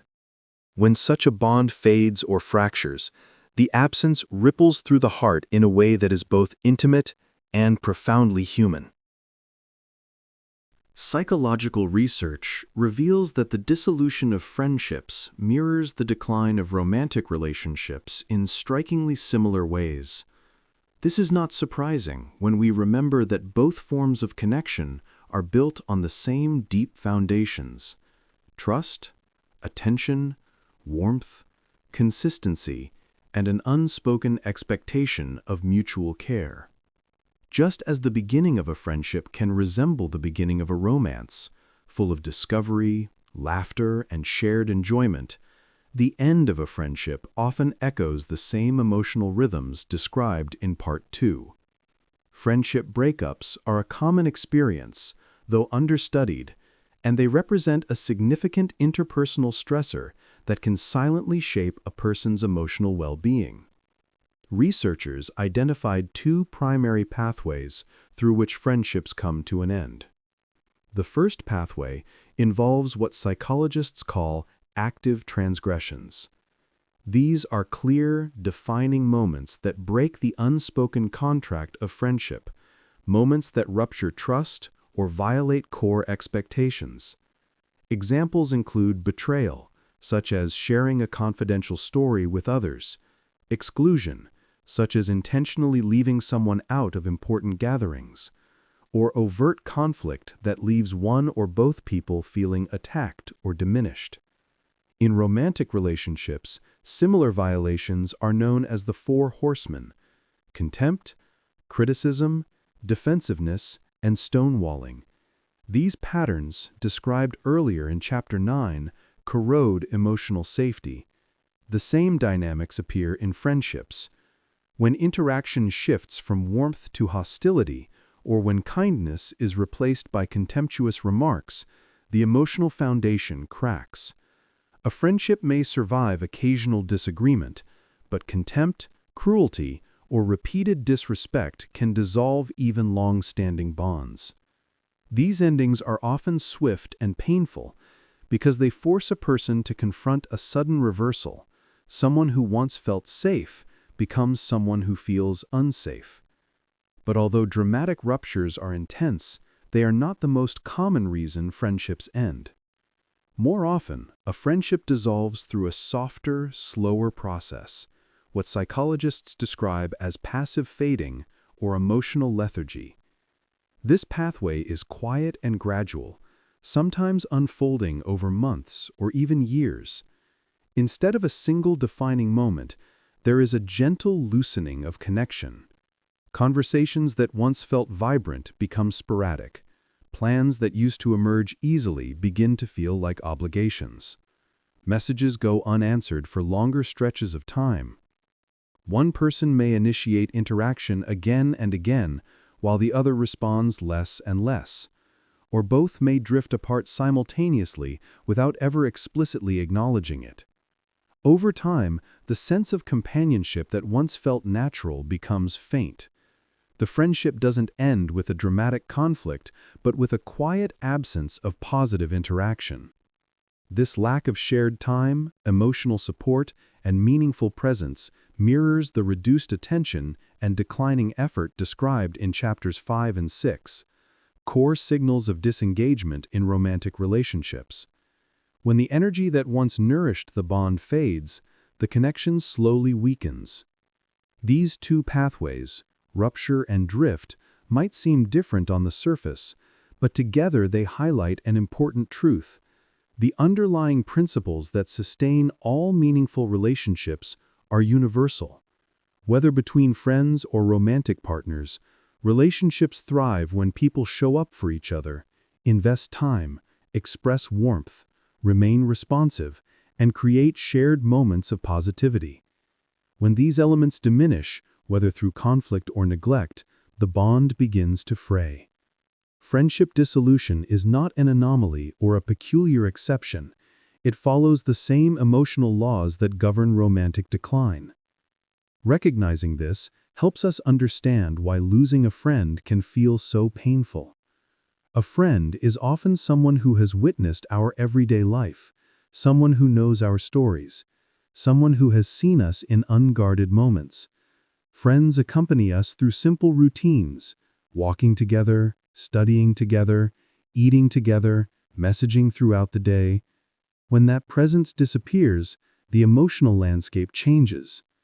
The silence where the friend once existed is not empty. It carries memory, longing, and the ache of something that once brought comfort. And yet, friendship breakups often lack closure. There is no cultural script for ending a friendship. People rarely sit down to say goodbye formally. More often, they endure the drift, wondering what happened, unsure whether to reach out or let go. If the ending was caused by conflict, one might replay the events, questioning whether the friendship could have been saved. If the ending was gradual, one might feel guilty for not doing more, or confused about whether the other person cared at all. These emotional complexities are real, and they deserve to be acknowledged gently and sincerely.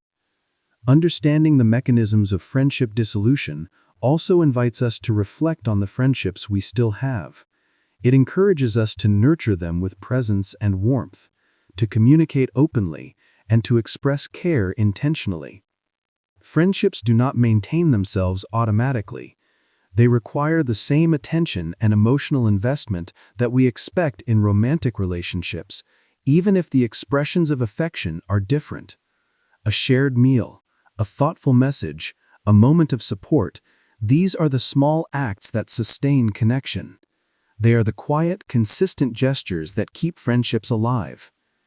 At the same time, understanding why friendships end helps us approach dissolutions with compassion rather than blame. Just as romantic relationships sometimes reach their natural end, friendships too can evolve, shift, and occasionally conclude. People change, schedules become demanding, values diverge, or emotional needs shift. Not every ending is a failure. Some friendships serve us beautifully for a season of life, offering laughter, companionship, or guidance when we needed it most. When that season passes, the memory remains, even if the bond no longer continues in the same form. And in the sorrow of a friendship's ending, there is also space for growth.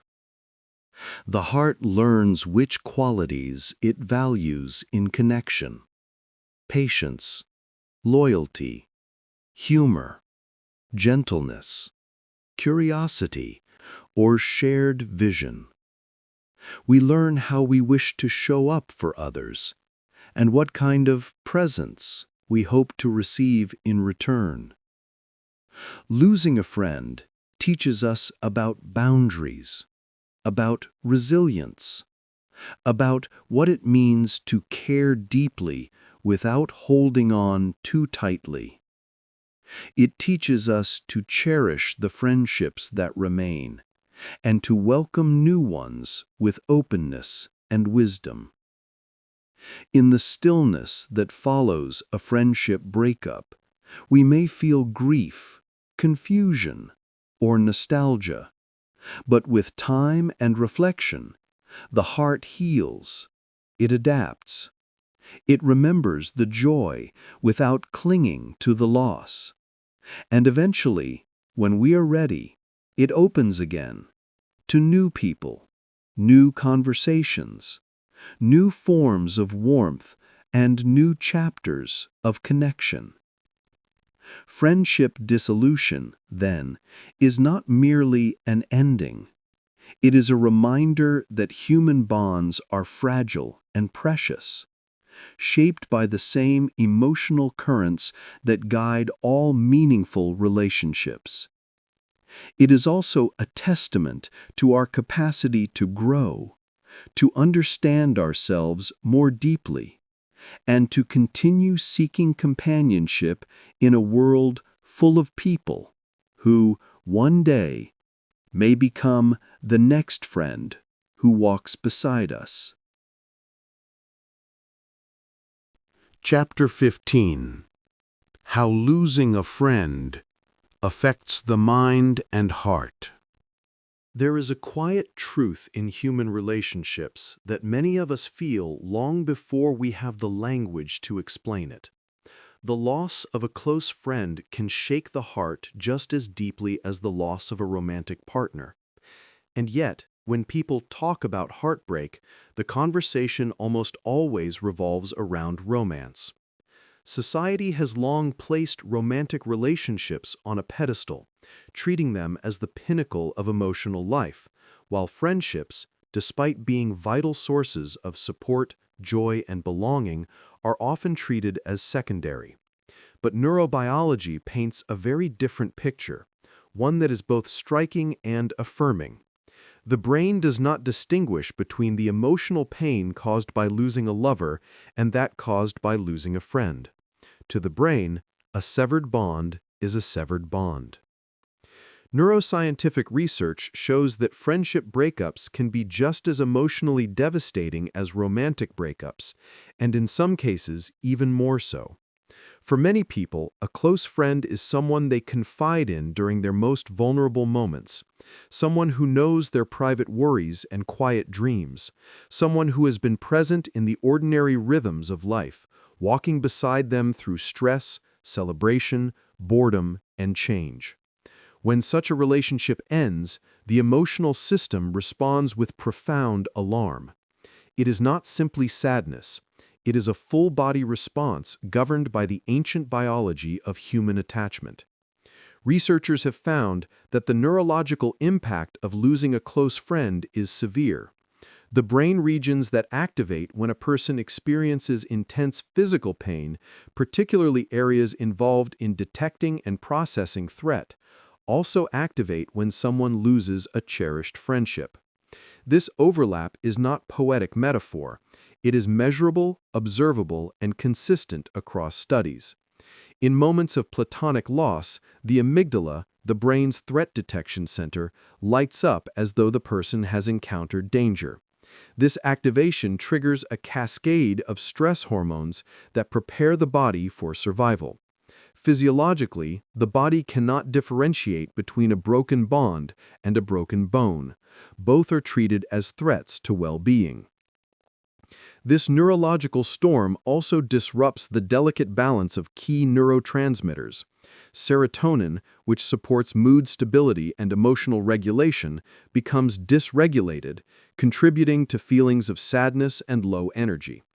Dopamine, the neurotransmitter of reward and motivation, also drops, making life feel strangely muted or directionless.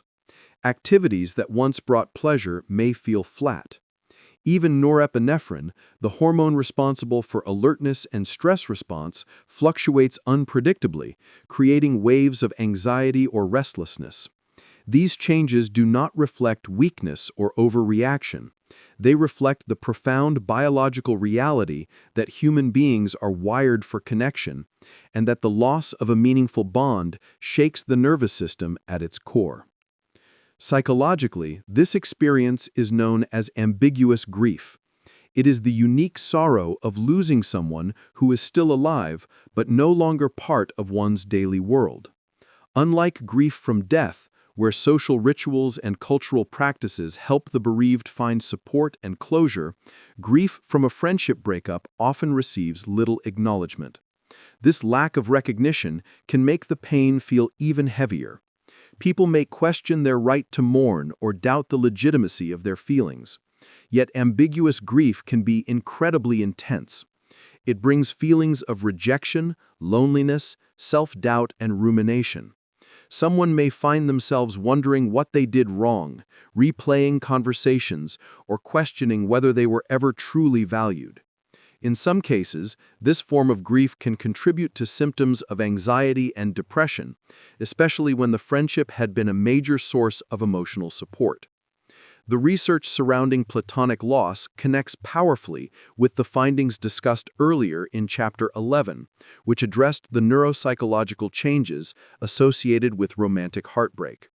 In that chapter, the report described the activation of the brain's pain centers and the withdrawal effects triggered by the loss of dopamine and oxytocin-rich interactions.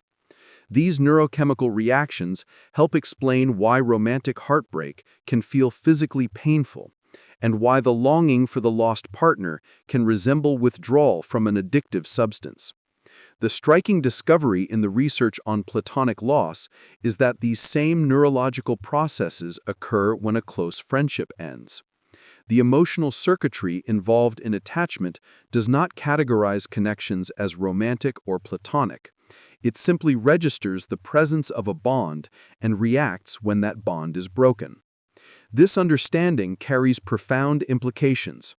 It means that the emotional pain many people feel when they lose a friend is not imaginary, exaggerated, or trivial. It is grounded in the biology of attachment, biology that evolved to keep humans connected, cooperative, and safe. The brain's response to friendship loss is not symbolic but literal. The stress, the numbness, the emotional fog, the aching sense of emptiness, these sensations emerge from measurable neurological changes. By recognizing this, we validate the experiences that countless people endure in silence. The research on platonic loss firmly refutes the social script that diminishes the importance of friendships and the legitimacy of grieving their loss. Every friendship, especially those built on trust and emotional intimacy, forms a meaningful part of a person's psychological landscape. When such a relationship ends, the world feels different because the brain's inner world has changed too. Recognizing this reality allows us to treat ourselves with greater compassion. It encourages us to acknowledge friendship heartbreak with the seriousness it deserves, to seek support without shame, and to understand that grieving the loss of a friend is not only acceptable, but deeply human. In this synthesis of neuroscience and emotional truth, a powerful theme emerges.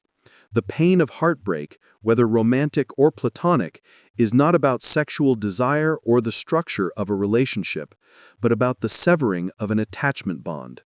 The body grieves love in all its forms. And when we allow ourselves to honor that grief, we take the first step toward healing, understanding that the depth of our sorrow reflects not weakness, but the depth of our capacity to connect, to care, and to love. Chapter 16. How we heal and find closure after a friendship ends. Healing from the end of a friendship is a quiet journey, one that often unfolds in private and without the guidance of any shared cultural script. And yet, for many people, this kind of loss leaves a deeper imprint than they ever expected. The process of recovering from a friendship breakup mirrors the patterns described earlier in the chapter on post-attraction behavior. In both cases, the heart must do the slow work of letting go, of accepting change, and of gently rebuilding its sense of safety. But the path toward closure in platonic loss contains unique challenges that arise precisely because society seldom acknowledges how deeply friendship shapes us, or how profoundly its absence can hurt. When a romantic relationship ends, most cultures provide clear rituals and frameworks to help people make sense of their grief. Friends gather to comfort the heartbroken person. People receive time off from work. Communities rally around the individual, offering advice, reassurance, or simply a place to share sorrow openly. Romantic endings, though painful, come with a certain level of public understanding. People know what to say. They know how to help. They know the significance of the loss. But friendship endings are different. They are typically unspoken. They slip quietly into the background of a person's life, unnoticed by others, even when they are intensely felt. There is no official language for saying, "I lost someone who meant the world to me, and my days feel different now." There are no sympathy cards for the end of a friendship, no established rituals, no social permission to grieve with intensity. And because of this absence, this gap in collective recognition, platonic closure can be much more difficult to reach than romantic closure. Psychologists describe this type of emotional pain as an unspoken loss, a form of grief that rarely receives validation. A person may try to explain what happened, yet others often dismiss it with phrases like, "These things happen," or "friendships drift," or "maybe it wasn't meant to last." The subtle message is that the individual should not feel too deeply, or that they should move on quickly, as though friendships are somehow replaceable or less real. But neurobiology and lived experience tell a different story. The bond between close friends is built through trust, shared vulnerability, and countless moments of emotional presence. Losing that bond leaves a gap that cannot simply be ignored. Because society lacks clear rituals for mourning a friendship, individuals often rely entirely on themselves to make sense of the loss. They must create their own healing processes, steps that mirror the closure mechanisms described in Chapter 12, but without any external scaffolding. Self-care becomes a central tool. People learn to sit with their feelings, to acknowledge the sadness instead of suppressing it. They may journal about the friendship, tracing the arc from beginning to end, searching for insight and understanding. Some turn to mindfulness practices, grounding themselves in the present moment so the past does not continuously pull their attention back. These practices are powerful, yet they require emotional effort that can feel overwhelming when someone is already grieving. Self-reflection becomes especially important in this type of closure. Without a social script to guide the healing, individuals often look inward to understand what the friendship meant, why it mattered, and what its ending reveals about their needs and boundaries. They may reflect on the dynamics that shaped the relationship, moments of joy, moments of conflict, patterns of support or imbalance. They may examine their own role, not to place blame, but to grow in awareness. This introspection helps people identify what they hope for in future friendships, the qualities they value, the boundaries they must honor, the patterns they wish to avoid repeating. These insights become seeds of emotional resilience. And yet, even with reflection and mindfulness, closure in platonic loss often takes longer than closure in romantic relationships. One of the reasons for this is the ambiguous nature of the grief. The friendship may have ended without clear explanation. Perhaps there was no final conversation, no mutual acknowledgement of the goodbye. Perhaps one person drifted away without saying why. Perhaps the friendship simply evaporated under the weight of distance, life changes, or emotional shifts. Without closure, the mind revisits the relationship again and again, searching for answers. This lingering attachment can create subtle patterns of mistrust that carry into future connections. Someone who feels abandoned by a friend may struggle to open up again. Someone who feels overlooked may fear becoming invisible in new friendships.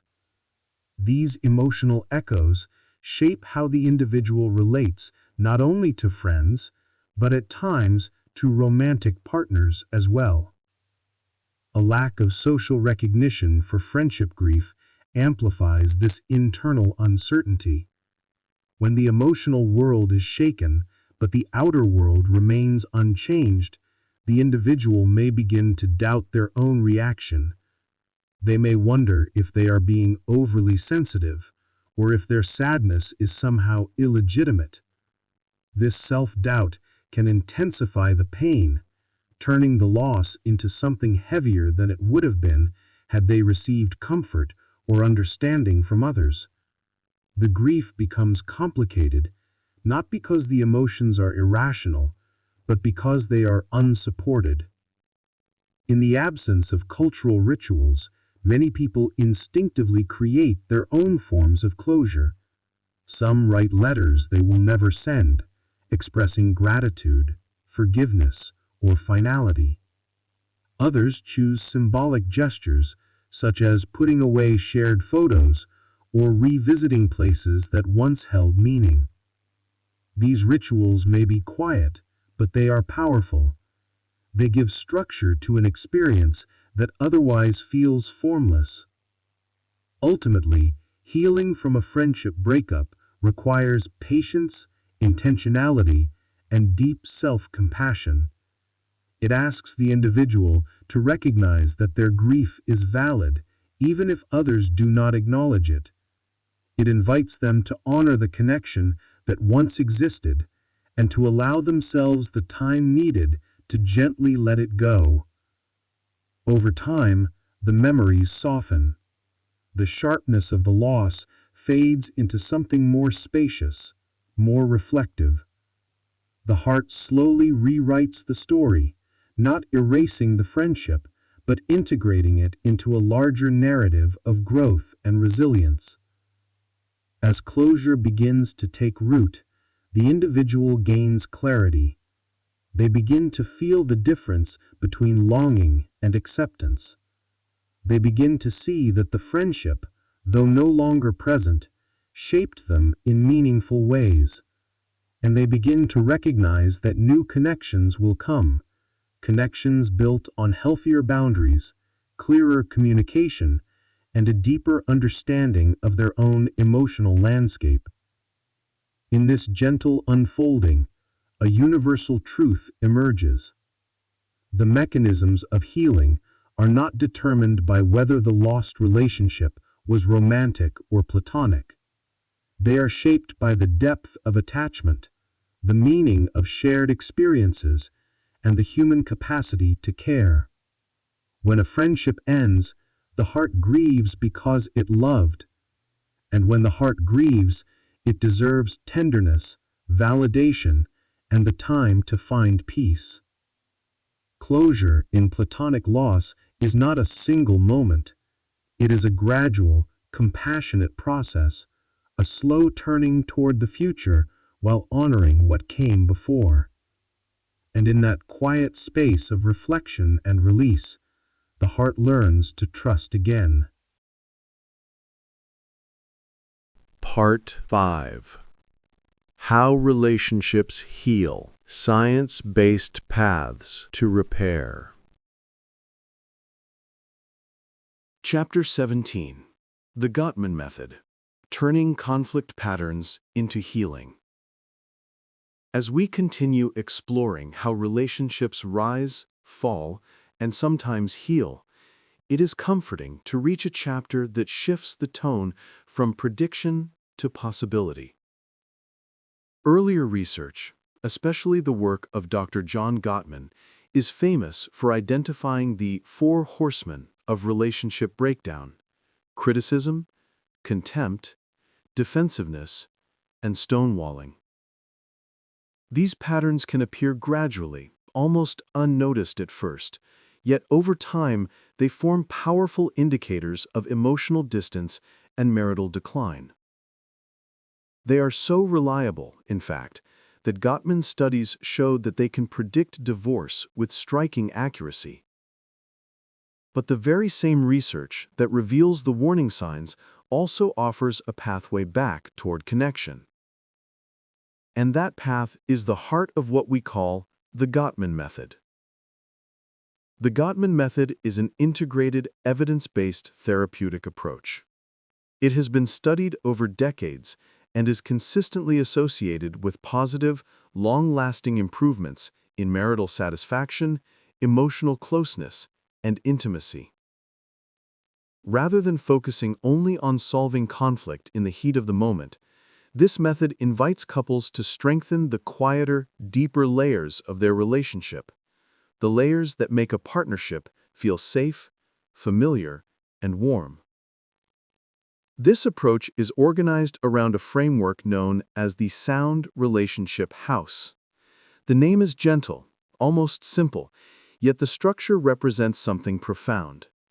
The idea that relationships thrive not because couples listen perfectly in moments of conflict, but because they build a foundation of friendship and emotional connection long before conflict even arises.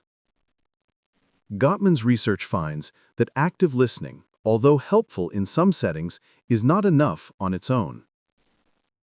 A relationship is steadier when its emotional base is strong.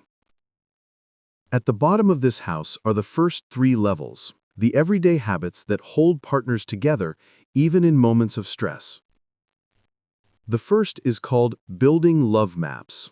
A love map is the inner knowledge we carry about our partner's world, their hopes and little worries, the things that upset them, and the things that help them feel alive. To build a love map is to stay curious about each other, as if continually discovering the mind and heart of a person we care deeply about. The second level is sharing fondness and admiration. This is not simply the act of giving compliments. It is a conscious habit of noticing small, meaningful things about the person you love, their effort, their kindness, their resilience, and saying it out loud. Over time, these moments create what Gottman calls a culture of appreciation, a quiet counterweight to resentment and negativity, and a powerful antidote to contempt, which is considered the most dangerous of the four horsemen. The third level is turning toward instead of away.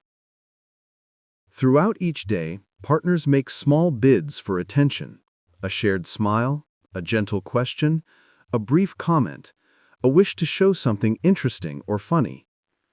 Turning toward means noticing these bids and responding with warmth.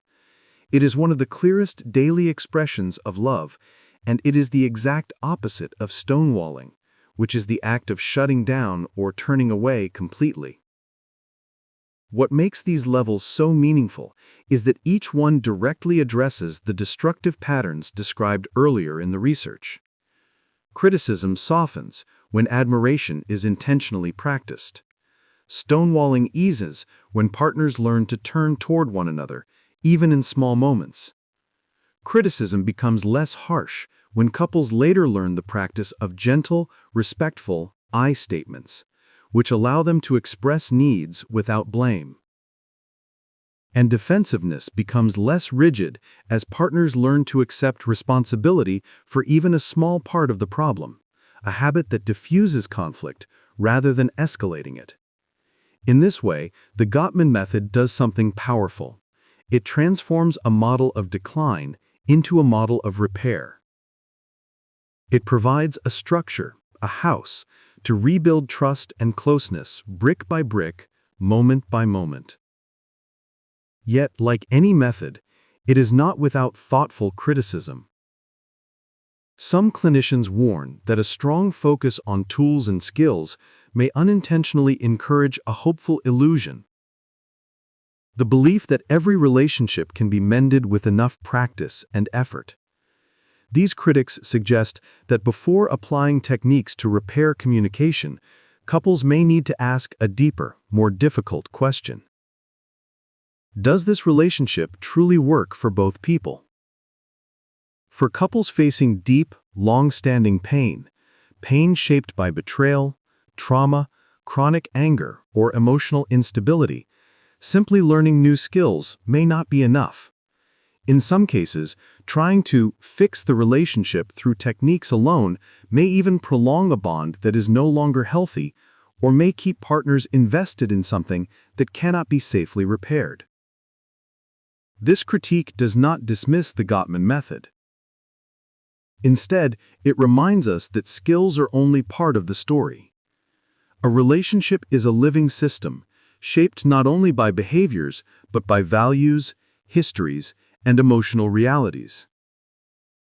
Techniques can be powerful, but they must be grounded in a relationship where both people feel respected, safe, and genuinely willing to grow. In the gentle quiet of the night, this chapter offers a balanced reflection. On one hand, it brings hope. Hope rooted in decades of research showing that relationships can heal, trust can be restored, and affection can be rebuilt with intention and care. On the other hand, it calls for honesty, inviting partners to look inward and acknowledge whether the relationship itself provides a foundation solid enough to build upon. Perhaps that is the essence of the Gottman method when viewed with calm clarity. A reminder that healing is possible, but it is strongest when both hearts feel ready for the journey. Chapter 18. Emotionally Focused Therapy. Rebuilding Safety and Emotional Connection. As we continue our gentle exploration of how relationships can heal, soften, and become places of safety again. It is reassuring to know that the field of psychology offers more than one pathway toward repair. Another deeply researched and highly successful approach is known as emotionally focused therapy, often called EFT. For many couples around the world, this method has become a steady light in moments of emotional confusion, disconnection, or relational pain. EFT is not a long and complicated process. It is a short-term, structured form of therapy, yet its impact can be profound and lasting. The approach is grounded in attachment theory, the same framework explored earlier in Chapter 3, where we learned that human beings across cultures, ages, and histories share a basic need for safe emotional bonds. When those bonds feel threatened, the nervous system reacts. We protest, we withdraw, we become anxious or distant or defensive, often without even realizing that beneath all the behavior lies fear, longing, and a wish for closeness that feels just out of reach. The scientific foundation for EFT is strong. Across many studies, researchers have found that around 70 to 73% of couples who complete EFT move out of relationship distress. More importantly, the gains they make tend to last. Months and even years later, many couples continue to experience deeper security, better communication, and a stable sense of emotional connection. These findings are not promises that every couple will heal, but they are signs of hope rooted in careful observation and empirical evidence. One of the reasons EFT is so effective is that it provides a clear, mechanism-based map for addressing the patterns described earlier. Many of the difficulties that couples face, patterns that feel personal and confusing, are actually predictable and well understood in attachment science. The report describes the anxious and avoidant attachment styles with their distinct emotional rhythms. The anxiously attached partner often seeks reassurance, closeness, or answers, not because they want to overwhelm their loved one, but because the fear of losing connection feels unbearable. The avoidantly attached partner, on the other hand, retreats inward or outward when emotional demands feel too intense, not because they don't care, but because closeness sometimes triggers feelings of inadequacy or fear of being judged. Chapter 8 explains the demand-withdraw pattern, a dance that couples around the world unintentionally perform. One partner pursues, the other pulls back. The pursuer demands answers or engagement. The withdrawer goes quiet, hoping to keep the peace or avoid conflict. Both feel misunderstood. Both feel alone. And in Chapter 9, we see how these dynamics take shape through behavior. Criticism on one side, often from the partner who feels abandoned or unheard, and stonewalling on the other, where silence becomes a shield against emotional overwhelm. EFT is designed with these exact patterns in mind. It does not view relationship distress as a lack of communication skills or as a problem of logic or technique. Instead, it sees distress as a rupture in the sense of emotional safety, the sense that one's partner is available, responsive, and engaged. EFT understands that when people feel disconnected, they react not because they are flawed, but because they are human. The therapy works by guiding couples through two deeply transformative change events, moments that, when they occur, often mark the turning point toward healing. The first change event is known as withdrawer re-engagement. In many couples, the withdrawing partner is not emotionless or caring. Instead, they are often silently protecting themselves from what feels like inevitable failure or criticism. They may fear that if they speak honestly, they will be misunderstood, or they may feel so overwhelmed by conflict that shutting down seems like the only safe option. EFT helps this partner reconnect with their own attachment needs, the longing to matter, to be accepted, to be seen kindly. With gentle support, they begin to express these softer truths rather than hiding behind distance or silence. This moment can be deeply moving because it reveals that beneath the withdrawal lies a person who cares more than their behavior suggests. The second change event is called blamer softening. The partner who criticizes or demands is often misread as controlling or harsh. Yet in most cases, their anger is a protest, a desperate attempt to reach a partner who feels far away. They are trying, sometimes clumsily, to protect a bond that feels fragile. EFT helps this partner step away from the escalated demand and speak from a place of vulnerability. Instead of saying, "Why don't you ever talk to me?" they discover how to express the quiet fear underneath. "I miss you, and I'm scared that I'm losing you." In many couples, this shift becomes the doorway to tenderness. When these two change events unfold, when the withdrawer steps forward and the blamer softens, the relationship begins to reorganize itself. The negative cycle loses its power. The anxious partner no longer feels abandoned.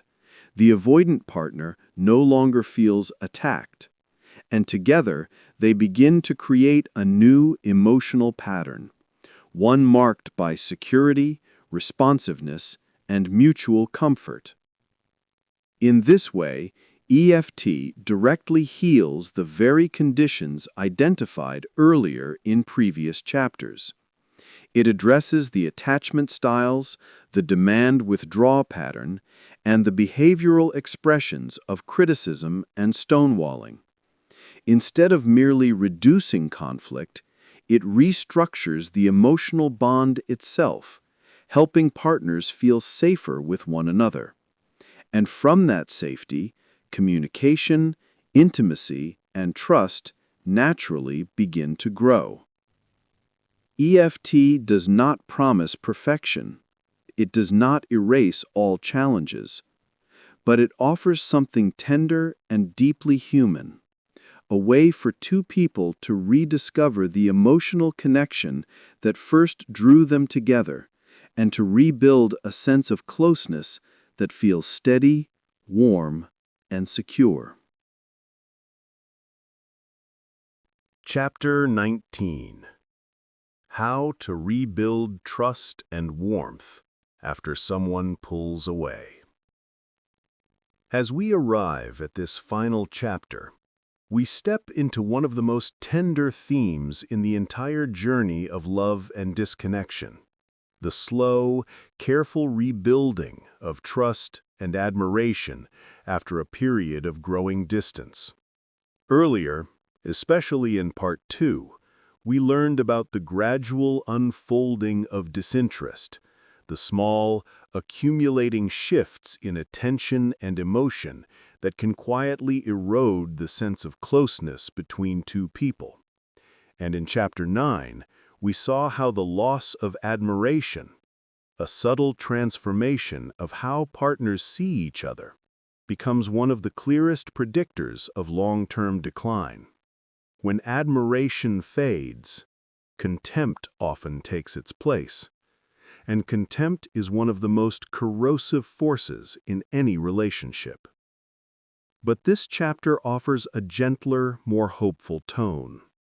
It invites us to understand repair not as the task of patching up the old relationship, but as the delicate work of creating something new, a new bond, a new emotional foundation, a new way of relating that honors both partners' experiences. Many experienced therapists emphasize this. Healing is not about going back to how things were. It is about building a new relationship that is steadier, kinder, and more aware.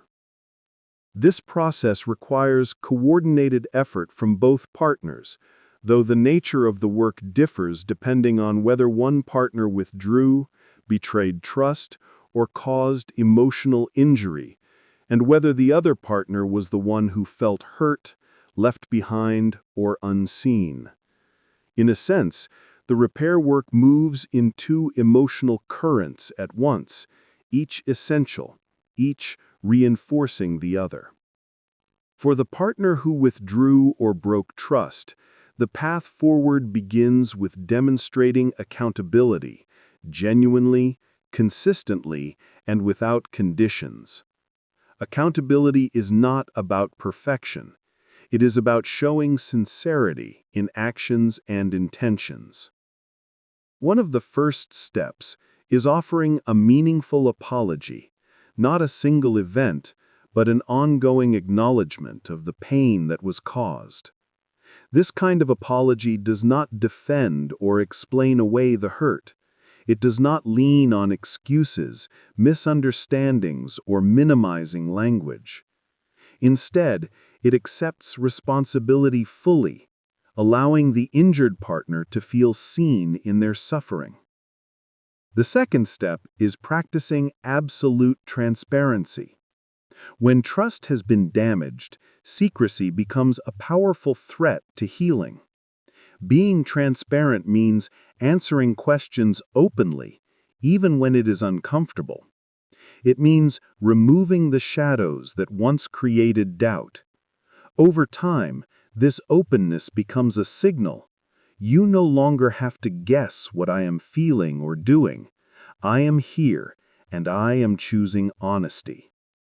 And then there is the long arc of sustained action. Apologies and promises matter, but they hold meaning only when paired with reliable, consistent behavior. The partner who caused hurt must show unwavering loyalty to the healing process, not by dramatic gestures, but by small, steady patterns that communicate, "You can depend on me now." This consistency slowly builds a new sense of safety. For the partner who was hurt, the work takes a different shape. Their task is not to forget or to rush forgiveness, but to rebuild emotional safety at a pace that feels authentic and grounded. This begins with acknowledging their needs, recognizing and expressing fears, boundaries, and expectations without self-judgment. It is not uncommon for the hurt partner to feel torn between hope and caution, longing and fear. Giving voice to these feelings helps create a path that both partners can navigate together. Then they look for consistent effort from their partner.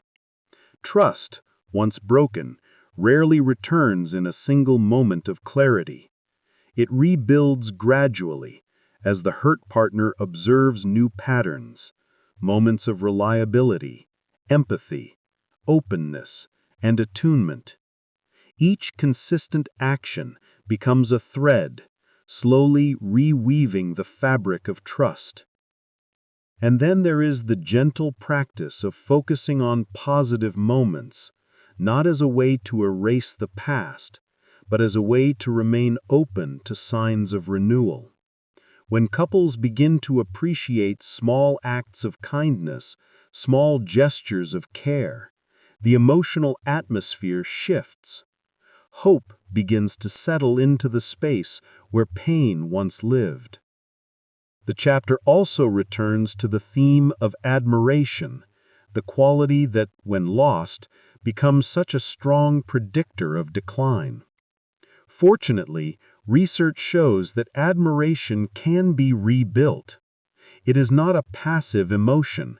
It is an active mental process, a way of choosing to see one's partner through a more compassionate and appreciative lens. Rebuilding admiration often starts with daily moments of appreciation, spoken aloud. These small acknowledgments, simple, sincere, unforced, help partners reconnect with the qualities they value in each other. It also involves choosing to focus on strengths rather than defaulting to criticism. Humans tend to notice threats and weaknesses more quickly than strengths. This bias can quietly shape the emotional landscape of a relationship. Refocusing on strengths counters that tendency and opens the way for warmth.